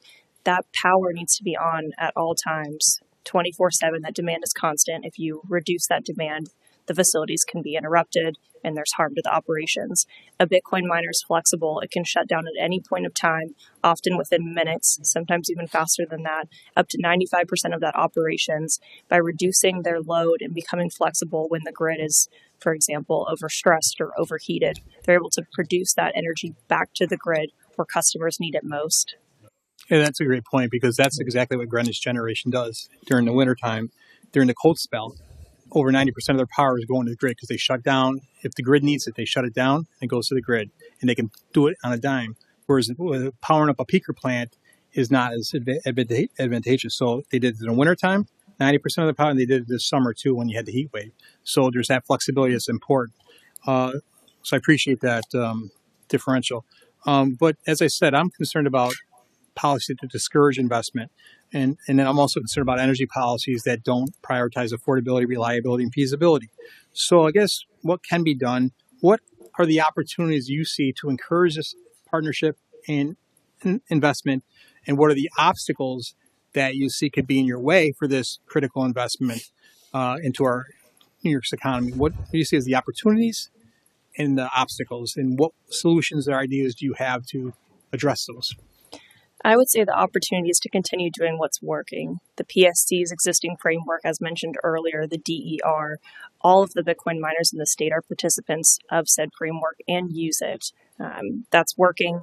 Costs are not being shifted to consumers. We're seeing that it works. We should continue to do so. I think the obstacles comes to a lot of the pieces of legislation that are before this assembly when they really focus in on creating punitive tariffs or unfair classifications of Bitcoin miners. So I would say we need to keep doing what works and avoid duplicative or punitive rate structures. Clint? And we recognize that affordability is a major concern. Costs are up on everything. And I empathize with all of you that have constituents coming in and are really concerned about this. It's heartbreaking to hear about people having their power shut off. That's a real issue. That said, this is an industry that has real potential to bring jobs to the state, to bring tax base to the state, and to position the state to be a leader on the next major infrastructure build out. And we should do that. We should do it in a way that promotes building generation, that allows us to make sure that we have the power to keep costs low and to keep reliability high. And we should do it in a way that encourages that these new loads are paying for all of their interconnection costs, and that they're paying for all the required grid upgrades, and that they're paying for the new generation. So we agree these new infrastructure projects shouldn't get a free ride. They can and should be paying to cause new generation to be built in the state to benefit the state. And if they do that, they will be able to deliver the economic development benefits, tax base, jobs, and at the same time, they will serve as the customers for this significant amount of generation that's in the NYSO queue right now without having a customer. Oh, thank you both for being here and sharing your input on this important industry and what our challenges and opportunities are. Thank you very much. Thank you. We have no more questions over here, so the next questioner is Assemblyman Mangtalo. There we go. Thank you, Madam Chair. Clint, back to you. Earlier you said that large loads should pay. Yes. Okay. Just expound on that just a little bit. What do you mean? I know what you mean, but I'll give you the example. Yeah. So I'm a new company. I'm coming to New York State. I've got this large project. I want to make it happen. Yes. We in New York are fighting to keep industry here. Yes. How do we accomplish that without pushing a business away from New York? Yeah. Well, New York's got a lot to offer, and we should reflect everything that New York has to offer. New York's got a strong economy, and we've got a strong base of talent. And from an energy perspective, we've got a lot of potential all around the state. There's thousands of megawatts of generation projects that are in the New York queue, and those projects can serve as the power for this new digital infrastructure. If you look at where data centers have been built across the country so far, but I'm not just talking data centers. Of course. I'm talking any large business. Yes. That I have a Fairlife plant coming up on service here in a few months up in my district. Yes. They're going to be huge power users. What do we do for a large company like that when we're asking, or what you're suggesting is these large load companies pay for everything? How do we keep them there? Because we have to compete across the nation. And Yes. it's tough in New York. So how do we do that?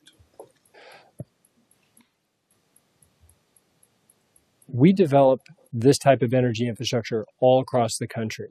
And what we see is that in many places in the country, there were places that had headroom. They had available power generation, available transmission. It's been widely reported that all across the country, demand for power is going up based on the reshoring of manufacturing based on large loads like data centers, based on electric vehicles.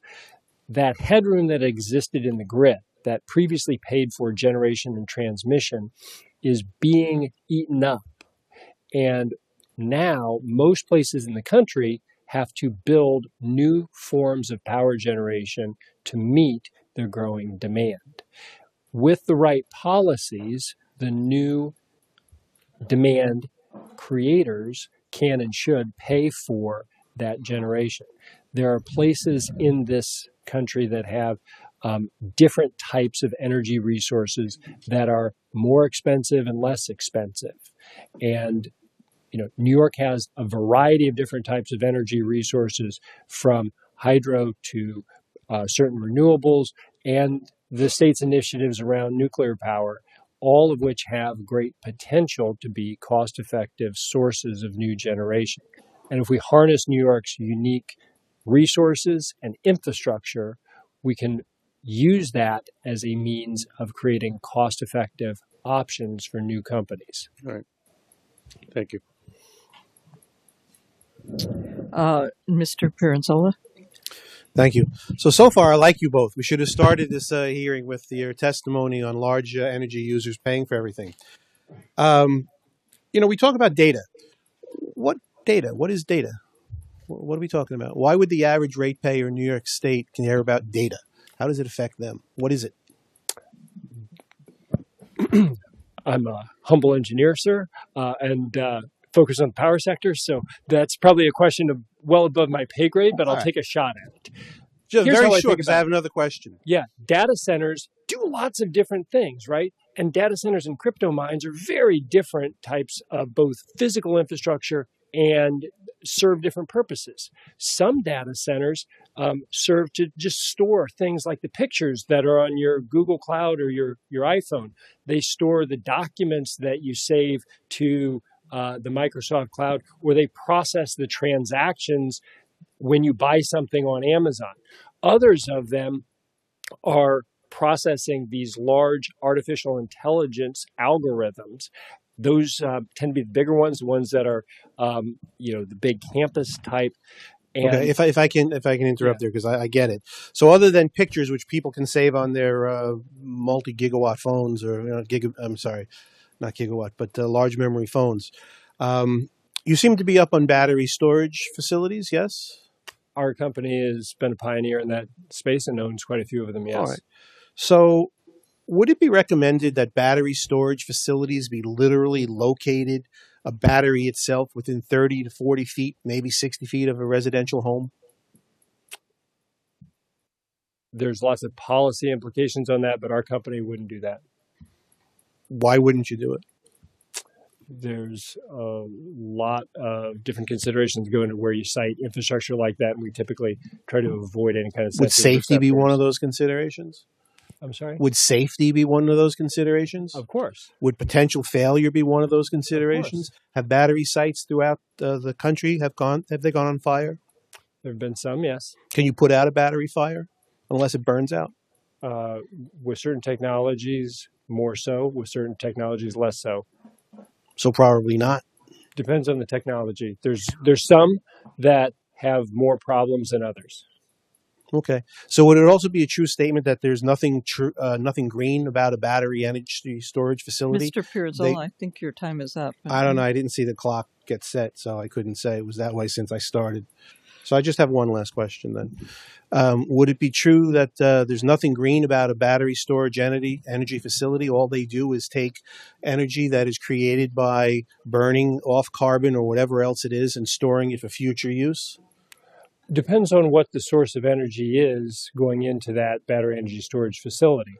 So New York's grid, for example, particularly outside of New York City and Long Island, has a very significant amount of renewable energy and hydro on the system, and also has typically natural gas on the margin, which is the last plants that are turned on.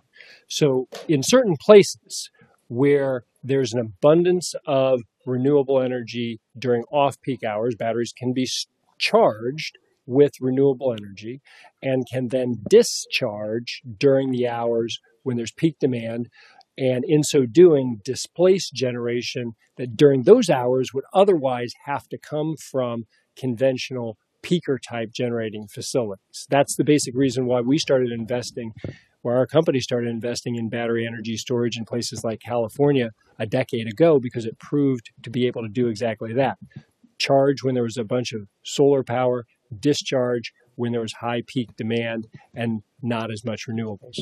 Good. Thank you both for being here very much. We appreciate it. I'm sure that you can continue your conversation with the Assemblyman outside or wherever if you want. So thank Happy you. We have a final panel, and I ask you to come down now. Thank you. Excuse me.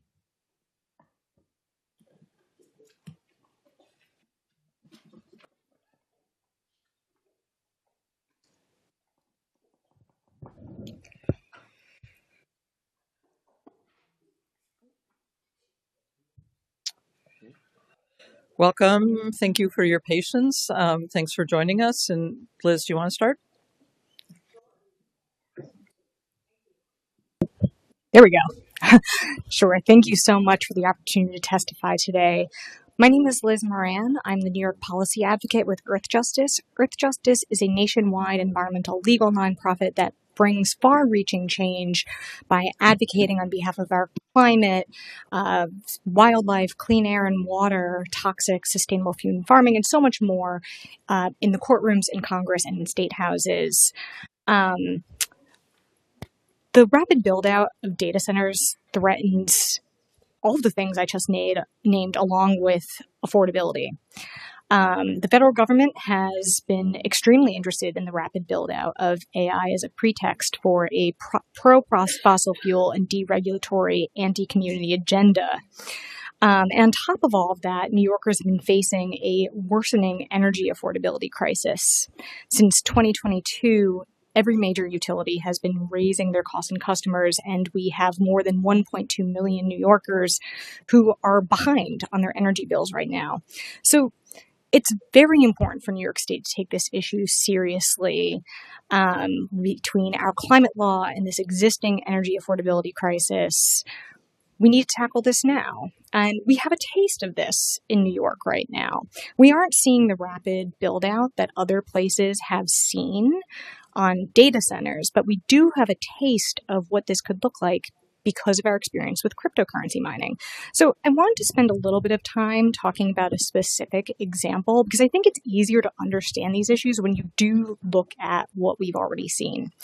So to set the stage, I'm going to bring us to Plattsburgh, New York. In Plattsburgh, New York, there was a crypto mining facility that came in and was interested because they wanted the cheap renewable energy power. Plattsburgh gets a large quota of hydropower. So they came in, the town was not very familiar with the impacts that the industry could necessarily have. So they said, sure. They said, going back to what Rory Christensen had testified, they would have to pay for the costs of the infrastructure upgrades. And the town was very surprised that they were very willing to do so. That price tag was $140,000. So that's a pretty lofty price tag. So then they came in and they had a cold snap one January. And people were using more power. They were putting in supplemental heat. And they found that their bills suddenly skyrocketed. They went up $30 to $40 that particular month and continued to do so. And they realized it was in part because of the cryptocurrency mining facility. It was running so frequently that they went past their quota of hydropower and they had to seek more expensive power elsewhere. So that started to raise alarm bells, which meant that the municipality started to work with the Department of Public Service, which was alluded to in some of the testimony today. So what they worked on with the Department of Public Service is they created a rider for high density users to pay higher rates to cover their costs. They also required the company to cover the specialized infrastructure cost up front, and they also required them to put down a security deposit to ensure that their energy bills would get paid. So what that totaled to was over $1 million. The company did challenge it, but ultimately the decisions were upheld. So I wanted to focus on this because there is a lot of similarities with this model and what we could see with data centers.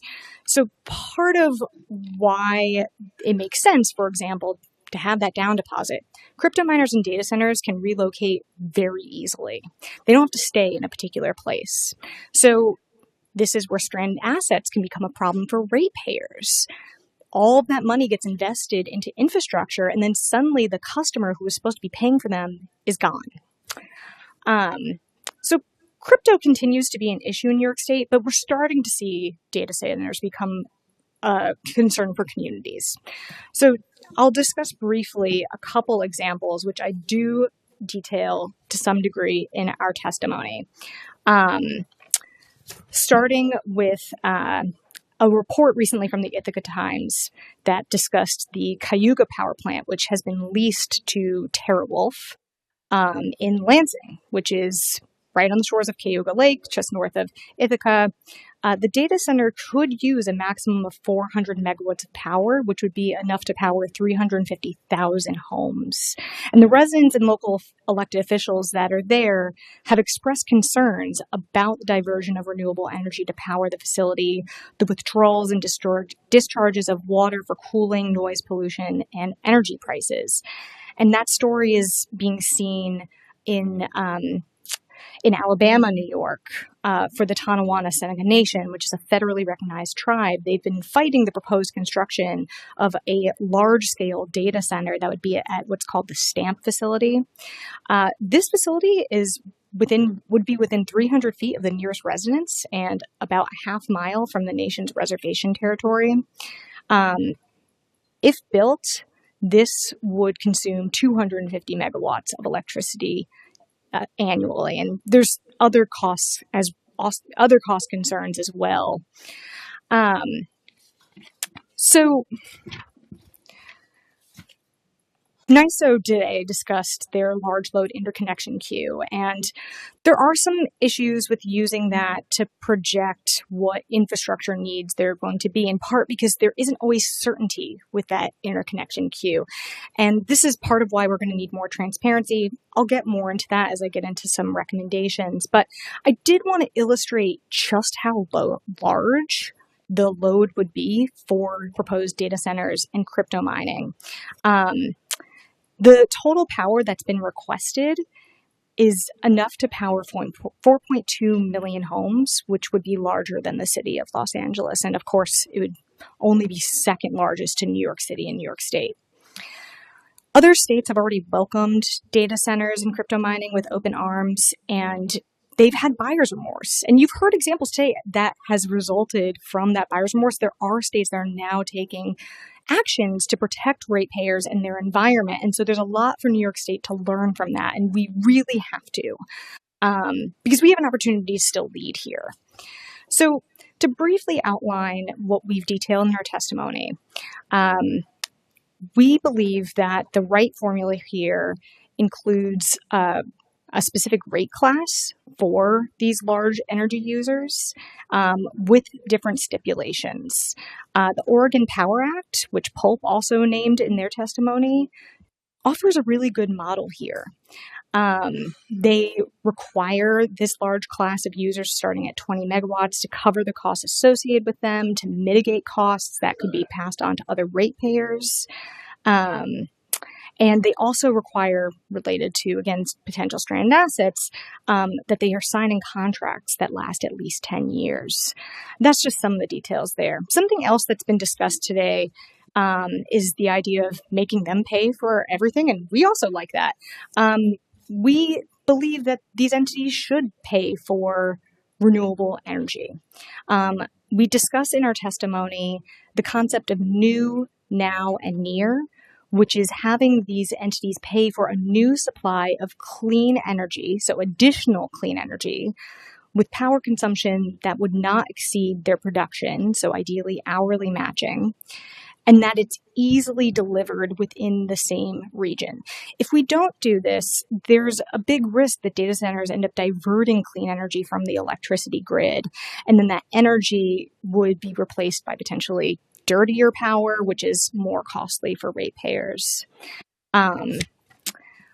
Regarding transparency, there's still a lot we don't know about these large energy users. So we think it's really important that there are disclosure requirements related to this industry. I believe Texas's SB 6 was also mentioned by another person testifying today. One of the things that does is it requires additional measures to ensure credibility to electricity demand forecasting. We think that's going to be really important to make sure that we aren't spending a bunch of money on very expensive gas infrastructure without knowing that there's going to be a matching demand. So thank you so much for the opportunity to testify today. We're looking forward to working with the legislature on solutions. Thank you. Connor? Yeah, thank you, and good evening. Thank you, Chair Barrett and members of the committee for the opportunity to testify today. My name is Connor Bambrick. I'm the Senior Climate Advisor for the New York City Environmental Justice Alliance. Founded in 1991, NEJA is a nonprofit, citywide membership network linking grassroots organizations from low-income neighborhoods and communities of color in their struggle for environmental justice. NEJA is the first environmental justice organization to be a stakeholder member of the New York Independent System Operator and is engaged in legislative, regulatory, and developmental work to operationalize a just transition by replacing New York's fossil fuel power plants with clean energy solutions, particularly projects that include public and community ownership. The communities that NEJA primarily serves suffer from a combined crisis of energy affordability and reliability. Most of the disadvantaged communities identified through the Climate Leadership and Community Protection Act are downstate, and disadvantaged communities are both prone to higher levels of energy burden and more frequent blackouts and brownouts. So again, I will do my best to summarize our testimony, but there's definitely much more detail in our written testimony that I'd refer you to. Many of New York City's peaker plants are power plants that only turn on during hours of high demand, are located in communities that we serve. Our work through campaigns like the Peak Coalition has found that these facilities, on top of emitting high levels of toxic emissions and increasing asthma rates and hospitalizations, cost ratepayers at least $400 million a year on average in the last decade, just for running a couple of days a year.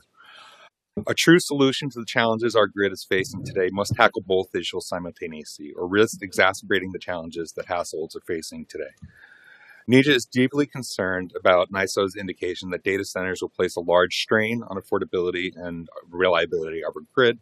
We applaud the Assembly for pointing out that ratepayers in other states have borne disproportionate costs for energy required for developing and operating data centers. It's our view that New York is in a unique position to lead the way in protecting ratepayers while ensuring that our economic development, household affordability, and emission reduction goals are not in conflict with each other.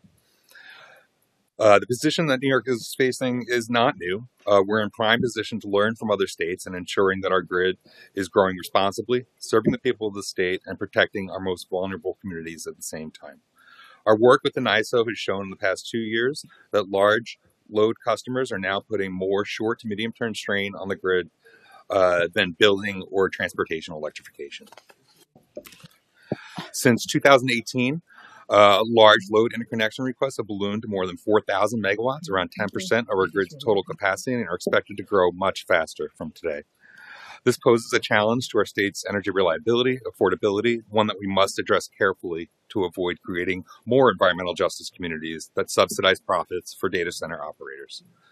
Even without data centers, New York is already facing significant challenges on its grid, be it building and vehicle electrification, the climate crisis, which has increased the frequency and intensity of heat waves across the state, which kill more people on average per year than all natural disasters combined in New York.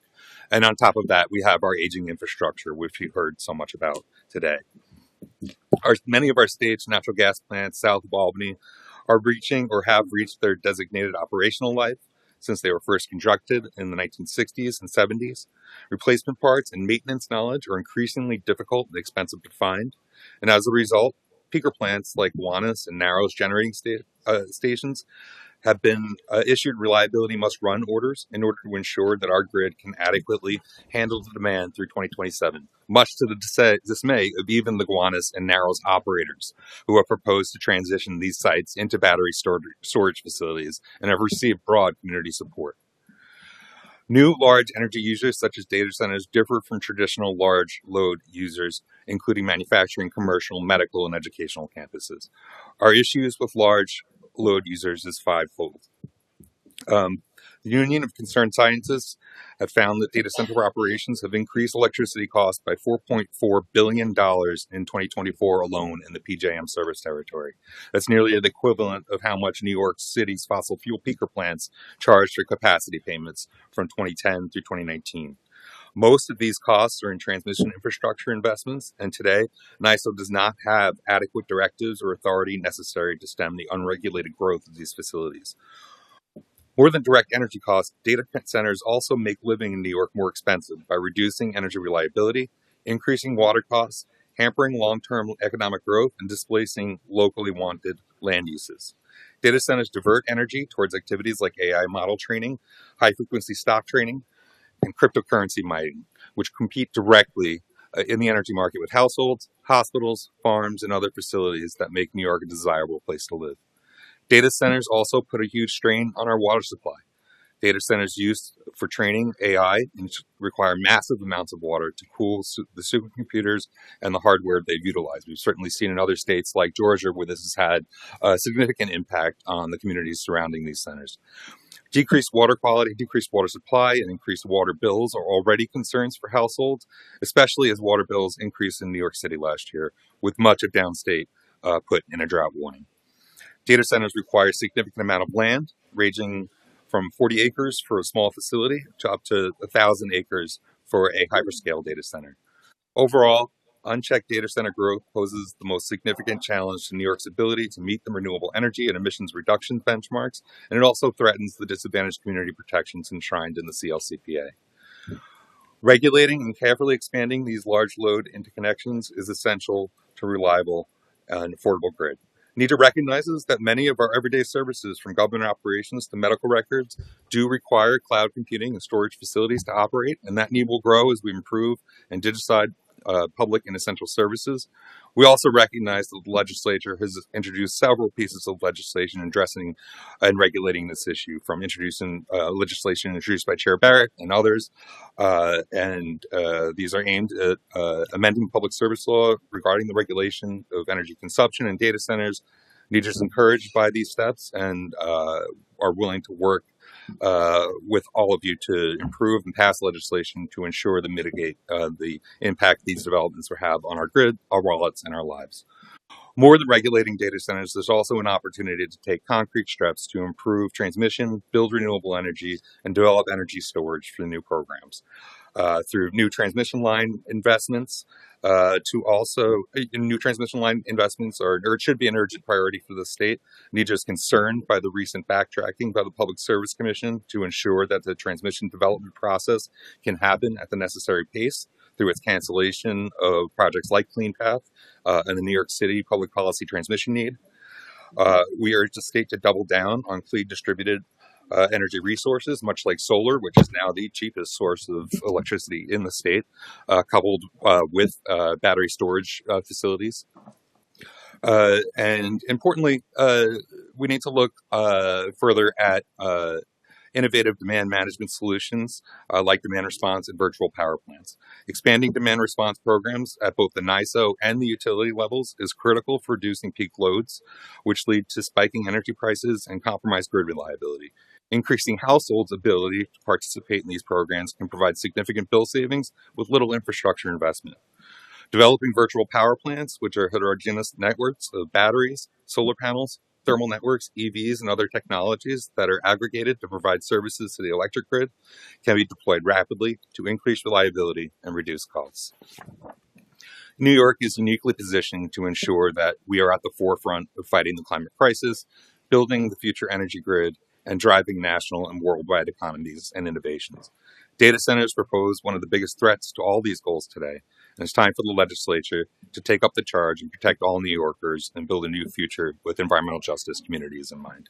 So thank you for your time and look forward to answering any questions. Thank you both for your very thorough testimony. You covered all our questions, so I'll turn it over to the ranker here. Okay. Thank you. First, thank you both for being here and sticking it out. You know, being last, it takes a long time. And fortunately, it's only 5:30. It's not like budget time when it goes a long time. But certainly, I know that you're strong advocates for the environment.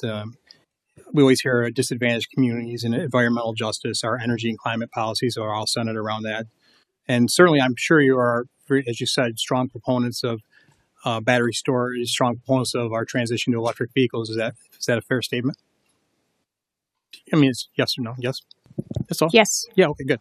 On that point, I would like to bring up, what about, and I know we talk about electric vehicles, I mean, we talk about costs.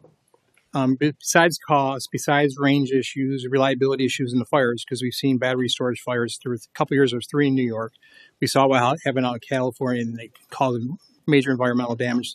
Besides that, I'm concerned about a couple things. The materials used to make these batteries to power electric vehicles. 2 of the major sources of elements used to make them are cobalt and lithium. It is well documented that 70% of the cobalt is extracted in the Democratic Republic of Congo. Well documented they use child labor, some as young as 6 years old, that go into these artesian mines, hand mine.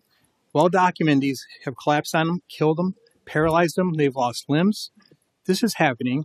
And 70% is extracted, or 90% of it is processed in China using coal energy, by the way. So that's one side of it.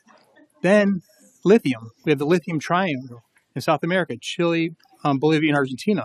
Well documented there that there are poisoning water, rivers, and streams in those countries. Those are disadvantaged communities. If we're talking about justice, is it okay for us to move forward with this electric vehicles and battery storage with the cobalt and lithium that's being produced from these countries? Child labor, poisoning water, rivers, and streams in those countries. Is that okay as long as we're meeting our so-called clean energy goals? I mean, that's a concern because, I mean, listen, I know you don't like oil rigs, you don't like fracking wells. I don't see any children working on that. So is it okay for us to meet our so-called clean energy goals? And it's not clean because I just told you that, because it's poisoning water, rivers, streams in other countries, and it's using child labor. Is it okay for us to do that, to have that happen over there if we're meeting our clean energy goals? Because if we were poisoning water, rivers, and streams here, mining for cobalt and lithium, or if kids were dying here, no one would stand for it. So, you can't. And shouldn't we make sure we're not producing selling electric vehicles or buying electric vehicles if we cannot document it, that it's not using child labor and it's not poisoning water, rivers, streams, and other disadvantaged communities? I would never want to diminish the impacts of any industry on disadvantaged communities, whether it is international or domestic. But I absolutely have to emphasize that the impacts of the oil and gas industry in many cases matches and exceeds all of the impacts you have named domestically. Do children work in those record oil levels rigs? of childhood asthma due to indoor Do pollution children work on combustion oil rigs and fracking wells? No, they do not. But But is it okay to poison the water, rivers, and streams in those South American countries? Well documented. Is it okay for kids to die, to lose their limbs, collapsing on them, to help us meet these clean energy goals? I understand the talking points you're saying about asthma and all that. At the end of the day, we're 0.4% of total global emissions. China's 30% has 1,000 coal plants. Is it okay? Should we not do everything in our power to ensure that the materials are sourced from U.S. materials, from U.S., and if not, shouldn't we have to have documentation? Those batteries aren't being made with products sourced using child labor, and those batteries aren't being sourced with products that are poisoning water, rivers, and streams in other communities, disadvantaged communities. That's not environmental justice. It's almost like, as long as it's not happening here in New York, it's okay because we're meeting our clean energy goals. I want you to speak again. Go ahead. I'd be very interested if you're interested in proposing legislation that addresses procurement related to impacts for other on electric communities. school buses. So let's source it in the U.S. I mean, our kids are going to be riding. Isn't it ironic? Our kids are going to be riding on electric school buses that are made with child labor in the Congo. Isn't that a good visual? But forget the fires. If one of those things start up in fire, they're up in smoke. There's no chance for them to get out. So yeah, I have legislation. We have legislation. We want to not use child labor. We talked about that. Nothing happens and never gets advanced. We shouldn't be investing in the stock market. The pension fund should divest from that if it can't prove Your it's not using time's child labor. up, Mr. Palmisano. Because we divest from fossil fuels, we divest from firearms, That but not means for this. it's up. Yeah, I know, and I apologize. Is there another question here for our panel? Yes, Mr. Magdalo. Thank you, Madam Chair. I didn't hear you talk about nuclear at all. I was just wondering where your position was on nuclear power.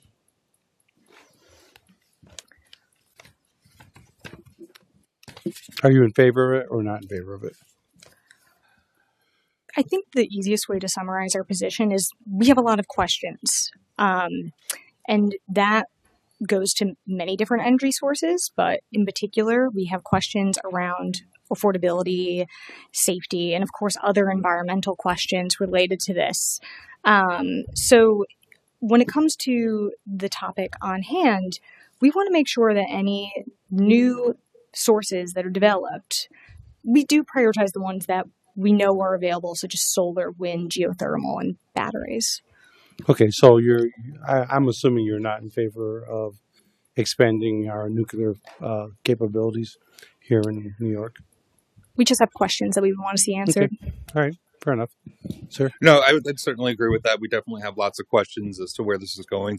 But in terms of what we're looking at right now, the subject of this hearing today, development of any new nuclear power is going to be years, perhaps even decades off. We have an immediate concern right here that requires immediate investment. And with that, we see renewables, storage, demand response, these types of solutions that can meet this immediate need now to be a priority. Okay.